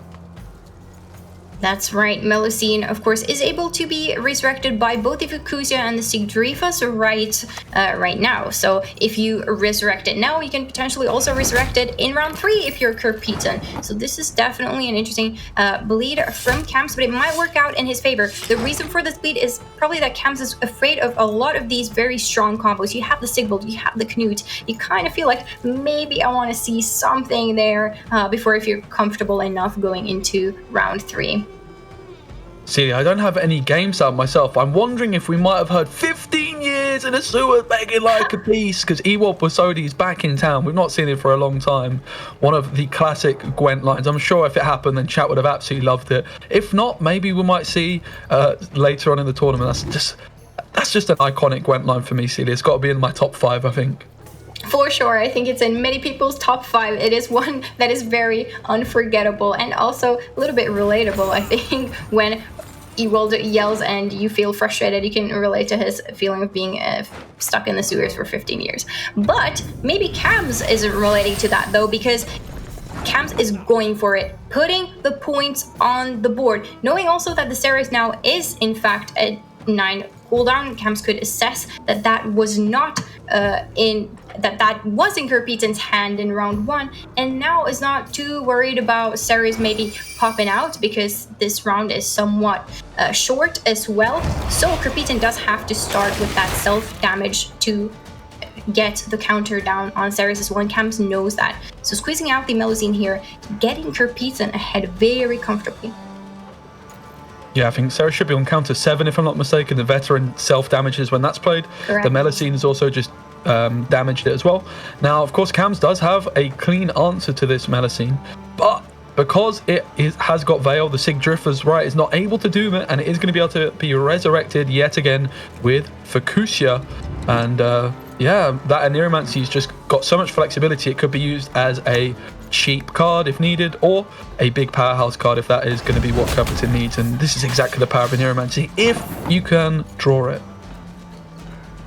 All right, looking at restore targets, the Dorgary actually is not too bad of a restore target right now. One of Cams is considering deleting that off the board at some point. But yes, still playing, maybe hoping to see the Fukusia that you spoke about, Spezi. That is a really huge play, definitely, for Kerpeten to hold on to round number 3. So Cams might be able to push that out if he keeps on committing. At least that is what Cams is thinking. So let's see if Cams can pull it off. Can he get a Fukusia? Can he potentially get a little bit of Knut or Sigvald action? Cams has not seen that just yet. Yeah, Cam's currently with 9 coins in the bank, and there's the restore on Dorgary. There it is. You called it. Not really what the card's in the deck for, but you can't really argue with 10 points for 5 provisions. Not bad at all. Definitely not bad. And of course, Cams is holding on to this. Mariel's here, taking care of that Melusine, hoping that Kerpeten potentially has a hand that he would struggle with here. But we do know Cams is going to be squeezing out a good deal of points here. There is a lot that Kerpeten has to play here to stay ahead. Of course, the Melusine are 25 points, and that is what we'll see. Yeah, Ceres on counter 5. Fukusia coming in to resurrect the Melusine. Not going to be giving any more rain because it is a 10 provision card. And I wonder, is Kerpeten just able to get here with a couple of leader charges? Not going to be targeting anything in particular, but it's going to net 4 points because you're damaging yourself by 2 and getting that 6-point abomination. 2 ticks of rain as well, so that is definitely an option for Kerpeten, and would just be able to hold on to his pride. See, this Melusine has been absolutely filthy for Kerpeten. So much carryover, and I don't think we can see it in round 3 anymore because I don't think there's enough rain to set up Bride of the Sea into Sig Drifter, but Kerpeten goes into round 3 with a card. So what Kerpeten can do in round 3 is with the Sigvald and the Knut. He can play kind of uninteractive with the Sigvald and draw these Mardrums. That is what he's hoping to find. Sigvald, Mardrum, you can use your Bride of the Sea for another Mardrum on the Sigvald potentially. So definitely not bad. And we do see Kerpeten finding this Sigvald here. Knut is kind of missing as well. And there's Ceres. She has to go for now. 1 counter, so we know that Kerpeten saving that Ceres in round 1 is huge. It is so good for Kerpeten in this game. Interestingly, if you bleed the Sigvald, because it can't take damage, I don't believe it thins the Ceres. So there you go. So we might not even see the Ceres be thinned, even though it's only on 1 tick, which is just quite bizarre. But here is the Sigvald power combo with the Knut and Bride of the Sea as well, just onto a simple Mardrum. So many points onto this Sigvald. This is the wombo combo the deck has on offer. Ideally would be using 2 leader charges to activate the Berserk on the Knut, but Sigvald just continuing to pump it down. Yeah, this is definitely not bad at all. And here is the Claire. Unfortunately for Cam, these bronzes are not quite it, but we can see the power of the Firesworn bronze is still 31 points in a very short round. And here, of course, is Knut for the final smack there. And Sarah's coming out from the Signaled Order ability. So perfectly calculated, Spessy. She came out after all. She wanted to show up and show her face in this victorious battle. Kerpeton taking this 1-0. The battle is on and it is getting intense. Yeah, what a great first game that was, and the Ceres thing didn't look like it mattered too much, but maybe in a slightly different situation in round 2 where Kerpeton just didn't have quite as good a hand, that Ceres just being thinned in combination with the 2 leader charges that he used could have been something that happened and could have just been the difference between going into round 3 with the card advantage and not. Of course, wasn't that close in the end, and you can certainly see why a lot of players have been banning Skellige decks like this, those big threats. You can't answer the Fukusha, she comes back, and then the Melusine, I always get those confused. And then you've just got the Sigfold as well. You think that you've seen enough, and then Sigfold comes through and just obliterates you. That is right. Very impressive showing of this particular deck, and it worked out perfectly for Kerpeton here. And also a hard deck to pilot. I definitely think Kerpeton did a good job at that. Cam's, of course, playing Syndicate on Redcoin wasn't really successful, but to be fair, there is a lot of threats to deal with. There is the Melusine, there is the Sigvold, there is the Knut. There's only so much you can deal with. So perhaps Cam's kind of expecting this SK list to go through at some point if he's not really teched for that tower removal in the same way like someone like Magpie, for example, did. Yeah, with the Tin Boy in his deck there, really seemingly more going for the elves. It's very difficult to try and soft target wide decks and tool decks. You kind of just have to pick your poison. We saw Magpie earlier with his Heat Waves and Spores doing really well against Vi decks, but Cams is not built his lineup like that. He's really aiming more to be dealing with elves and other decks which go wide, so I don't think he's going to be too upset about that one at all. That is right. And now we will take a break for approximately half an hour before the games can continue. So hang in there. We will be back later. And just for your information that the series will continue at a later time. Yeah, we'll be back soon, guys. So just stay put and we'll let you know what's going on. We're watching you.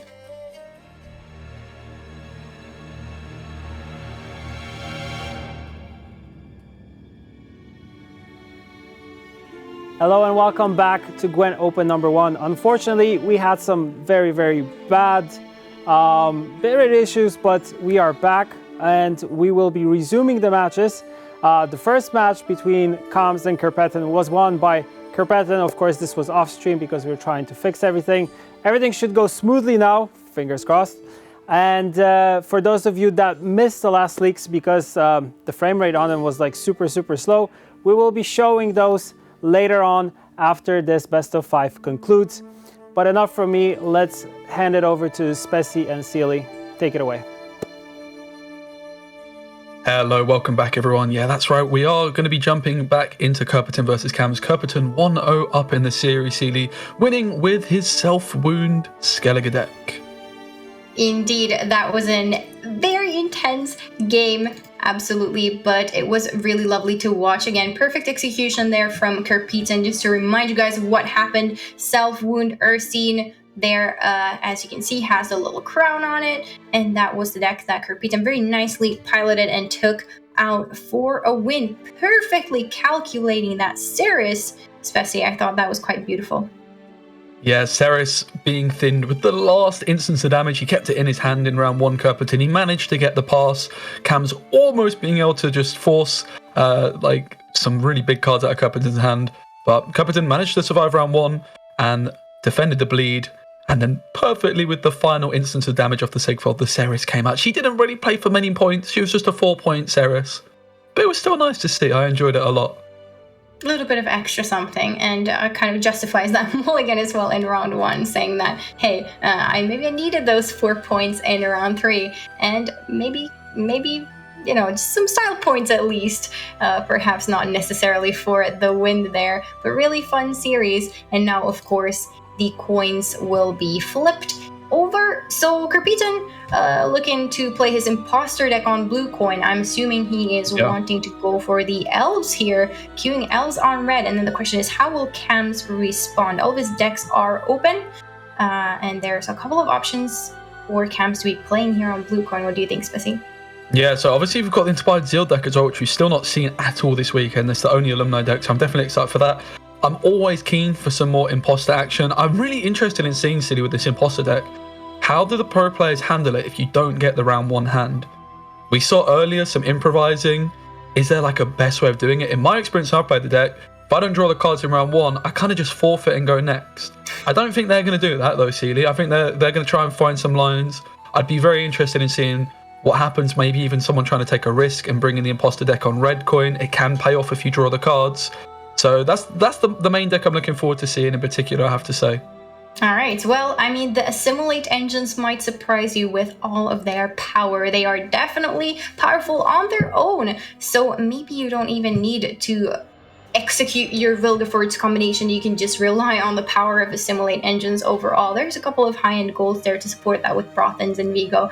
But it would be very curious indeed to see what would happen if that Nilfgaard deck would end up queuing on red coin. And just like you said, Spissy, I expect that Camps is looking to take that alumni on blue coin just to make sure that winning round 1 is a little bit smoother and being able to establish your engines, help with the TA so that they don't get completely destroyed by whatever Kerpitan is going to counter it with.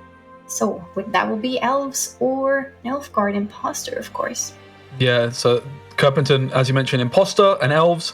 The thing is, like, they're the 2 decks he's got left, and as you say, one is a blue coin deck, one is a red coin. The Imposter on blue, the Elves on red. Maybe Cams though can use that knowledge to his advantage. If Kerpitan's really rigid in the coin that he queues each deck on, Cams of course still having his 3 decks left. He has his Battle Trance still available, his Alumni deck, and his Syndicate off the books deck with his Deadeye Ambush getting banned, which we've seen Kerpitan, maybe, you know, he mentioned to us that maybe Stockpile is more of a likely ban. I think that's what we saw Pyreball do earlier. But if you see this Inspired Zeal deck, that's just like giving him some flexibility. He feels confident going up against that one. And yeah, the invites have gone out, so we're very close indeed to getting into game 2 of the series with Kerpitan 1-0 up Sealy as it stands. This is the nail biter of the series. This is whoever secures their spot at tomorrow's semifinals is going to sleep very happy today, or maybe not, because they need to prepare potentially for that as well. So, I mean, intense stuff. Cams did mention there that he is known to play a lot of Gwent. He said he was playing for 48 hours straight with only the bare necessities of eating, and that is definitely intense. So we'll see if potentially Cams has to do that. And here is, just to take a peek, refresh your memory, Kerpitan's deck list. Of course, the Ursine Ritual is through and the Stockpile there is banned. So look at the Imposter list and of course the Deadeye Ambush list, because those are the 2 that Kerpitan right now is deciding between bringing. Yeah, and I think it's a really good time to just maybe talk about this Imposter deck. Well, I've been itching to do it all weekend, Celia, while we've just waiting for the players to accept the invites. Really interesting. When I've played this deck previously, I don't know, Il Bestio as well in the top 64 a couple of weekends ago played, it was using an Aneromancy. You save some provisions by removing that Aneromancy for this Owl's Double Cross. Owl's Double Cross is able to hit your Vilgefortz Renegade. Also, Idaran is quite a likely target, I think, if you've already played the Renegade. All of them playing Idaran as well, being able to combine it with Leader as well as some Megascopes and Operator, it really can play for a lot. And the Menno as well, we saw in one of the previous games, Menno being able to tutor Raw Decree was crucial. It's, you know, you could just play Raw Decree and Anira, or if you just play Menno and Raw Decree, it's kind of similar odds on drawing the right combo pieces. And of course that Curse Scroll as well, making it such a great blue coin deck. And even the Roderick, Sealy, we've seen in some scrims actually a player just high rolling a Roderick yesterday to find the Operator that they needed at the right moment. And that's just a really well built deck in my opinion. I'm so excited to see it in action. That's right, but you are going to have to wait just a little bit, Spessy, because Kerpitan indeed is queuing Elves from red. That is kind of the safe bet to go for. And as predicted, Cams, of course, wants to establish a little bit of carryover here with Alumni on blue coin. You want to find your students. Cams here as a little bit of an iffy hand. We see all 4 students right now in the deck, but there is still one mulligan left. No students from hand. There is Amphibious Assault at his disposal, though. And Eastrid. Yeah, Eastrid maybe just able to find some more students, as you mentioned. Definitely a key card for Curperton. The red coin elves are always quite frightening to deal with. He's managed to keep one Waylay in hand. He's going to be able to put that all the way to the bottom of his deck with his Vanadane, if he would so wish to do so. Vanadane often just being used as a carryover play, of course, in this. Putting more Waylays at the bottom of your deck, you then try and mulligan them away, or maybe put one back with Alyssa for a big Simless play. And also, I just want to talk about these leader skin options that are pretty damn strong. Cams has even got the Northern Realms coin. He's got the Triss Northern Realms outfit going on. And on the other side, Curperton with the Dana with the love hearts, which is just a classic in my opinion. It absolutely is for Squirtle. I think it might be my favorite Squirtle skin, and I do have to admit that I go for the Triss and our themed stuff as well. They just fit very well together. And there we saw the muzzle, of course, come down there from Camps, and that is because this Swordmaster is a very, very threatening engine. We mentioned it a little bit earlier in the series before, but it can set up potential bowman hits there. It can set up waylay kills on something, especially if these students are going to be, they come out as 4s, unless you boost them with AA or your tactical advantage there, Crystal Skull. Yeah, it might be good to get this Elven Swordmaster out of the way for Cam, so the muzzle just ends up falling right onto it. Cam's finally gets his student down. It's his 3rd card he played. So ideally you just play students from turn 1, turn 2, get as much carryover as possible, but the fact that he had to wait 2 turns to play his first student, pretty big deal, because there's also 2 turns on his next student, but he doesn't even have access to one yet. Istrid can be clicked. It's at Patience 3, I do believe, which is going to draw him the top 3 cards on the deck. Any units get boosted, and then if any special cards are drawn, Istrid will be boosted himself.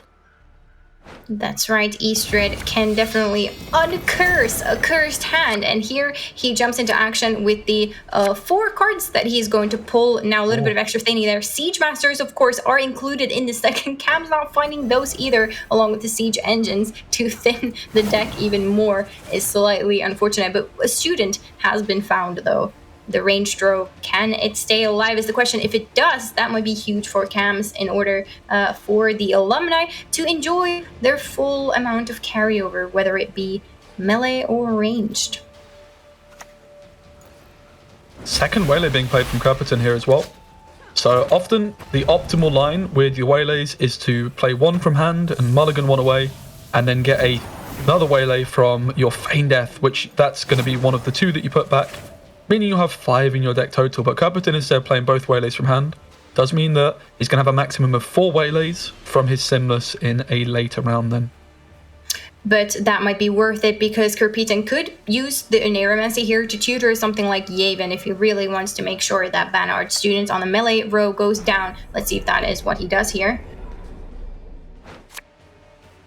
It is a Heatwave coming down there on their ranged row student, very threatening as well. And there are certain ways for Curpeton to ping down this Banner student as well, if he would be willing to play something huge like Vernociel.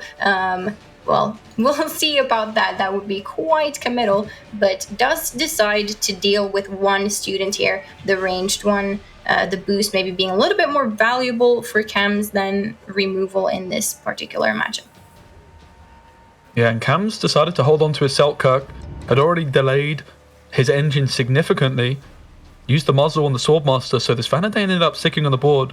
So Curperton playing these Waylays, getting an extra Deadeye every time. Here comes the Rune Word, could find a student, and finds Merlin, as I like to call him, which is not the one you're looking for. You're looking for the Arathusa students to try and get the Zeal at this point in time.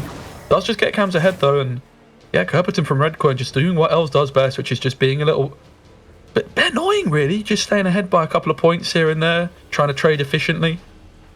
That's right. Another thing that is very nice with Curpeton's Heatwave there over Yavin, for example, is that now there is no Arathusa student in the graveyard for Cams to resurrect with something like Necromancy here. So Curpeton disabling that option for Cams is definitely quite big in this round, or even in round 2 with Shawnee, perhaps. My attention's just been drawn, Seeley, to the right hand of Curperton, because those are fingerless gloves, and that That is very cool. I'm actually very jealous. I might have to invest in some fingerless gloves and be more like Kerperton. Do you own any pairs of fingerless gloves, Sealy? No, but I wish Kerpeton is making me wish that I did. It looks really cool. And you know, warm hands when you're clicking your mouse and making sure you get all the plays right. That is very important. So Kerpeton seems to know what he's doing. And maybe these gloves are kind of the secret. We'll see. Will they help Kerpeton reach victory today? We also see Cam's finally answer that Vanadane. A little bit late though, to be honest, because yeah, 2 extra Deadeyes were spawned by that when the Waylays were played from Kerperton. Cam's 9 points to the good, does have some patience, isn't going to have zeal, of course, on his alumni later on because he's not achieved the patience necessary on his Banner. No, Aratu's a student. The Range Row 1 got heat waved, I think, got patience 1. Yes, and that means that Cam's hand right now is not very playable. There is a Necromancy without a target, and there is a Siege Master that you certainly do not just want to play from hand. So Gerhardt here would be the option next for Cam's, and that is quite the committal one. So let's see what he does, and let's see how much Kerpeton is willing to put the pressure on Cam's here. He seems to be willing to do so because this Isengrim comes down and definitely threatens Cam's, forcing Cam's to either pass here or commit a pretty big play, which would be the Gerhardt. And it's just a few points every time. Kerperton has even got 3 leader charges in his back pocket just for when he needs them, which has not been yet. Cam's really feeling the full power of the red coin elves here. Okay, he's got some engines sticking, does have some carryover, but yeah, the hand is looking very, very scuffed indeed with the Siege Master, which of course, Jonathan, and the Necromancy, which is currently bricked. Let's see what Cam's ends up doing here. Has to make a pretty big decision. Does he try to continue? He sees that Kerpeton's kind of willing to play further. Also, Kerpeton does have this Bowman that could potentially squeeze out another card. This Gerhardt is going on the range row, giving the Dolbothana Bowman the maximum value it needs on the range row later. But Cam's is spending some order abilities here. So does Kerpeton really want to play more to potentially take it here, because the Bowman right now is not going to be enough. It's looking like it would be a Vernociel. That seems quite much. So Cam's has potentially secured round 1 here, but has not managed to set up the range throw carryover yet on the Patience student, Artusi student. It's a 17-point gain. Kerperton does still have those leader charges available if needed. The Bowman also has been given an extra point by Cam's positioning here with the Gerhardt. I think he was maybe not sure if he was going to click the Chapter of Wizards, didn't want to clog that row, ended up putting Gerhardt in the back and then not clicking, and is probably regretting that because he's been playing around the Bowman the whole time, just until the very last moment, giving it that extra point of value. But Kerperton, to say 17 down, does he feel confident that he wants to continue fighting for it? The Bowman does come down, dealing 3 damage to the Gerhardt. Also, this Isengrim getting a point, and suddenly he's only 9 behind. This means Kerpeton is willing to commit something big, because after that Bowman, something big indeed is required, and that is the Vernociel. Now Cam's really not looking like he has a very playable hand here, so I suspect Cam's might be forced to take a pass, and he does do that. And now Kerpeton plays the Vernociel. Pretty big to get that out for Cam's. We've seen Vernociel, we've seen Isengrim and Vanadane, but there's the big Simlas left, and of course Feign Death that can do a lot of damage to Cam's side of the board. Yeah, going into round 2, Chapter of Wizards on the board. Second Amphibious Assault for Cam's. Also has that 3-point Siege Master in hand, so he's going to be looking for some kind of siege engine. Practice makes perfect against Mulligan. Practice makes perfect reappears. Now for Kerperton, with the fact that he wins the round, has the decision if he wants to bleed or not. Of course, with that Chapter of Wizards location on the board, somewhat tempting to just take the dry pass, but of course, he's only going to be able to do that if he feels confident that he can win round 3 with 7 cards in his hand. That is what Kerpeton's play will tell us later once we see, does he push or does he feel secure in his position? The Rebuke at least is going back into the deck, and the Sappers here is found also going back. Definitely can imagine that not being really the ideal draw. Also Spore's not doing too much just now, so just like you predicted, Spessy. There is the pass into the Chapter Wizards. Cam's here, setting a ranged throw student to go into his graveyard, so that can now potentially be rest with Shawnee or Necromancy if Cam so wishes to do in round 3 still. Copperton finds the Alyssa, which is going to be putting 2 Waylays back. Also finds the Megascope, though, which is not something he's going to be too interested in. Finds the Yaven, which is a very, very nice option. On the other side, Cams has a Shani. The Raffard's Vengeance has been discovered. That is one of the, well, the key cards, you could argue, for Cams. It's going to be applying a whole bunch of pressure, a whole bunch of points, and a whole bunch of engines, all at the same time. And the question is, when is Kirpitan going to time this Simlas as well? When is the Simlas with all of its Waylays going to come down potentially? Because, you know, once you get that Elisa down, there will be quite a few, of course, 4 Waylays there at Kirpitan's disposal. He can do with them what he wishes, which is probably to remove Cam's engines, of course, once some of those have been put on the board.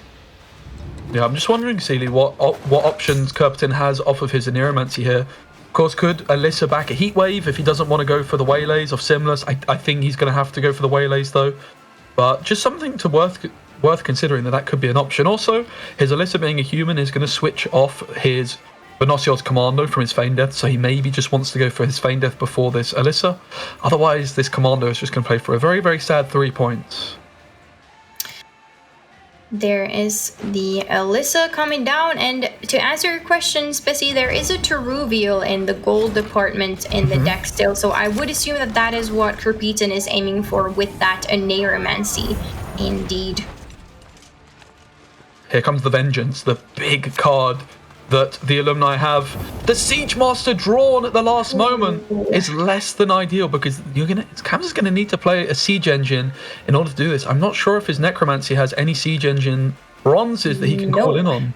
So no, you're right on that. Tricky situation with this one. It is a bronze unit. Have not been cooperating with Cams, unfortunately. Ideally, you like to see them round 1. Maybe you can play a Siege Engine or even a Fords to thin them out, but yeah, drawing into that at this point in the game is not ideal, but Cam still has some points on the board, so let's see how that will work out. Of course, if the Refords will be alive, maybe that can be winched, then play the Siege Master to draw another card. There is an alumni potentially that you're looking for. Right now, the practice makes perfect would be a 50-50 on whether it pulls the alumni or the melee Banard student, the Merlin, as you would call him. Here we go, the Simless comes in, and Cams is about to get absolutely waylaid. He's got a whole bunch of them, doesn't need to worry about the death blows anymore. So this Vengeance is going to be taken out by the looks of things, allowing the Spellweaver to live to fight another day. Also, quite a nice distribution of elves. You'd rather have lots in a row for more Yaven value there. But still has some leader charges available. Obviously the Archer as well, dealing 3 damage. Yeah, the Centurion Spellweaver, though, is doing a little bit of work. And down comes Shawnee. Let's see what she will pull. The melee Banard student right now does have 2 patience currently. The alumni sitting there with 5 damage on the melee row. It's very brave of Cam to just leave this 5 damage order on the board, but says, okay, if you remove this, then you can't remove my Shani, you can't remove my Spellweaver, you can't remove my other students. So decides it's worth for him to leave it on the board and then maybe answer something like, well, I guess the Commando is not even an engine now with the Alyssa down on the board, but just saving it for a rainy day. Here does come the Feign Death, just 3 tempo again. Commando only ticking if you only have elves on the board, or if you have a Venosio's in the graveyard, that's not going to quite count. There comes the Winch. Vengeance was answered, but you can use these on Shani. That's right, and removing this Shawnee is going to be very difficult after this winch, so it looks like she's kind of happy. And here comes the order ability from the Banard student at 3 patience, removing 1 Deadeye, making the Yaven potentially a little bit more awkward. Now, Cams is playing into this Teruvial, but there wasn't many options to kind of play around that either. Cams did wonderfully at that in round 1, however, now he doesn't have the shields or the Chapter Wizards to protect the ends of his row. So Teruvial is looking like a very good target for Kirpit. And for now, it's going to be the Aneromancy, though, hoping to maybe still get the Yaven or the Waylay plus Archer onto the Shawnee. And feels like a lot has gone very wrong for Cams in this game. However, he is still very much in it, and that's just a testament to the power potential of these alumni decks. We touched on it earlier on in the cast. We've seen some games where NR loses on even, it doesn't get much carryover, but suddenly, somehow, it just gets a load of points out of nowhere, and the Spellweaver's still on the board. The Shani, there's just a whole bunch of engines ticking along for Cams. It's just such a shame he's playing a 2-point card from his hand. It does reduce the cooldown, of course, but this is a card that would be flying out of your deck for free had Cams drawn it just a little bit earlier when he played his Raffard's Vengeance. Cam's using the leader there in the hopes to protect Shawnee, also removing another Elven Deadeye. A little bit of elf payoff here is what Cam's is trying to get away from the board, which makes sense considering Yevon Cam's is not seen yet from Kerpitan, removing these Deadeyes quite efficiently. But of course, the Feigned Death has yet to be resolved as well. 2 chapters left and quite a few points for Kerpitan. It surely is an exciting finish. Kerpitan's going to be thinking he has got an uphill battle, but as soon as he sees that Siege Master, it's going to be looking a lot closer. Let's have a look at the scores on the doors after this. Yevon comes through 2 points to the good for Kerpitan with a leader charge available. Shani, though, still an option for Cams to click. Comes the practice makes perfect onto Alumni. That was a 50% win. Was that the best option? Yes. That was indeed the best option, as it does have damage of 5 points left. Now this is fairly close, but that Teruvial is just going to be really nice from that Neuromancy. Cam's just being forced to play everything to 1 row. He can't distribute these differently because of the carrier not being established earlier. Kerpitan being able to disrupt Cam's and his plans. So everything here does have to go melee, and there is the Teruvial. A lot of points. It really is a lot of points. Will Cams reveal? He does reveal it. He revealed the dud that is the Siege Master. Kerpitan shakes his head. He is 2-0 up in the series. All he has to do is win with his Imposter Nilfgaard deck, and he's got 3 tries to do it, Sealy. He does indeed. So we might be seeing what you suggested with Imposter on Red Coin. Yes. We'll see about that. And maybe Spezzy has jinxed it, and that is something that we will actually end up seeing. Of course, Kerpitan will be going on Blue Coin for this game, so we can expect him to be pretty happy. This is a good chance to get this Imposter through. But Cams has a lot of ways to answer this. I am thinking he's going to go for Syndicate on Red Coin. This Syndicate list does have a lot of removal options potentially for some of these practitioners, so I could definitely see Cams thinking that Syndicate is his best shot at getting out of this pickle that he's in. But he has all the tools to do so. Cams can freely choose 3 decks, and Kerpitan, on the other hand, has to believe in this Imposter Nilfgaard deck. Yeah, it's actually a really interesting situation, because before the tournament started, I spoke to Paya. He said, yeah, this Imposter deck, mate, is really good. It's not very good, though, against Northern Realms or Skellige. And there's 2 decks, well, there's 3 decks left for Cams, 2 of those being Northern Realms and Skellige. The good news for Kerpitan is he has 3 attempts to get this through, 2 on Blue Coin and 1 on Red. So if you're Cams, then also you get to choose which one you are going to queue on your Blue Coin. And maybe it's going to be the Syndicate, just because the other 2 decks are really good against it. But also I think Paya was talking about Stockpile, not Alumni. So there's all sorts of interesting things going on. I'm really excited to see this Imposter deck. I want to see as many mushy truffles as possible. Celie, if there's one card that you could make loads of copies of in Gwent, what would it be? Brothans. Would it really? I love Brothans. I actually played a very similar deck to this when the practitioners were released, but I did not think of the truffle idea. But instead, I went for either Brothans or our Todd spawns, and it was the funniest games I've had ever. I was cackling. I was down 3 cards, 4 cards, and still in round 3, if you had enough Brothanses, you were fine. So that it would definitely be Brothans. Just good times and good memories with that, guys. So I wouldn't mind revisiting that. And Spezzy, for you, it would be Fisher King, right? Yeah, probably Fisher King. Pella's also got to be a real contender up there as well. I would say like Sabrina's Inferno, but we're limited to Nilfgaard cards only, I suppose, so that's not quite an option. Here we go, Kirberton on the blue coin, of course. He's going to have 2 opportunities to play on the blue coin, and as you predicted, and I was completely incorrect, here comes Cams. We've got, the cameras are a little bit the wrong way around here. It's getting me very confused, but Cams is at the top with Syndicate. Just look at the names on the Gwent client. You can see Kirberton at the bottom here. There we go. And how's the hand looking? I wonder how the hand is looking. There's a little bit in the way. He's got the Vilgefortz. Darren's going to be the option off of ADC, I do believe. There's a Practitioner in hand as well. That's going to be really crucial for the Operator target. And on the other side, Cam's going to be wanting lots of removal, as you said. There's a Horson Junior in there. There's some Salamander Mages. Timboy, not all that much removal, really, in the grand scheme of things. Absolutely.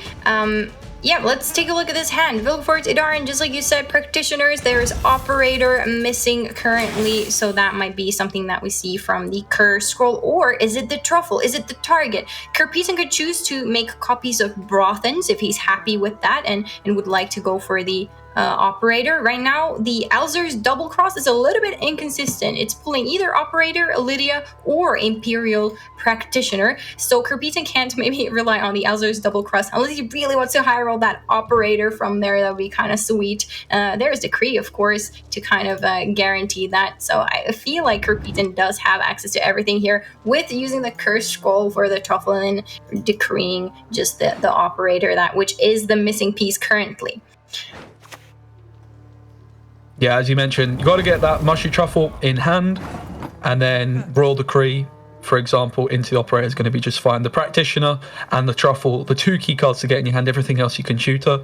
With the Curse Scroll, also Kirpeton has the option of just bottom decking the ADC, bottom decking the Vilgefortz would achieve the same thing, and then using ADC into the Vilgefortz. So can sort of unbrick his hand in that way, but isn't going to have the luxury of putting away maybe a Remedy, which he otherwise might have bottom decked here.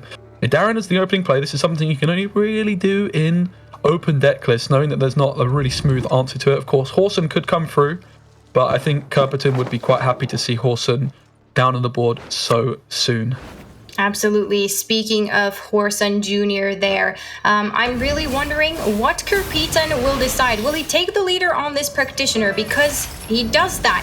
Because I was going to say, Horson is really, really irritating, potentially to the point that there could be a reason for you to leader the Horson to lock that from Cams to be able to use, because if Cams can make it here to round 3, he can utilize the Horson as well as a little bit of the targeted damage like the Renegade Mage or the Salamander Mage to remove Assimilate engines in round 3 very efficiently, even if Kirpeton is able to establish a lot of these Practitioners in round 1. But Kirpeton does say, yep, I'm taking the leader in round 1 to get another Practitioner myself. So we'll see. I guess my question got answered when I started it.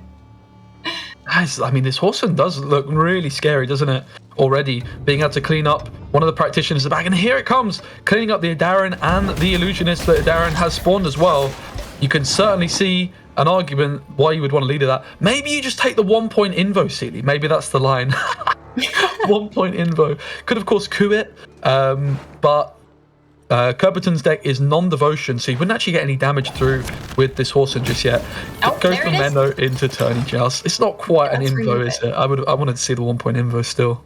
Not as quite committal as an invo, but still jousting a 1 power unit because Kirpeton knows how big this is. All right, this is an interesting line from Cams. He's going to self-poison but with Gellert to put the Imperial Practitioner into his graveyard so that Kirpeton cannot copy it from Cam's board anymore. However, if Kirpeton would have saved maybe 1 Illusionist here, he could utilize that Illusionist to use the Imperial Practitioner that Cams just put in the graveyard, but no access to those for Kirpeton, meaning that Cams' self-poison is going to pay off, I think. Yeah, so big brain. I thought he misclicked. But no, he's just denying it. It's the same kind of tactic you do against Operator mill decks from days gone by. If you've got a D-bomb that King set that's on your side of the board. They can't keep copying it forever. Kirpeton does have the Remedy, of course, to steal that Illusionist back. The big issue, as you mentioned, if there's no Illusionists in the graveyard, then his infiltrators.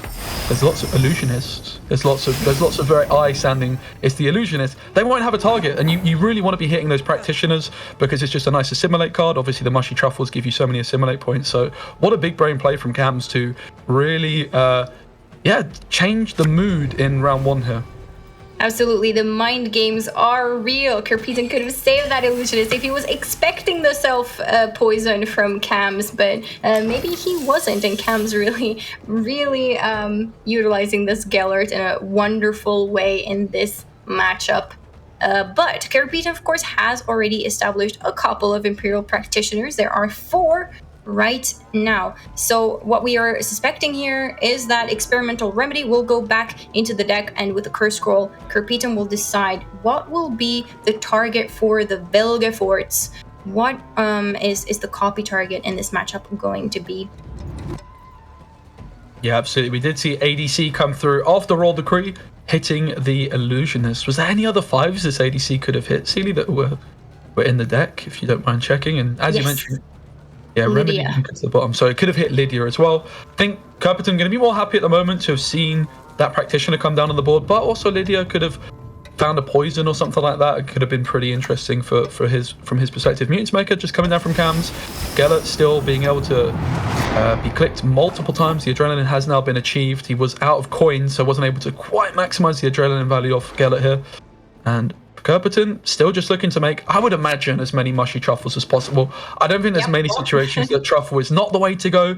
Just the carryover threat, but also just the amount of assimilate triggers is quite extraordinary. That's right, there is the truffle ready to be used with Velgafords. Now, Kirpitan has to be a little bit careful. Camps is definitely putting a lot of pressure on with just these bronze engines, and Gellert, that is quite efficient for Camps, able to squeeze out something good here. And here comes the big switcheroo. The Velgafords Renegade is stealing the Horson Jr. from Cam's graveyard and then putting the truffle into Cam's graveyard so that these practitioners can then copy it, and we will be witnessing 4 truffles for Kirpitan. Such a lovely play from Kirpitan. We saw earlier, Sealy, Magpie in sort of Cam's position, making sure to put no good cards in his graveyard, so this Velgaforts didn't do too much. But here, stealing a Horson, there are some boosted cards. They are going to be the only targets. You can't damage non-boosted cards because Kirpitan's deck is non-devotion. Even though the Horson started off in a devotion deck, it's about what your deck is, and Kirpitan's deck does have neutrals. You can see one on the board right there, Operator. So Horson only going to be able to target damage units, but it is also going to trigger all of the assimilate on the board. There it is. Really a nice play coming down here from Kirpitan. And Cams is still keeping up. These Salamander Mages are playing for a lot of points and removing an assimilate engine there as well, with the Imperial Practitioner on the right-hand side of the front row gone. Cams right now is winning on even. That is quite huge. Yeah, Cam's looking like he's winning on even with 6 coins to the bank, 3 leader charges. Kirpitan, just a single coin that's not going to be doing anything in round 2. That's going to disappear. And no leader either. However, he does have the little benefit of having created, I don't know, I think it was 4 mushy truffles on top of his deck. That's not too bad. There's worse spots to be in. Who needs to win the round if you've got 4 mushy truffles for round 2, you know? Yeah, I think the question that this round potentially will come down to is how efficiently can Cams deal with Kirpitan's engines in round 3. Those illusionists, the practitioners. Now Horson has been spent, as well as double Salamander Mage and 1 Renegade Mage. There's not that much small removal left anymore. Ewald Borsodi would have been really nice for Cams to set up in round 1 as well, because that 4 damage is really valuable in this particular matchup. Now, the question is, does Cams take the long round because of his Tin Boy? Or, well, it's a little bit iffy bleeding into all of these truffles that then can set up carryover for later. So I would assume Cams takes the long round here. Yeah, I've been in Cam's position before on ladder when I was playing against someone else doing this mushy truffle stuff, and I did not have a clue what to do. I think, okay, I can try and win the round and bleed, but then I'm just bleeding into a bunch of mushy truffles. Or I can pass, and then I'm playing into a bunch of mushy truffles in a long round. Cam's deciding, he needs to try and bleed. And that is going to be a really risky thing to do with all this potential carryover, of course. Skirpeton is going to have the option of clicking these truffles to get ahead in round 2, or have the luxury of leaving them untouched and maximizing the points he can get in round 3.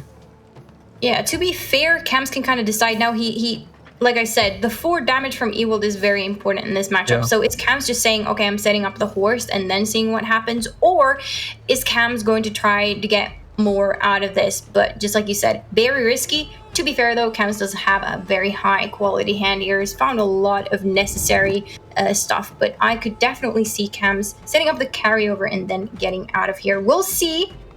You could bleed into these truffles, but just like you said, Spessy, if you can't remove these engines efficiently, Karpetin can always press those truffles. All right. Cam's taking a premature Timboy. This is not looking too hot for Cam's, using his Timboy as like a Teruvial almost, right? Like a pretty bad Teruvial as well. It's not ideal at all. I think Cam's is hoping to get rid of as many engines as possible to maybe negate the effect of these truffles, or maybe Karpetin would have issues of actually getting truffle value in round 3. But I'm definitely curious about that Tin Boy, because it could still get a decent amount of value in round 3. Yeah, that was a bit of a weird play from Cams, I'm not going to lie, I'm quite surprised. He just traded a Tin Boy for a Mushy Truffle, which, you know, the Mushy Truffle is just carryover at this point. The Tin Boy, one of Cam's biggest cards available, does mulligan the King. I do think he's in a really awkward spot. As you mentioned, Yes. He definitely wants that 4 damage with the Ewald to clean up the Illusionist, to deny the bonded value. Absolutely. But yeah, the Tin Boy play there maybe just not seeming like it was the one. It could have played for probably quite a lot more points in round 3 and didn't really end up giving him much extra, I do not believe. But Cams is a lot better at the video game than I am, Sealy, so maybe he's got a plan up his sleeve which I'm not quite seeing yet. Karpetin 2 truffles on the board, 2 more in hand as well. Okay, I don't know that Cam's draws here are optimal. I think he's looking for that Muriels that can be found with Bank, but this Renegade Mage is a small bronze, but it can definitely... Renegade Mage being able to come down here and then getting rid of that Imperial Practitioner would be really smooth right now. So that is a bronze that potentially Cam's is looking for more so than the Cleric of the Flaming Rose, but we'll see. Yeah, Renegade Mage being one of those 4 provision cards which does synergize very well with off the books, making it almost have a free tribute. We see the Arena Ghoul being played quite a bit as well. These cards which do support the off the books. Obviously King of Beggars kind of aimed at doing that. Great to see it. We see a truffle click from Karpetin just to get his engines out of removal range from Professor would be a key example of a card that could have cleaned these up. But Karpetin using 1 of 4 truffles. He's got some more for later on. And that's just the flexibility of Mushy Truffle. It's not only playing for carryover, assimilate, proactivity, but you can also protect your engines with it. It really has it all. We're going to see Cams will have a tall removal in the deck. That is Muriels, currently waiting there for the tallest practitioner, hoping to come down on that one. And also points. There is still points. Jacques coming down first here, also benefiting from these Firesworn engines showing up later. There is still a lot of points from Cams as well in this hand, but is the power of the Assimilate engines that Karpetin has set up here, is it too much to for Cams to handle, especially considering there will be only 1 tall removal, and that is Muriels? Yeah, it's a 12-point game at the moment. Karpetin at 4 cards, Cams at 5. However, obviously those 3 truffles are on the board, but let's not also forget Cams has a whole bunch of coins. He has the 6 coins in his bank, 6 available from his leader, and also that King of Beggars, which I think has counter 3 or 6 at this point. Yes, perfect. 3? Yes. Okay, I'll take that. I'm pretty happy with that. Usually I'm not too good at those things, but I seem to be improving a little bit.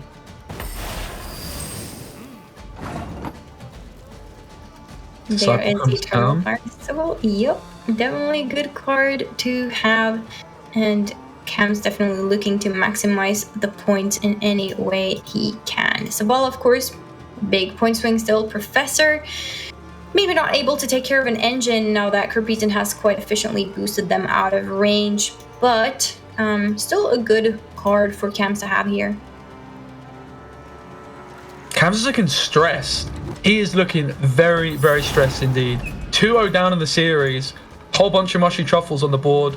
Definitely not all over for him, but it definitely is not looking fantastic. Savola also just a ton of points. He's also going to want to get this Cleric of the Flaming Rose down. He can spend 1 coin to transform his Firesworn Zealots into these Flaming Rose Footmen, which have a point extra, but also a point of armor as well. Yep, this is definitely intense, understandable of Camps to be stressed in this position, but he can claw his way back. Definitely still doing a lot of points with the coins, like you mentioned, with the leader charges, and of course, the golds that are left. 1 tall removal on Muriels,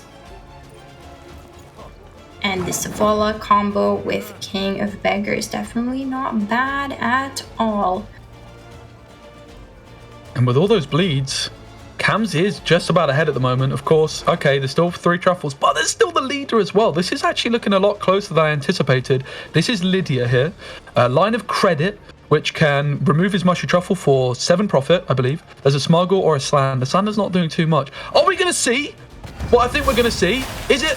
No, it's the smuggle. I wanted to see the lady. I wanted to see the other card, Celia. I'm heartbroken. I love that card. The Line of Credit. Currently no spenders though for coins that Kerpeton would have, which he already has 4 of now with the smuggle as well. So yeah, would have been a few more coins on by choosing the lady there. The Line of Credit mushy truffle synergy. I've used that card recently with Omega Scopes. It's a lot of fun, but less about that because Cams with the Cleric now down on the board at 8 coins, 3 leader charges still available.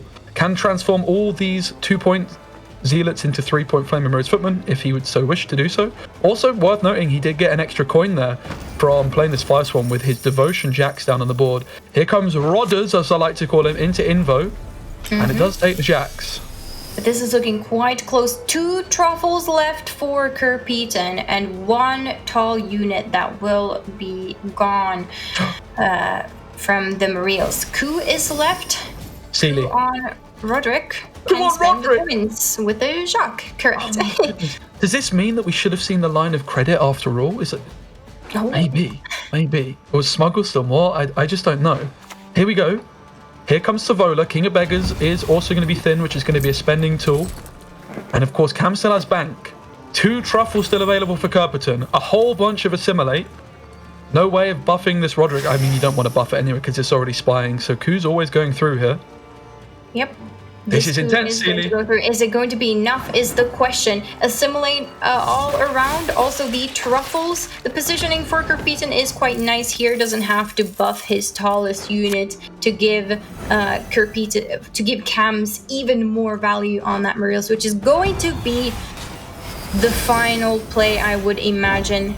And that is a lot of points as the final 2 truffles come down on the board. Wow.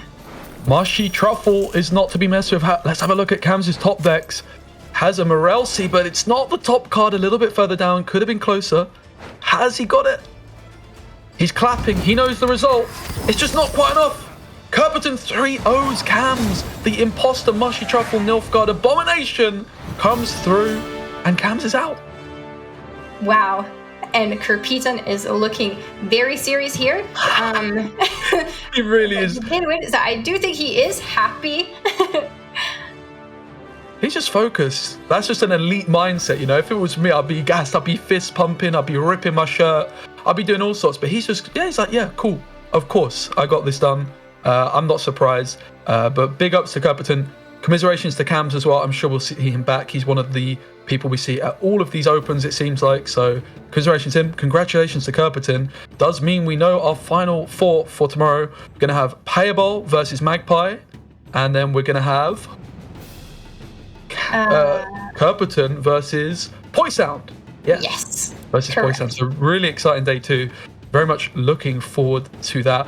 More imposter Nilfgaard matchup. We've still potentially got Payabol versus Kerperton as a final because those two prep together. That could be really interesting. Definitely one I'd be excited to see personally. And yeah, very shortly we are going to be hearing from Kerperton himself, I do believe. And yeah, we're ready to speak to him right now. All right, I am here with Kerperton. Why are you so serious, man? You just won. Can we get a smile or something? Oh, there we go. Much better. How you doing? My friends. I can't hardly hear you. One moment. Huh? Once again? All good, my friends. Ah, How you doing? Good, good. I'm good. Apart from the technical difficulties, I feel like we're good. How do you feel going against Poisound tomorrow? I mean, you've shown so much dominance in this first match. Are you okay? Did you get to check out his lineup or not? I just took a look at his lineup. I don't see anything scary. I think I will be fine. Okay, I like the confidence. You just defeated Cam's 3-0, and Cam's qualified here from the first qualifier from first place. When you looked at his lineup, were you anticipating that it will be so easy, or did you just think that maybe you made better plays than he did? I was definitely favored. I don't think it came to skill difference. He just got unlucky with the matchups. I don't think he could have played better. He was just unfavored by decks, and he could do wrong matchups. Just unlucky for him. Yeah. I see you have everything fully calculated. Well, congratulations. We will see you tomorrow in the semifinals and hopefully in the final, because this has been a stellar performance. Get some rest, my friend, and we shall catch you tomorrow. Thank you. Thanks, Mama. Good night, everyone. Have a good one. All right, because we had the technical difficulties, and those of you watching on stream, you might have missed the two Syndicate reveals. One was from Laplace, if I pronounce that correctly, who is a Russian content creator that does awesome beginner decks. Sorry for my voice, it's kind of breaking. And also cool animations. And we also have Faberstein, who is from France. And yeah, he's been a long time Gwent player, so check him out for sure. But yeah, enough for me. Let's see the videos, and then let's go back to the casters. Hello everybody, we're happy to show you the new Syndicate card, Shady Vendor, a human Blind Eye Gang member. It gives you 2 coins of profit. When a vendor is played in melee row, we get an opportunity to pay tribute 4 to create and play bronze crime that costs 4 provisions. And if we play him in the ranged row, we may spend 5 coins to create a bronze crime of 5 provisions instead. Let's have a closer look at the ability. We play Shady Vendor in the melee row and gain 2 coins. Then we decide whether we want to pay a 4-coin tribute to create the 4 provisions crime. The game randomly chooses 3 cards and we'll be able to play one of them. Let's give it a try.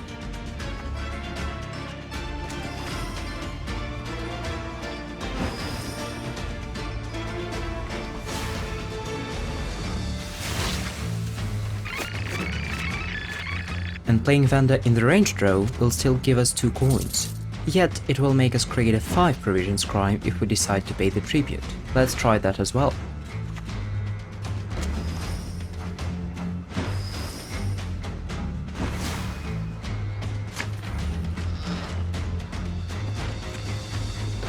Sounds too random? Probably. Yet we shouldn't forget that Profit, Tribute and Crimes do synergize with other cards. For example, Tribute may help us to call the King of Beggars, while Crimes will activate passive abilities of Kataplaki and any unit with Intimidate keyword. Shall we?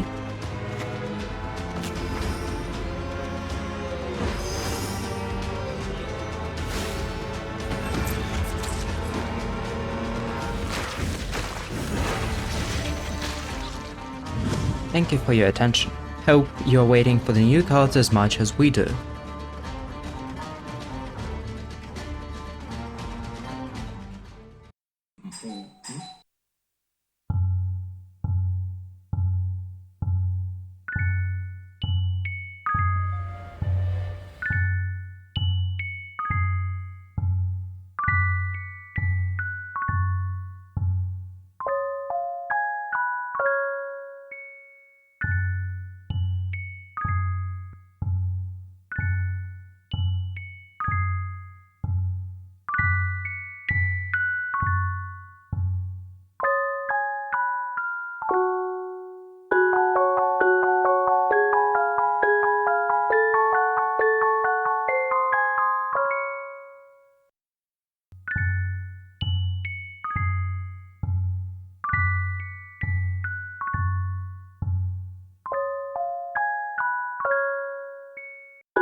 Hello everyone, welcome back. And yeah, we've just seen those 2 card reveals. Big shout out to Laplace with the first one, who is a Russian Gwent streamer. Really, really well done to really demonstrate how the card works. He didn't even have access to the card. This was all done through the power of editing. I've just got a great understanding of exactly how that card works. So big ups to Laplace for that one. And finally from Faberstein as well. Did you enjoy that one, CD? Oh, I loved it. It was so creative and fun. I'm glad I was spoiled. I got to see it twice. Really happy about that one. It's very creative way of revealing a card. So big shout out to Faberstein as well. Really wonderfully done. And then we have also a shout out to Cram from Claymore for translating the first video as well. In case you missed that, go check these content creators out. They are awesome. And here, of course, Shady Vendor again, as you could see from Laplace's video, perfectly demonstrated how you can use it. Has a lot of synergies. It has crime synergies. It has tribute synergies. It has the profit as well. And on top of that, of course, the create and a crime that you can play. Really wonderful card, this one. Yeah, I think it's one of my favorite cards we've seen so far. I do love a little bit of Crime Syndicate action, a bit of Gord action maybe. You've got the King of Beggars, you've got the Intimidate, all sorts going on there. Also, Inline Pockets is good, Off the Books is good, really cool. Conjurer's Candle is an artifact with resilience and it can spend. So this is a card, if you think about how good Jackpot is, has been the top Syndicate deck until Off the Books recently. This is sort of giving you that same thing where you can over profit without actually wasting coins, because you can use your Conjurer's Candle and then play a card which would otherwise over profit. That's right, Spessy. A really fun card that I cannot wait to see once it does release. And I'm sure a lot of people are excited to play around with this artifact as well. Yeah, definitely. Really cool to see a resilient spender for Syndicate. You can buff up a bunch of your own cards as well to get them out of removal range. Kind of similar to like a Syndicate Mushy Truffle in a lot of ways, of course, without the bonded part of it. Very excited for those 2 Syndicate reveals. Excited to try them out on Tuesday. We're so close, only a few days away. We can now take a quick... Close. We're so close. We did see the interview as well there from Kerpeaton, which was lovely. We didn't talk about that one yet, but I have 3 words and they all start with a C, and so does my name. Calm, cool, collected, confident. That is Kerpeaton. Also wholesome. Definitely had a great point there with Cams getting just a little bit unlucky today, but Cams, of course, played wonderfully. Unfortunately, Alumni didn't quite go, and the matchups were a little bit unlucky for Cams there, but still putting up a good fight. And it's always lovely to see these players being very wholesome. That is a good competitive spirit indeed. You know, CD, I think I've got a new nickname for Kerpeaton. I'm going to dub him the Turkish Tailbot. Great Gwent, smooth interview. Yeah, I can see that. Turkish Tailbot, mate. I'm telling you, it's got to catch on. I think it's got to catch on. We can take a quick look at the final bracket from day 1. Of course, all 4 quarterfinals have now been played. So tomorrow there's going to be the semi-finals as well as the final. So we can take a quick look to see exactly who will be playing against who tomorrow. We see Payabol up against Magpie in the first semi-final, Poland versus Moldova. And then the second semi-final of the day, which we're going to be casting, CD, is Poi Sound versus Kerpeaton. We've got Colombia versus Turkey. Absolutely, and at the end of all of that, there will be the great final, and tomorrow that is where the big bucks are for these players. We can take a look into the prize pool as well, speaking of these big bucks. But very exciting games, of course, tomorrow, and here it is. Here is how it all has been divided depending on how many games you have won. And just to remind you guys, 17,000 US dollars. There's a base prize pool by CD Projekt Red, and you guys have been supporting and increasing this base pool up as well when you've been shopping in Shoop's shop. He's been working very hard, cracking a lot of kegs, and the players are very happy about your contribution. Yeah, absolutely. You can see Kerpeaton there after that 3-0 victory, the first of the day, being the top earner as it stands, but big bonus for winning that final. And of course, the other thing to play for, Sealy, is a place at Gwent World Masters at the end of the year. If you do win an Open, not only do you get the biggest prize pool, but you also qualify for the tournament with the biggest prize pool at the end of the year. So all to play for tomorrow. Very excited to see who is going to be crowned Gwent Open #1 champion. That is right. The stakes are very, very high, and I'm excited to see what tomorrow brings and all the spicy games that we will be able to watch. Now we know the lineups, and the players know too, so I'm sure the players going forward to day number 2 are getting busy soon to start prepping as well. Have you got a highlight of the day, Sealy? For me, the highlight of the day is the Ceres with the last little bit, the last bit of damage from Sigfold onto the Ceres. That was a big moment for me. And also the imposter decks, a little bit of Fisher King as well. I was very happy overall with how the day panned out. Yeah, I do agree with you. I think my highlight as well was the imposter deck, just because it's such an interesting deck, and a deck that we really could not have imagined would make it to a tournament like this. But here it is, proving its worth. It has been working out quite nicely, as you can see. Piable and Kerpitin both bringing that list and are in tomorrow. Yeah, absolutely. So we can now send you over to Berger, I do believe, for just a final little recap of the day. We'll be back tomorrow. Do not forget to claim those Twitch drops as well. If you've been watching, make sure you're claiming them as you go. And hopefully you can get your hands on that Sun Avatar and some Ultimate Kegs as well. Oh man, what a bumpy ride it was indeed, but the games were incredible and the players came in and they provided some quality entertainment for us. What we learned today for sure is that V and the deck totally doesn't work. Do not bring it to tournaments. While ST and Waylays, still the best faction, still the best place, 10 out of 10.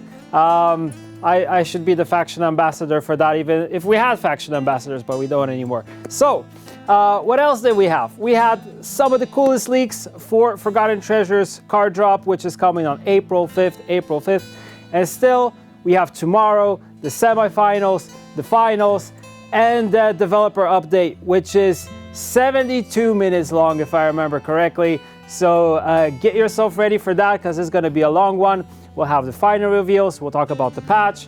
We'll talk a little bit about live ops and what's going to happen with the yearly tree. Sorry for the leaks, but I have to, at least give a little bit more leaks before we go offline. And I think it's going to be an amazing day too. Can't wait for it. Fingers crossed that there won't be any technical issues tomorrow. We'll do our best in order to provide the seamless, most awesome experience. And yeah, enough from me. Let's roll the credits and I will end with the classic bye.